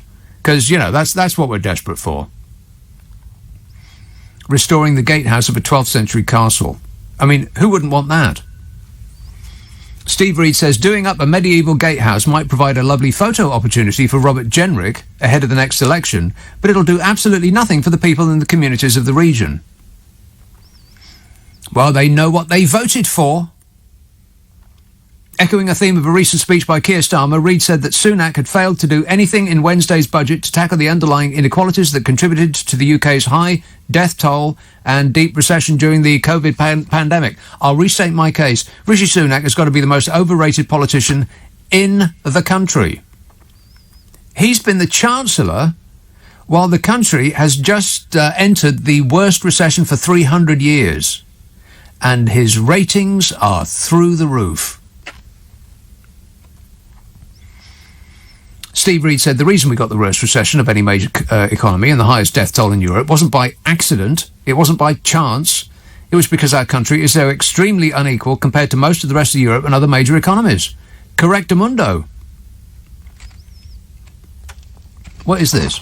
Steve Reed. Oh, you've got all of the Steve Reeds that have ever been invented. Steve Reed, an American newspaper publisher, a professor of modern political science, an American politician, English footballer, president of the Canadian Soccer League, British Labour politician, American baseballer, an American judge, and an English footballer. Well, none of them. An old Steve... Oh, no, you know what? It's an old Steve Reeves movie. All those people that want to come in to call in and correct me, you can hang the phone up now. It's an old Steve Reeves movie, is the lyric from the Rocky Horror Show. Oh, Rocky. Anyway, where was I? Oh, yeah. At the gatehouse of a 12th century castle. Doesn't it look lovely? Tarted up with your money it is. You're welcome. Thank you. Reid argued that the government's method of doling out regeneration funds from Whitehall was part of its broader approach of retaining control instead of handing power back to communities. What a total surprise. What would Donald Trump do? Spend your money on remaining in power is what he'd do.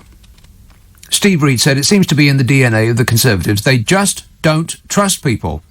They don't trust communities. They want to control everything from the centre themselves. It's why they got so much wrong during the pandemic. Well, one of the reasons maybe. That and that they had to unload all of that money that was just clogging up the place. Fortunately, they found some friends who could take it away for us. Thank you. We appreciate it. So much better that all that money isn't just clogging up the place. It's like freedom.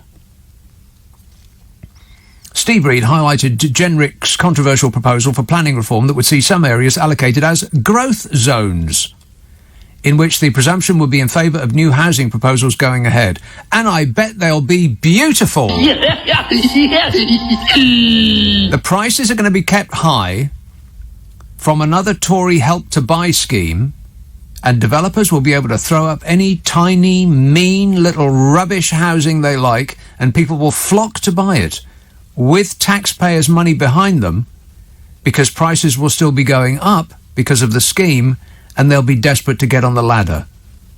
I bet developers wake up laughing. I'd say that donating to the Tory party is probably the best investment that anyone can make right now. It pays out like a broken one-armed bandit. It pays out like an open till. Just help yourself. Let's have a call in Tunbridge Wells. Adam. Hey, how are you? Good, thanks. Good. Now, I was just wondering if you saw this really embarrassing video this week. Well, one of many. One from Rishi Sunak, which is awful, but then also the one from those two kids. Yeah, toe it's curling. just so cringeworthy. Awful. Toby Mug ears. It's awful. Well, never mind about his ears. You can't help his ears any more than you can help his height. But you can help what he does. Yeah, well. There was one of Matt Hancock doing parkour, and I almost took my own. Oh. I saw a still. Embarrassing. Yeah. I mean, who is doing their focus groups? Is this what he thinks to get down with the kids is about doing? One, parkour is like, what next? He's going to start crumping. It's just so embarrassing. Yeah. It's so embarrassing. He'll be going to work on a skateboard next. But, I mean, I just don't know. What's crumping? What's crumping? Crumping is this type of extreme street dance that came out of California in the early 2000s. Is it? Hang on one sec. Can you do some crumping for me? Sorry? Can you do some crumping for me real quick? No. No help at all, really. He probably isn't down with the kids. No, he isn't. No, not like me. I'm hip. But, I mean, I'm with it. Every one of the cabinet seems to be a character. I mean, you see him, Matt Hancock, Dominic Raab getting angry with Kate Garraway. Who has beef with Kate Garraway, of all people? But I think that's an interesting point. I wonder what the focus groups have been telling them, because whatever it is, they need to get different people on those focus groups, because they're not giving him the right information. But they're winning. That's what I don't get. I mean, what is the point of the Labour? There's no point of the Labour Party, because it just seems like nothing is it just cannot penetrate this like great rump of Tories that seem to get away with everything. Yes. I think at this point they're trolling us. Right. Well, it must be. Of course they are. Yeah. Speaking of big rumps, there's a picture of Boris Johnson jogging away from us. All right. Thanks a lot, Adam. Calm down. It might never. Oh no, that's right. It already has. Now, so he's just popped up a couple of pictures of Matt Hancock in shorts, which nobody needs to see. Disgusting. He's leaping over a fence in what looks like Regent's Park. So he must have got the photographer to follow him on his little run, mustn't he? I mean, there's no way that a photographer would have just been hanging around Regent's Park on the off chance that somebody famous might come by. So it's a setup. So I wonder if this is one of the three professional photographers that Boris Johnson has hanging around to try to take a flattering image of him. Any luck so far? No. No.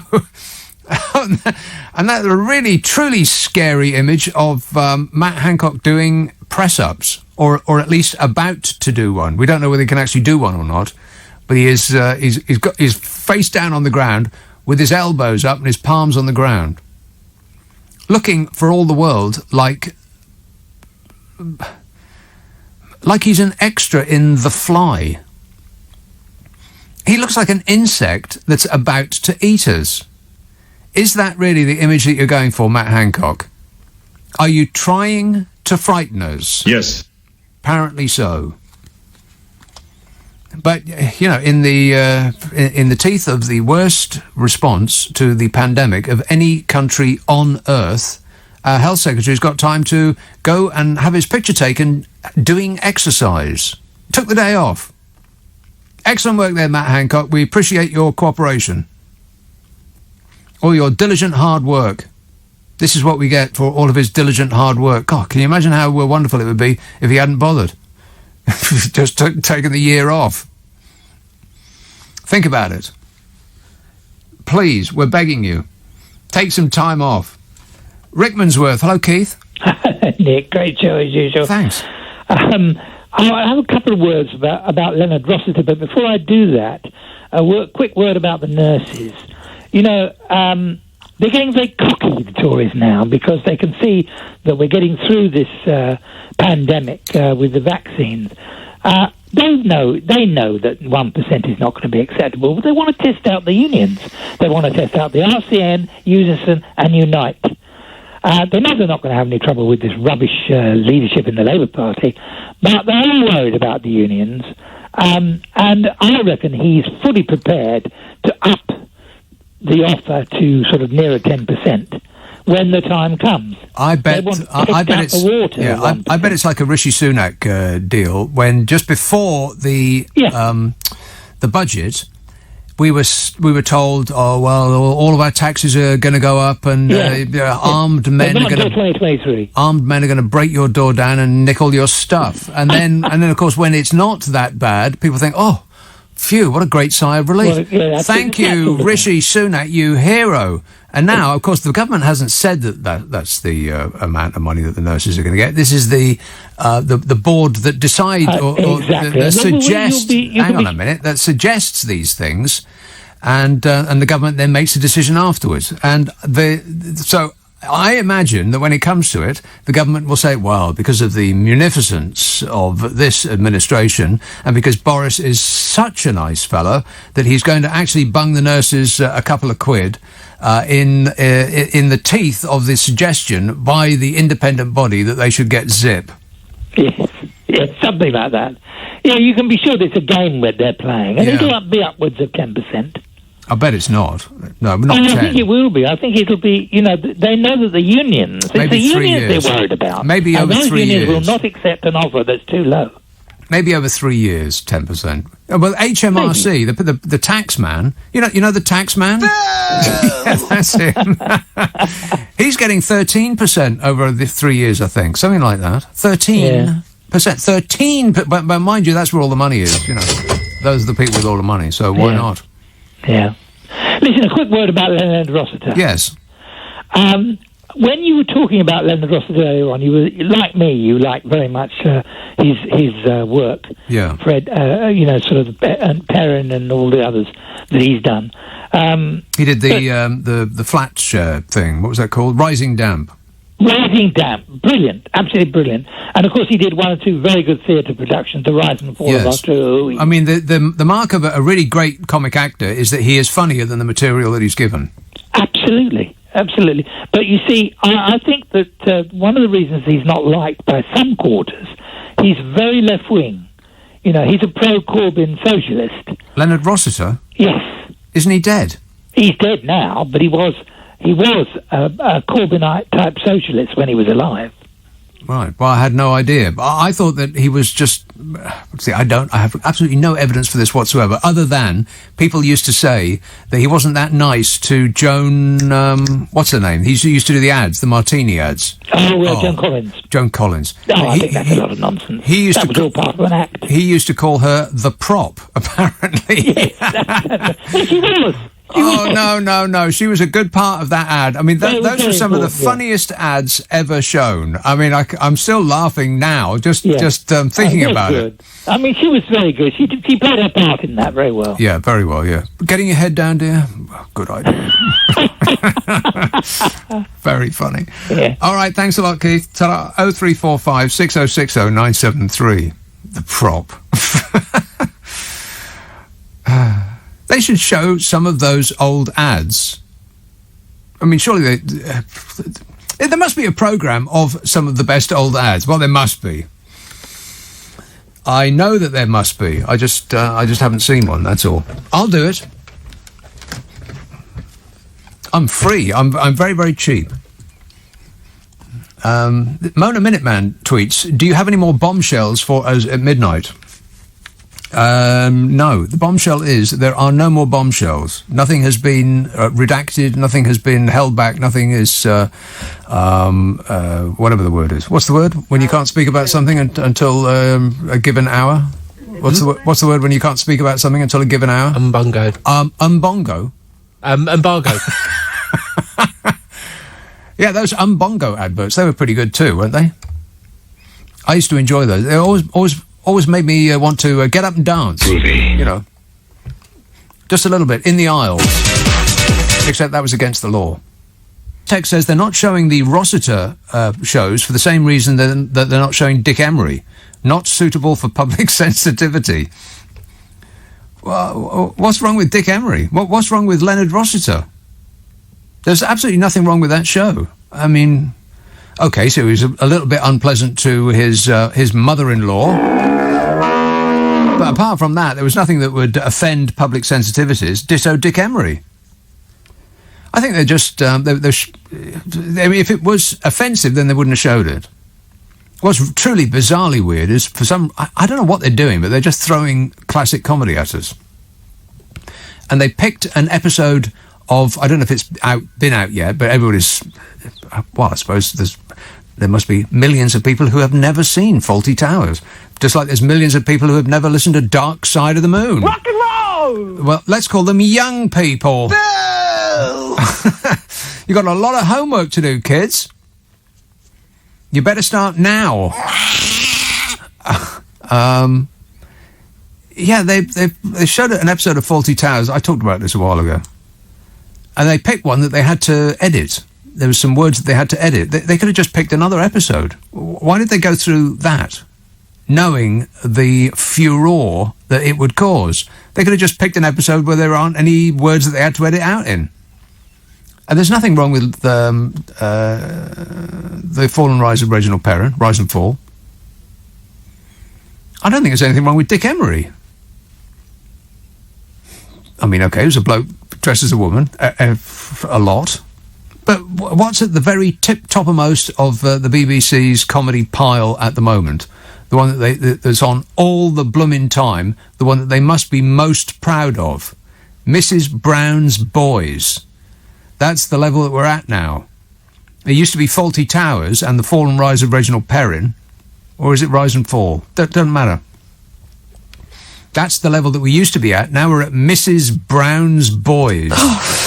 Fabulous. Which is a bloke dressed as a woman saying the F word in an Irish accent. Oh, the audience said, woo, woo, woo, woo, woo, woo. Oh, he's going to say knickers any moment. Woo, woo, woo, woo. This says, apparently Matt Hancock thinks we can only afford 1% for the nurses, but we spent £37 billion on a test and trace system that is not fit for purpose. I think that's about 26 grand for every employee in the NHS. We could easily have afforded a lot more if the government knew what they were doing. Hey, you know what? I think the government know what they're doing. I think they know exactly what they're doing. It's all going very well. Ain't that right, Bodger? I can't comment on that. Let's have a call in Maidstone. Hello, Joan. Yeah, I'm here. Yes, Joan. Hello there, Nicholas. Hello Good there, evening. Joan. How you doing? Okay, my dear. Listen, when will the public learn the number one manoeuvre by the Tories is divide and rule? They just love it when the workers attack each other instead of attacking them. Yes. And you know what, Joan? The workers comply. And they do it all. That's what the left specialises in doing, forming a circular firing squad. Well, I don't know about that, but I mean, you could hear them even on your show tonight. You know, I'm a this, I'm that, and I deserve it. No, let's turn all our firepower on the Tories, because they are the ones who have oodles of money, loads and loads of money. We've been listening to tonight, have loads of money. So what they should do is not divide and rule. Now, I'd like to tell you about something. Yes. I went along to, just a few years ago, somebody took me along to a disco. Where disco? Hold on, my dear. Go on. Where they said, you've got 3 minutes, Joan. So I got onto the stage there and I was saying, you know, because then they were trying to divide the youngsters from the golden oldies, you know. And so I said my little bit.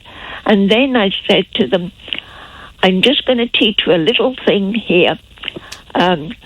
No cuts, just growth. No cuts, just growth. We did it before, just after the war. What does that mean? No cuts, just growth.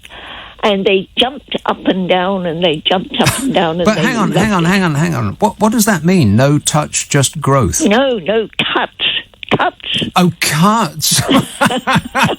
No cuts. I thought you were telling them to take their hands off each other. No. And I'd like to say something about Starman, right? The reason why a lot of people aren't following Starman is because instead, you know, they're doing news, you know, the news cut sort of thing. Keir Starmer, you're talking about? Keir Starmer? No, yeah, I'm talking about Keir Starmer. Right. They're following the, you know, just the brief reports from the newspapers. I forget what you call it at the moment. Mm-hmm. And also, of course, those Twitters. You can't put common sense into Twitters. No, it's a common sense free zone. Yeah, and this is it. Now, just after the war, we had somebody, you know, who helped win the war, good old Churchill, a Tory. When he came back, who defeated him? A very quiet man called Clem Attlee. Yeah, somebody made that point on this show a little while ago, that we seem to go from somebody with a lot of charisma... that was me, my dear. Was it? From a lot of charisma to charisma bypass. I mean, in recent years, we went from Tony Blair to Gordon Brown. Yeah. But how I see him, you know, because they've done all this party business. They've had it with Trump. They just want entertaining. Yeah. We do not want entertaining. What we want is somebody who'll put the pennies in the pockets of the people We who need a serious person. These are serious times. We need serious people. But that's not what the public want. The public want to be entertained. Well, it's You're up quite to right. us. It's up to you, my dear. Right. You've got the airspace. All right. Okay, well, leave it to me, Joan. And remember, no touching. Only growth. you take care. All right, cheers. 0345 6060 973. No touch, only growth. Remember that, kids. Simon in Windsor says, would I be cynical in thinking that Lawrence Fox got a lot of his acting jobs down to his surname and parentage rather than his ability to act? I don't know. I don't remember ever seeing him in anything. What's he been in, Lawrence Fox? I can't think of what he's been in. Do you know what he's been in? Lewis. Lewis what? The Inspector Morse spin-off.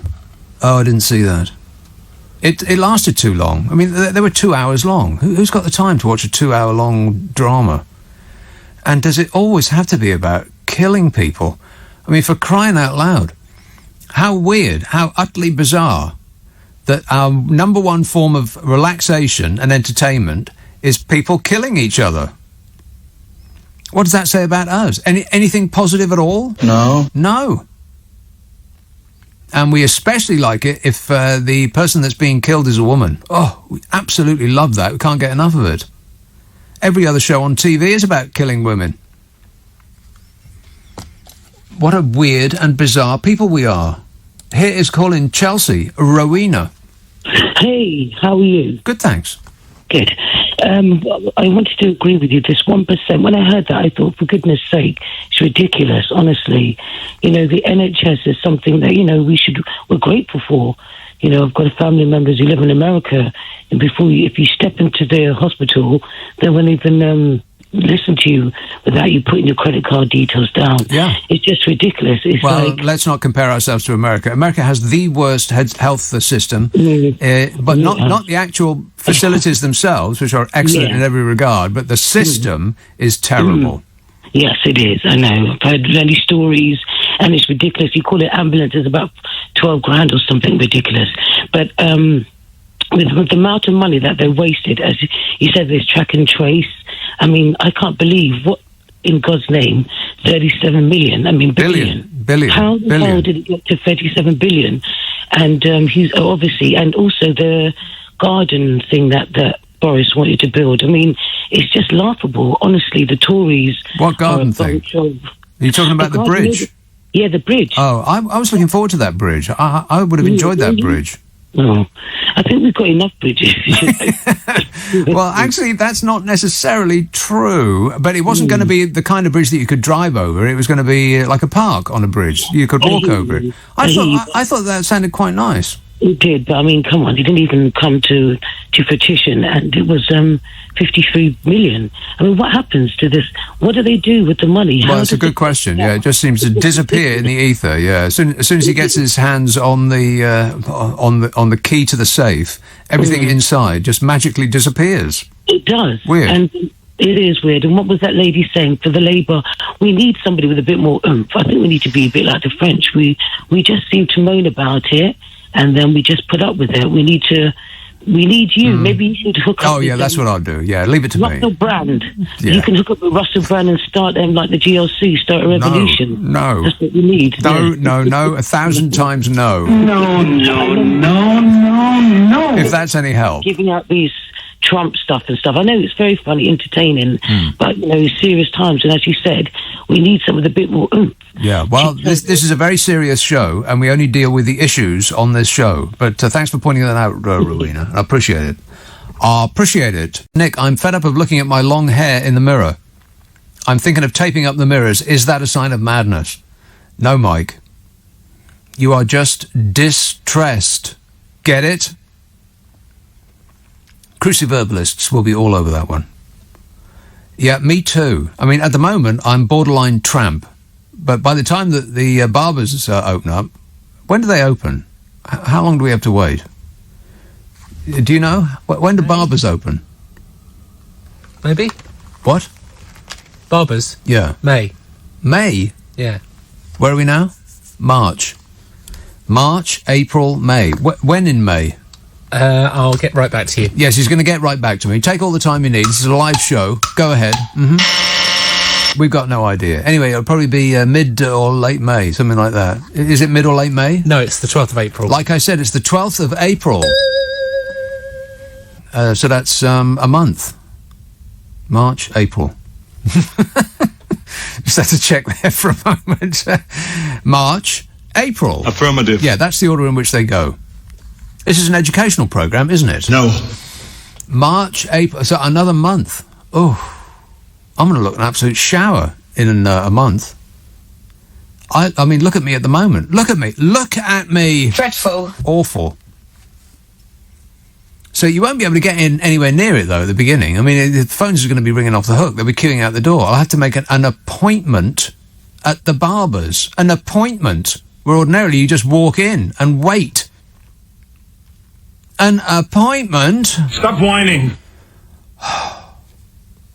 So it's going to be, when did you say it was? 12th of April. 12th of April. So it'll be at least a week before you can get anywhere near it. There'll be 10 deep outside the door. It'll be just like it'll look like a bush of hair outside. Let me rephrase that. In fact, let's just stop talking about that entirely. Oh, no. Made a big mistake, huge.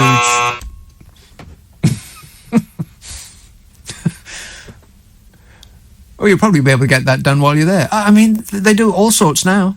Cater for all needs. Disgusting. 0345 6060 973. So, am I going to buy scissors and do my own hair or just wait? I think you just got to wait, right? Because the consequences of doing your own hair badly are just too awful to contemplate. I could wear a hat, I suppose. God, I'd look so jaunty in a hat. Maybe a beret.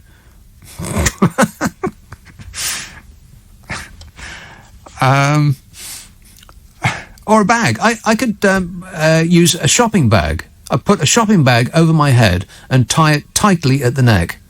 Doesn't that sound like a good idea? Let's have a call in Tamworth. Hello, David. Hello. David. You should put a TV guide on your head. Yes. Why not? Because you've not been reading it, because the fall and rise of Reginald Perrin has been back on since the 23rd of February. What? Yeah, 8:30. What channel? BBC 4. Really? Yeah, because I've decided, because I was only a little boy, little boy, when it was on, I wanted to watch it, and I do like Leonard Rossiter. Yes. Well, I had no idea. Yeah, well, they have, bearing in mind it's the BBC, they have put a few little classics on, but I've missed them because they don't sort of say, oh, this is on. I wanted to watch Abigail's Party. Oh, yeah. Yeah, I've never ever seen it, and I missed it, and I didn't really want to watch it on my computer, so hopefully it'll come up again. But what other comedies would you like to see then? Well, I would quite like to see Abigail's Party. Yeah, I would. Yeah. There were some things, and I don't know if you remember the 7 of 1. No. It was all those pilots that, Ronnie Barker did. Right. No, I'm unfamiliar with that. But he did 7 pilots. Yeah. Well, I've got no idea. But leave it with me and I'll check it out later. But in closing, do you like Demis Roussos? He's fantastic, isn't he, Brian? That's a little clip, a spoiler from Abigail's Party. Warning! Oh, too late. Should have told you that beforehand. Anyway, thanks a lot, David. 0345 6060 973. I mean, I don't mind mentioning it every now and again, but I don't want this show to become all our TV hits. What's this? Tuesday nights, 8:30, BBC4, re-showing Yes Minister Just... That's the show that was on before. That was, I'm sad to report, not funny. I mean, I sort of enjoyed being in their company, but I didn't laugh or smile. Maybe it was just they were off that day. I mean, they did a lot of them. Not all of them can be a laugh riot. I think what occurred to me as I was watching Yes Minister was, the first time it was out, it was all a bit of a surprise. I mean, we suspected that perhaps something of that type went on behind closed doors, but we didn't have it confirmed to us. And we thought, while we were watching it, yeah, that's right, that's really sticking it to them, because that's probably exactly what it's like. These days, of course, we know precisely that that's what it's like, so it read more like a documentary than a comedy. I think that's probably why it wasn't so funny, is because we're living it now. We're not watching it on TV. That is actually our life now. All those crooked, conniving, slithering people are running our lives now. We're living in Yes Minister. Whereas Leonard Rossiter is still, the work of, it's in the realm of fantasy.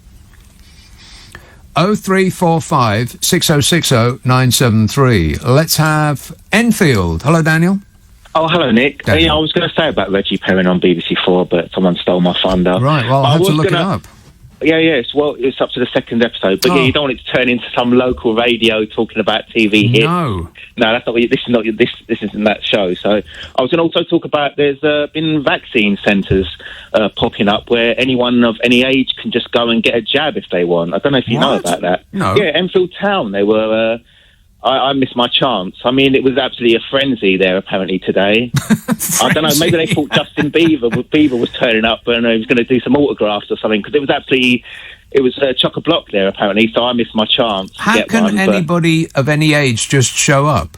I thought there were rules. That's what I thought there was rules. That's why I thought you might get someone onto it from LBC, because I thought it was being done in a certain... yeah. But it's Boris's party, so it's going to be absolute catastrophe, isn't it? If he's got anything to do with it, yeah. All bets are off. Because I'm thinking to myself, apparently you don't need no ID, so people could just go there and say I'm someone else and get their extra jab, couldn't they? How did you know about it? A friend texted me, and apparently there was one in a mosque in Enfield, and there was one at some other community centre.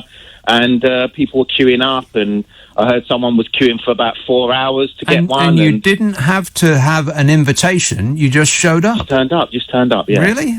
Yeah, I don't know what's going on, but that's how it was. But I'm just thinking to myself, is anyone actually keeping record of how many people, how many jabs people are getting? Because I worry if people are going to become, I'm up to my 8th or 9th jab. It'll be like vaccine junkies and stuff, won't there? I'm on like 6 jabs a day now, man. Because people will be like, I'm going to get more antibodies if I have more. We've got to watch this, because people will become addicts, Yeah, well, that sounds like a bad idea. A jab addict. All right. Simon says, do you know cuts to NHS frontline services were hidden in Rishi's budget, and the 39 GP surgeries privatised to a USA company? Yes, I did know that. Yes, I did know that. Thanks a lot, Rishi Sunak. This anonymous text says, oh my God, what is happening to this country? Well, that's an excellent question. Don't ask me. I only live here. Meghan Markle's Canadian Suits co-star Patrick Adams launched a furious attack on the British royal family, accusing the palace of tormenting the Duchess of Sussex and describing the monarchy as toxic, archaic and shameless. Well, yeah, that sounds about right. Patrick, 39, fired off an extraordinarily vicious rant against the royals on Twitter, where he insisted that his friend had been subject of underhand behaviour on the part of the monarchy after reports were published that Meghan had bullied several former staff members at Kensington Palace. And the press were furious about that because firing off extraordinarily vicious rants is their job. Correct. Patrick then detailed the struggle that he says she faced when joining the archaic and toxic royal family. He said she fell in love, moved to a new country, became a household name across the entire globe, and began the difficult work of trying to find her place in a family dynamic that can be best described as complicated and, at worst, seemingly archaic and toxic. He wrote in an 8-tweet rant. Rant. I love that. Anytime anybody says anything about anything, it's a rant if the person doing the commenting doesn't like it. You could describe the news like that. Here is the rant at 10. The monarch opened Parliament with the Queen's rant. The Pope delivered his Easter rant to the masses. Hazard and Sparkles are involved in a war of words with Buckingham Palace after the Duchess accused the firm, it says here a mafia-like term used to describe the royal family, of smearing them and peddling a wholly false narrative based on misleading and harmful misinformation. Liar! The publication by the royal family of bullying allegations against the Duchess was called part of a calculated smear campaign against her. Yeah, if you're one kind of bully, then the government will form a square around you. If you're accused of being a bully and you're not part of the government, then you get thrown to the dogs. Buckingham Palace has denied all of these claims in an unprecedented statement, while also revealing that it has launched a probe into the allegations, saying it does not and will not tolerate bullying or harassment in the workplace. Yeah,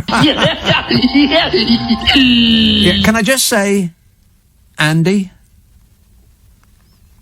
How about Andy? Can we talk about Andy? No. Apparently not. The matter is closed. Nothing to see here. Please move along and stone the evil witch who took our Harry away. No!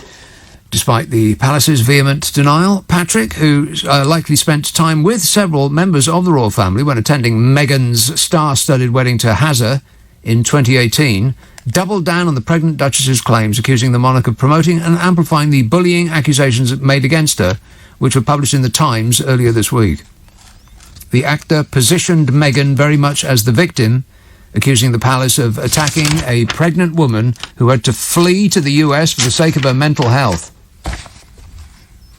He wrote, "It's obscene that the royal family, whose newest member is currently growing inside of her, is promoting and amplifying accusations of bullying against a woman who herself was basically forced to flee the UK in order to protect her family and her own mental health." Yeah, that's right.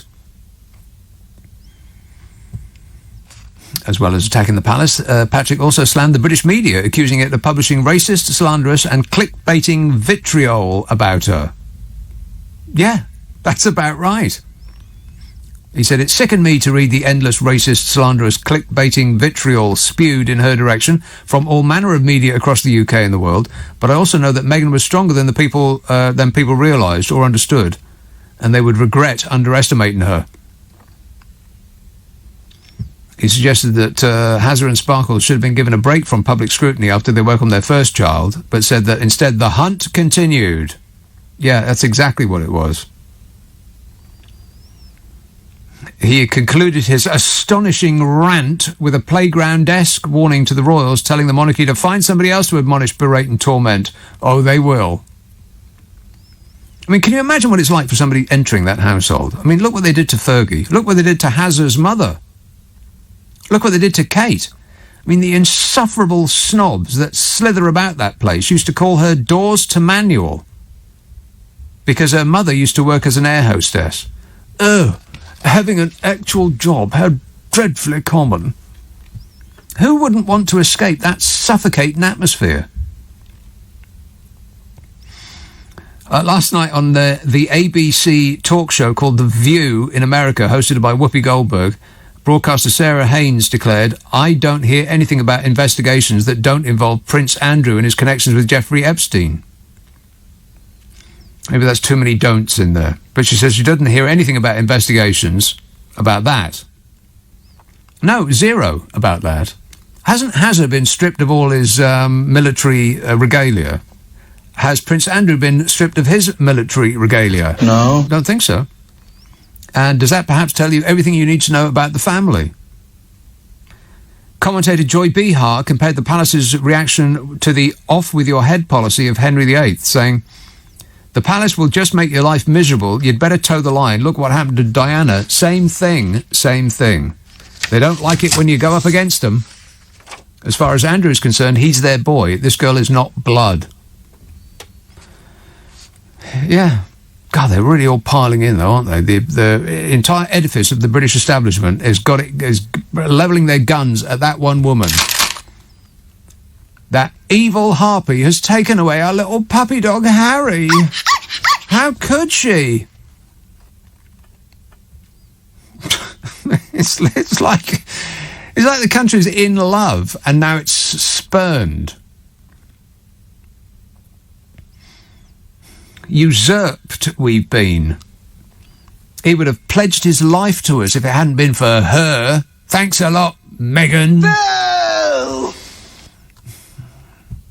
And the papers, it's like they don't read themselves. Mail headline, drunk on their own drama, Harry and Meghan say relentless negativity forced them out. Yet these joyously positive front pages prove the opposite. Sarah Vine unearths the real cause of their TV high noon. So they cherry-picked a couple of headlines that painted Harry and Meghan in something approaching a positive light, as though to prove that the British press have been nothing but supportive. Wow. Here's some old headlines. Curiously, by the very same Sarah Vine. Memo to Meghan, Brits prefer true royalty to fashion royalty. Here's another. Harry's an admirable chap, but to claim the publicity-hungry Meghan is a hapless victim is crazy, says Sarah Vine. Yes, they're joyfully in love, so why do I have a niggling worry about this engagement picture of Harry and Meghan? By Sarah Vine. After these shocking palace bullying allegations, please spare me any more of halo-cracked hypocrites Meghan and Harry's women-empowering victimhood garbage. By Piers Morgan. Meghan makes jaw-dropping claim the royal family has perpetuated falsehoods about her and Harry in Oprah interview teaser released just hours after Palace launched sensational probe into allegations she bullied staff. And on it goes. And there's this is not my work, but this was a comparison site on how the press dealt with Kate. You know Kate, don't you? And how they dealt with Meghan. No! That's about it. Okay, on the baby bump. This is how they, which paper? The Mail, March the 22nd, 2018. On the baby bump, Kate, quotes, bumping along nicely. The Duchess was seen placing a protective hand on her tummy as she exited the event. That's Kate's baby bump. Meghan's baby bump, same paper, a year later. Personally, I find the cradling a bit like those signs in the back of cars. Baby on board, virtue signalling, as though the rest of us barren harridans deserve to burn alive in our cars. Wow. That's the tone. Then there's one about avocados. Here's how they treated Kate and William's avocado experience versus Meghan's. Kate and William first. Express, 2017. Prince William was given one of the green fruit wrapped up in a bow by a little boy whose mother is suffering during her pregnancy too. He said he'd take it to Kate and see what happens, and said good luck for the boy's mummy. Ah. Same paper on Meghan. The pregnant Duchess of Sussex and so-called avocado-on-toast whisperer is wolfing down a fruit linked to water shortages, illegal deforestation and all-round general environmental devastation. Wow. Flowers. I mean, what could possibly go wrong? Wedding flowers. Here's a story in the Express on wedding flowers for Kate. As far as bridal bouquets go, there was nothing particularly regal about Kate Middleton's modest arrangement of simple seasonal flowers. Like the bride herself, the bouquet was effortlessly elegant and understated. She is evidently well versed in the language of flowers, a little-known romantic relic from the 19th century.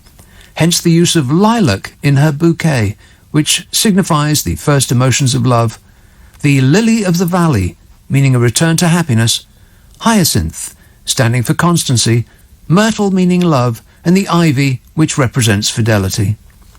That was the Express 2011. And now Meghan's wedding flowers. Same paper, 2019. Meghan Markle was holding a wedding bouquet which flowers were replicated in Princess Charlotte and the other bridesmaids' flower crowns. Meghan's bouquet was made of forget-me-nots as well as sweet peas, lily of the valley, astilbe, jasmine and astrantia. Lily of the valley is a highly poisonous woodland flowering plant, and ingestion could be deadly. Making the church smell nice on their wedding day. The Mail on Kate.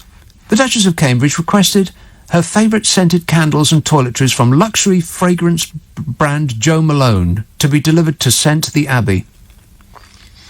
Same paper. On Meghan. Kicking up a stink. Dictatorial bride Meghan wanted air freshener for, quotes, musty 15th century St. George's Chapel, but the palace said no. Are you getting the picture yet? Holy mackerel. Who wouldn't want to escape this? Oh, but we've been nothing but super unkind to her. Whine the press. Stop whining. I mean, it's just amazing. Cloaking the press cloaking themselves in in the cloak of victimhood. Why is Meghan picking on us? Says the Daily Mail. I got more of these. It's just amazing. You read them side by side. It's just amazing. So I might lay some more on you in a bit. In a bit, a couple of 3 minutes. I have more compare and contrasts to come in just a minute. Give me a while. Belfast. Hello, Tony. Hi, Nick. When it comes to this government, I have a very suspicious mind. If you remember back before the last election, they were being accused of trying to sell off the NHS. Yeah. So they backed off from that. But I think... Did they really? No, they didn't, but the latter one they did, right? But I think what they're doing now is they're trying to force a fight with the NHS so that they can get round to saying, oh, well, we need to do something about this. We'll have to sell some of it off or something like that. Remember what they've done with the miners? You know, they deliberately forced a fight with the miners, the Conservatives, to get rid of the mines. You know, it's the same thing. Or it could be another way of them trying to avoid people looking into what they spent all the money on. Yeah. I wonder if we'll ever get to the bottom of that. I expect that the government will hold an official inquiry overseen by their close personal friends, which will enable them to not speak about it because they will... Hang on a minute. Oh, my phone's talking to me. Okay, here's what I found on Look. Hold... My phone's just said, okay, here's what I found online. Take a look. Hold a public inquiry into the handling of the COVID-19 crisis. My phone is listening to me. I've got it on mute, and it went ahead and talked to me anyway. What is that about? It's bugged. Yeah, the government's listening to you. Yeah, is this thing on? I hope not. Can anybody hear me? Gosh, I hope they can't. What were we talking about? Oh, yes, I think that the government will instigate an inquiry, and during the inquiry, they'll say, well, we can't possibly talk about that now. We'd love to be answering all of your questions, but I don't want to prejudge the inquiry. And the inquiry will say, and this is word for word what will come out of it, they'll spend £50 million and take 5 years to come to this conclusion. Lessons must be learned. Oh, Nick, it'll probably take 20 years of like some of the inquiries that's going on here. You know, 20 years, not 5. So you'll be lucky if you hear in the next 20 years. Yeah. Oh, can I mention something about the royal family? Okay. Get rid of them. Right. Don't sit on the fence, Tony. Tell us what you think. But as regards the government, keep your eyes open, peeled at all times. Don't close both eyes at once, because you never know what they might get away with. Ain't that right, Bodger? I can't comment on that.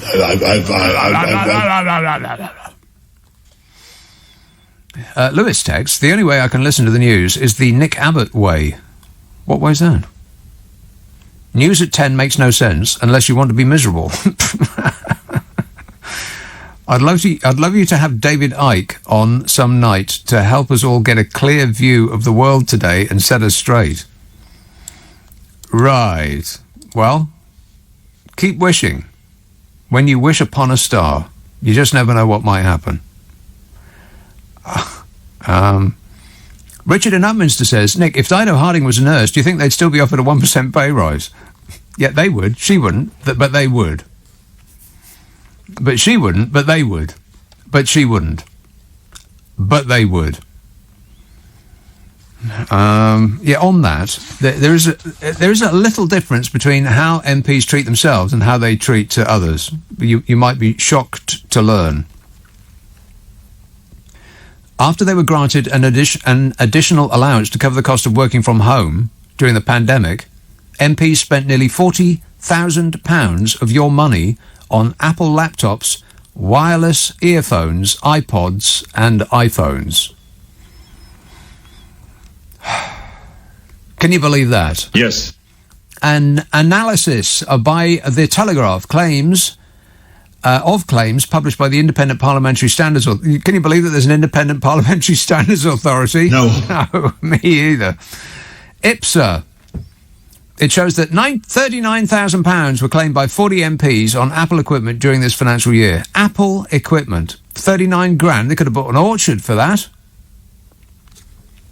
Several MPs made claims for AirPods, a new range of wireless earphones, while others spent more than £1,000 purchasing Apple MacBooks and iPads, along with other luxury gadgets. Oh, I can only dream of having a luxury gadget. Due to changes in working arrangements brought about by COVID-19 restrictions, the Independent Parliamentary Standards Authority announced last April that MPs would be allowed to spend an extra £10,000 on equipment for themselves to make up for not having to go to work. But that's not all. The extra 10 grand was on top of the £26,000 that MPs can claim to cover office costs. So let's just do the maths, shall we? No. MPs get £81,000 for doing an excellent job. Of course, they get £81,000 a year, even if they do a terrible job. And they will continue to earn that as long as they can persuade a readily persuadable public that the other side is full of radical communists who want to eat their children. So on top of the £81,000, let's just ignore the extra £26,000 that they get for paper clips or edible panties or whatever it is they spend our money on. They were actually awarded a 12% pay rise for the inconvenience of being able to work in their own home that we are probably paying for. Their home, I mean. And these people have the nerve to lead us in applause for the NHS, not lead exactly, but leap to the front of the cameras to make like it was their idea. Remember, it was an immigrant that started all that. No! That's right.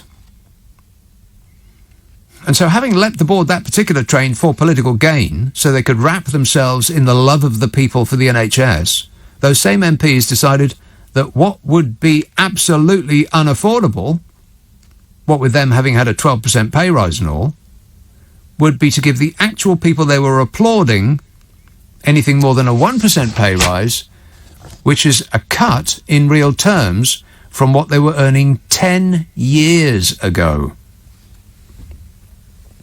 I mean, the figure that the government throws about that the average nurse gets is £33,000. But as you would expect, if you are a keen observer of this government, that's a rather flattering argument, by which I mean... Liar! In fact, a fully qualified nurse starts on £24,000. A sum also known as not nearly enough, considering. Nurses can earn more, but it takes a lot of time to climb up the pay scale. And besides, a 1% pay rise, even when you get to band 6, which is quite high up for a nurse, is 17p an hour more. 17 pence per hour more. Yeah, thanks for everything you've done. Now, here's a free cup of coffee every other day. Cheers. Oh, fabulous. Meanwhile, MPs got a third of the so-called average nurse's pay as a bonus for buying headphones and iPads to make working from home more exciting. And I know what you're thinking. I know what you're not thinking. You're not thinking that both pay awards were decided by an independent body that has no input from the government. And I would say that, if you think that, I have a genuine made-in-China Rolex watch I would like to sell you. How independent is a body that gives MPs more money than they could ever have had the nerve to award themselves when they decided on their own remuneration? They used to award themselves a pay rise, and they hived that off to an independent body who then decided to give MPs more money than they could possibly have dared to give themselves. It's like the Queen. She used to get paid in one manner, and it was sold to us as saving us money, that instead she would get a percentage of the proceeds of the Crown estate, and by which method they save us money. It's just that her pay went up from, I think, about 15 million a year to 82 million a year. So there's that. So if they advise a 12% nurses' pay rise, the government will just, this supposed independent body, I mean, they could say 12%. The government will just trot out that, well, we can't afford it line. If they advise a 1%, then the government will say, well, our hands are tied. That's the recommendation of the independent panel. And just use them as a deflector shield. Damien Moore, the Conservative MP for Southport, spent £2,598 on Apple equipment in May. Apparently. Jacob Young, the Tory MP for Redcar, spent £1,940, or about 7 times the whole year's pay rise that nurses are looking at for one shiny piece of tech for an MP. Approached for a comment, the Independent Parliamentary Standards Authority said most MPs' staff moved at very short notice from being based in Westminster or in a constituency office to working from home and needed to be set up for supporting constituents remotely.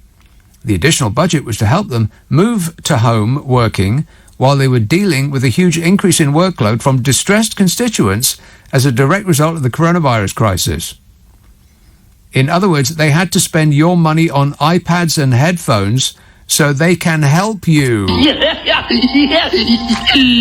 What a way to run a country, eh? Dreadful. Hello, Nick. I've been sitting by listening to your show now for the past half an hour, waiting by. Hanging on the telephone like Blondie. Rock and roll! Yeah.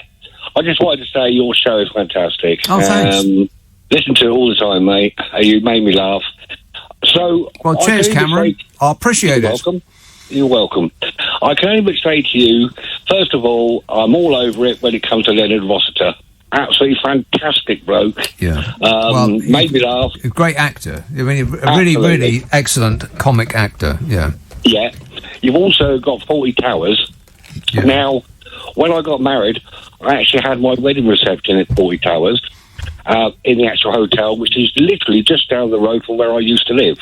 And where is it? Now. It's not in Torquay, is it? No. It's actually Reuben Green. Where's that? In Buckinghamshire. It's between a town. It's round about the sort of High Wycombe area. So you're looking at between High Wycombe and Marlow is a place called Bourne End, and then just off of Bourne End you've got a place called Reuben Green. What do they call themselves? What, the actual hotel itself? Yeah. Well, no, it's not there no more. Isn't it? No, it's been bulldozed down. No. It's been turned into office block. Oh, really? Yeah. But it was identical to exactly what you saw on the television set. Right. It's absolutely identical, even down to the signpost. The actual signpost was actually exactly the same, except that they used to loosen some of the letters and turn them round and that to make it like party towers and things like that. Yes. Yeah? But upon entering the hotel, it was totally different because everything that was actually ever filmed was done in studios. Yeah, it's so a in set, effect, it was yeah. only the outside. That's yeah. right. It's just the external shots for that place. Yeah. Did they? Absolutely. What was the hotel itself called? It was actually called 40 Towers. Oh, they actually. Yeah, but did they? They can't have. Right. So they named themselves after the TV show rather than the TV show thought, oh yeah, okay, we'll do it here. Yeah, to be honest with you, I don't know. But what I can say to you is, as you drove up the actual driveway, you had the sign on the right-hand side, and that said 40 Towers. Right. How did the marriage go, by the way, considering it started there? Not very well. Not very well. Well, there's a sign, I think, that you should have read that sign. Just Exactly. Just at the Now, entrance there, yeah. Going back to your disclose of Mrs. Brown Boys, I can only say to you, I watched 15 minutes of it and wanted to gnaw my feet away. Yeah. Literally. Well, that's 15 minutes you won't get back. No, it was an absolute joke. People love it, Cameron. It's top of the pops. Yeah. I know. I don't know what's happened, but the good old series like Only Fools and Horses and all the rest of it seem to have taken a bit of a back seat when it comes to this Mrs. Brown Boys. I don't know how you can laugh at that. That's just rubbish. Absolute rubbish. People love it. They cannot get enough. Yeah. As far as hairdos are concerned, you was on about hairdos. I've got a grade 1. I've had a grade 1 now since about 2 years. A grade 1? Set up grade 1 right the way across the top. So I've got a set of snippers, which I literally just fire up a couple of days a week, you know, 2 or 3 times a week. Yeah. I run across the top of my head, round my chin, and it's all the same size. That's simply because it used to drive me mad. It was like wild wolves. So I thought, right, that's it. It's off. See, I don't want to see that much of my face, so I'm going to have to keep my hair because I've just got. It'll be way too much face for me. Exactly. Yeah. But going back to the fact that I'm not a royalist, I don't in any way, shape, or form follow the rules. Overpriced. Think they should have been got rid of a long time ago. Overpriced. In the days. Yes. And the only part of it I love about your show as well, Nick, is the. Yeah, well, sadly, I don't have that to hand. But I wish you all the best. Better luck next time. Thanks a lot, Cameron. 0345 6060 973. Here's another one. Compare and contrast about how the press treats Kate. You know Kate. Compared to how they treat Meghan. No! Here's one on clothes. Okay, both from the Daily Mail, both from the same year. On Kate, they say, we see a woman in her prime, stylish, confident and positively radiant, nailing outfit after outfit in the style stakes, and it's a joy to witness.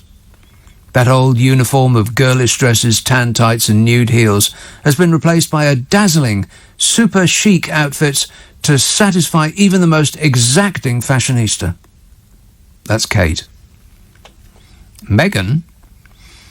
Proper royalty is about tradition and duty, self-effacing service and loyalty, year after year, season after season. That's not to say that a monarchy cannot or must not move with the times, simply that it has to resist the temptation to be buffeted by passing cultural trends. See the difference? Companies. They both started their own companies. This is the Mail 2014 about Kate and William's company. Creating their own companies will allow William and Kate to bring out, should they ever choose to, myriad items of officially endorsed merchandise from tea towels to coffee cups. Kensington Palace officials said they were doing the sensible thing in protecting the couple's rights. Meghan and Harry. The Sussexes want to stamp their name on dozens of products, including T-shirts, hoodies, journals and gloves for their newly created foundation, Sussex Royal. Experts said Harry and Meghan were actively preparing to quit the royal family months ago by filing trademark applications to commercially protect their brand. I've got 3 more. Christmas. The Mail, 2016, on Kate. Royal sources said yesterday that the Queen understood and endorsed William and Kate's decision not to spend Christmas Day with her. One said, "Her Majesty understands that it is a dilemma that many young couples face and acknowledges how close Catherine's relationship is with her family." That's Kate not spending Christmas with the Queen. Here's Meghan not spending Christmas with the Queen. Same paper, a couple of years later. The fact is, the Queen expects to have the family around her for the festive season. To the Queen, for whom the tradition of the family gathering is a key date in her calendar, Harry and Meghan's absence will be a matter of great sadness. It will be a source of frustration, says the Daily Mail. Who wouldn't want to leave this? And the papers are acting like they're the victims. Why is she being so beastly to us? All we offered her was our love. I've got one for a stiff upper lip.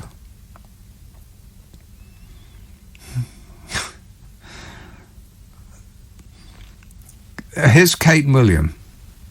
The Sun, 2017. Prince William yesterday backed brother Harry's brave admission of his mental anguish and blasted the monarchy's stiff upper lip tradition. William said, "There may be a time and a place for the stiff upper lip, but not at the expense of your health. Catherine and I are clear we both want George and Charlotte to grow up feeling able to talk about their emotions and feelings. Over the past year, we have visited a number of schools together where we have been amazed listening to children talking about some quite difficult subjects in a clear and emotionally articulate way, something most adults would struggle with. Seeing this has really given me hope that things are changing and there's a generation coming up who find it normal to talk openly about emotions." Same paper on Meghan and Harry. Meghan Markle and Prince Harry have bucked royal tradition once again with their latest TV interview. The couple ditched the stiff upper lip of previous royal family generations and flew the flag for generation therapy as they revealed their emotions to the world, but were they right to do so? What you make of fragile Prince Harry and Meghan's comments may depend on your generation. Son parents and kids. Son, maybe? Son parents and kids reveal what they think of the Duke and the Duchess of Sussex airing their emotions in public and whether they have the right to moan in such positions of privilege. Why would anybody want to stick around and get beaten up on a daily basis like this? And they question why she's left. And he too. And finally, on the christening. Here's Kate and William's christening, 2018, the Daily Mail. The Queen and the Duke of Edinburgh missed the small family affair. The decision is understood not to have been taken on health grounds and to have been mutually agreed by the Queen and the Cambridges some time ago. The Queen, 92, has a busy week ahead. That's Kate and William having the christening and the Queen not being there. Same situation, Meghan and Harry. Same paper, a year later. The situation has surprised some senior staff at Buckingham Palace who feel that the Duke and Duchess should have planned the day better. They shouldn't do that without regard for tradition, said one. Her Majesty was already scheduled to be in Scotland for her annual Holyrood Week and had a prior engagement at the weekend. There's a feeling amongst some that they should have been more accommodating about the date.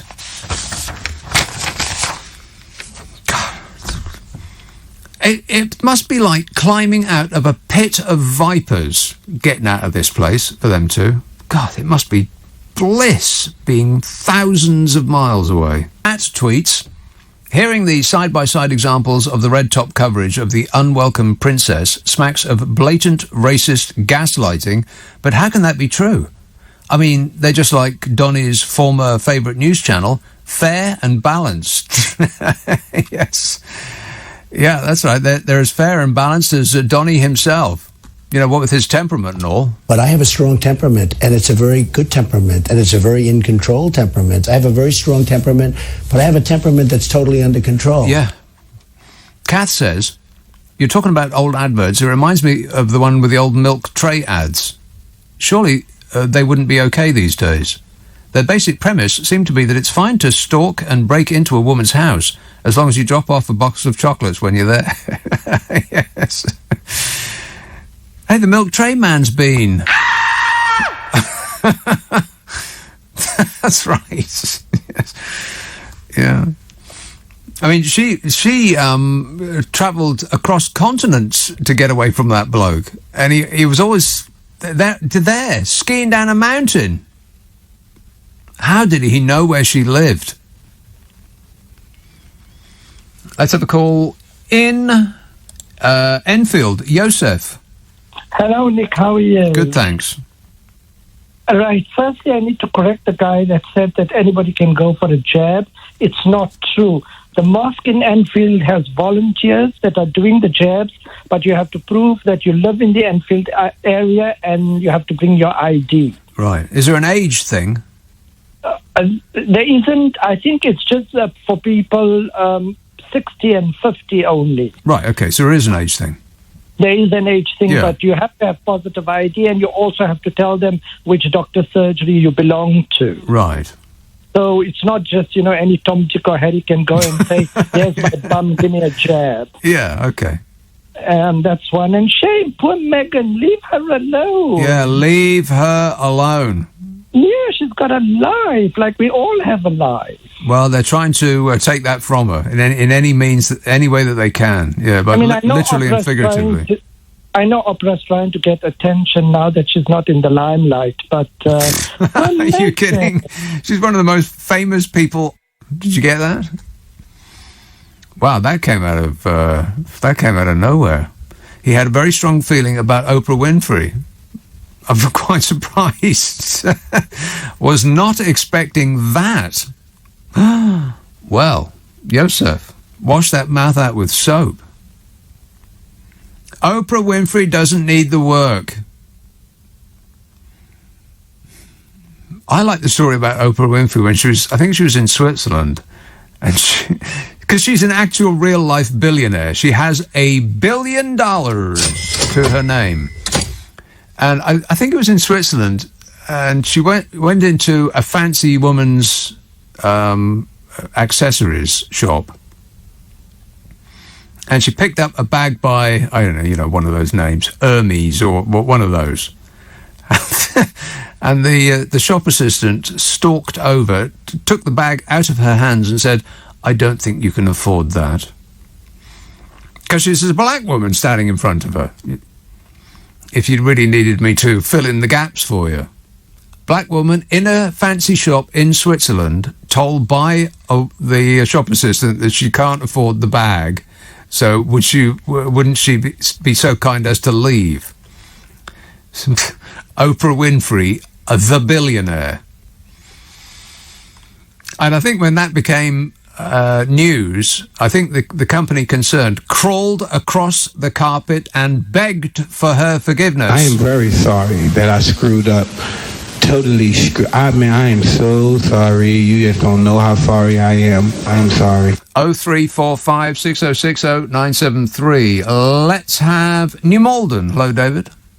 Hello, can you hear me? Yes, David. Yes, you're going to have to start an addiction therapy service. I phoned you last week, but I'm phoning now to put in a word for Sarah Vine. I think you're treating her as a Brad Pitt Meghan to a degree. I know she writes rubbish, but what would you be writing saying if you were married to Michael Gove, that all-time liar and self-confessed coke taker? Well, very, very big on coke. That's what he said to those kids. He said, "I love coke. I take a lot of coke. There's no amount of coke that I can't take. I could do a coke-taking contest with anybody." That's what Rishi Sunak said. He said, you could line up the Oasis brothers, and I could take more coke than them. That's exactly what Rishi Sunak said, talking about Coca-Cola, specifically Mexican Coca-Cola, as he tried to explain over and over again to those two mortified kids who did that interview with him, which is worth looking up on the World Wide Wide. I didn't know Sarah Vine was married to, not that I care one way or the other, I wouldn't be able to pick out Sarah Vine from a lineup, nor she me, probably. But she's married to Michael Gove, really? God, it's a small world, ain't it? It's a funny old, tiny little, mixed up, muddled up world. No doubt about that. Liam on the M25 says, I'm in my early 30s. I used to watch Fawlty Towers as a kid with my dad. I found it hilarious. I think in this day and age, the world is trying to be too PC. I think with everything else, we are being led by those who shout the loudest. In a macro and a micro level. A macro level, the Conservative Party shouted the loudest because they were in the you-know-who's slipstream. I'm a nutcase. And he shouts louder than anybody. And so in order to get noticed, they shouted what he was shouting, but they did it with more money. And on a micro level, people are being beaten into submission to keep their opinions to themselves by others who shout the loudest. And by shouting loud, you get the spotlight swiveled upon you, and you feel important, like you're actually achieving something in life. But I would suggest that the opposite is true. Darrell in Paisley says, I'd vote for Lawrence Fox if I could. I live in Scotland, but believe he speaks his mind, which is rare in these days. Are you kidding? Practically the entire world is vomiting the contents of their mind up the internet on a daily basis. It speaks his mind, which is quite rare. And what you mean, Darrell, is you agree with what he says. Because if you didn't agree with what he says, then you'd be one of those people that goes on about lovies.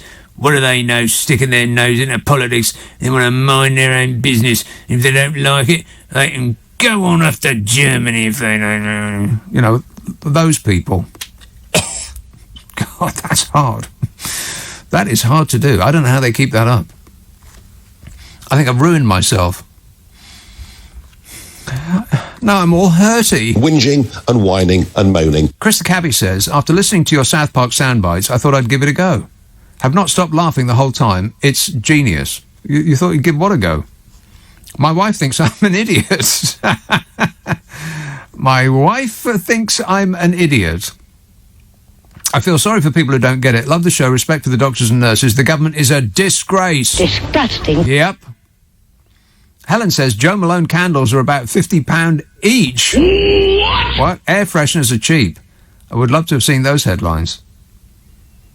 Yeah, I don't think that Meghan wanted cheap air fresheners, but 50 quid for a candle. Well, then you're going to set fire to it. Crazy.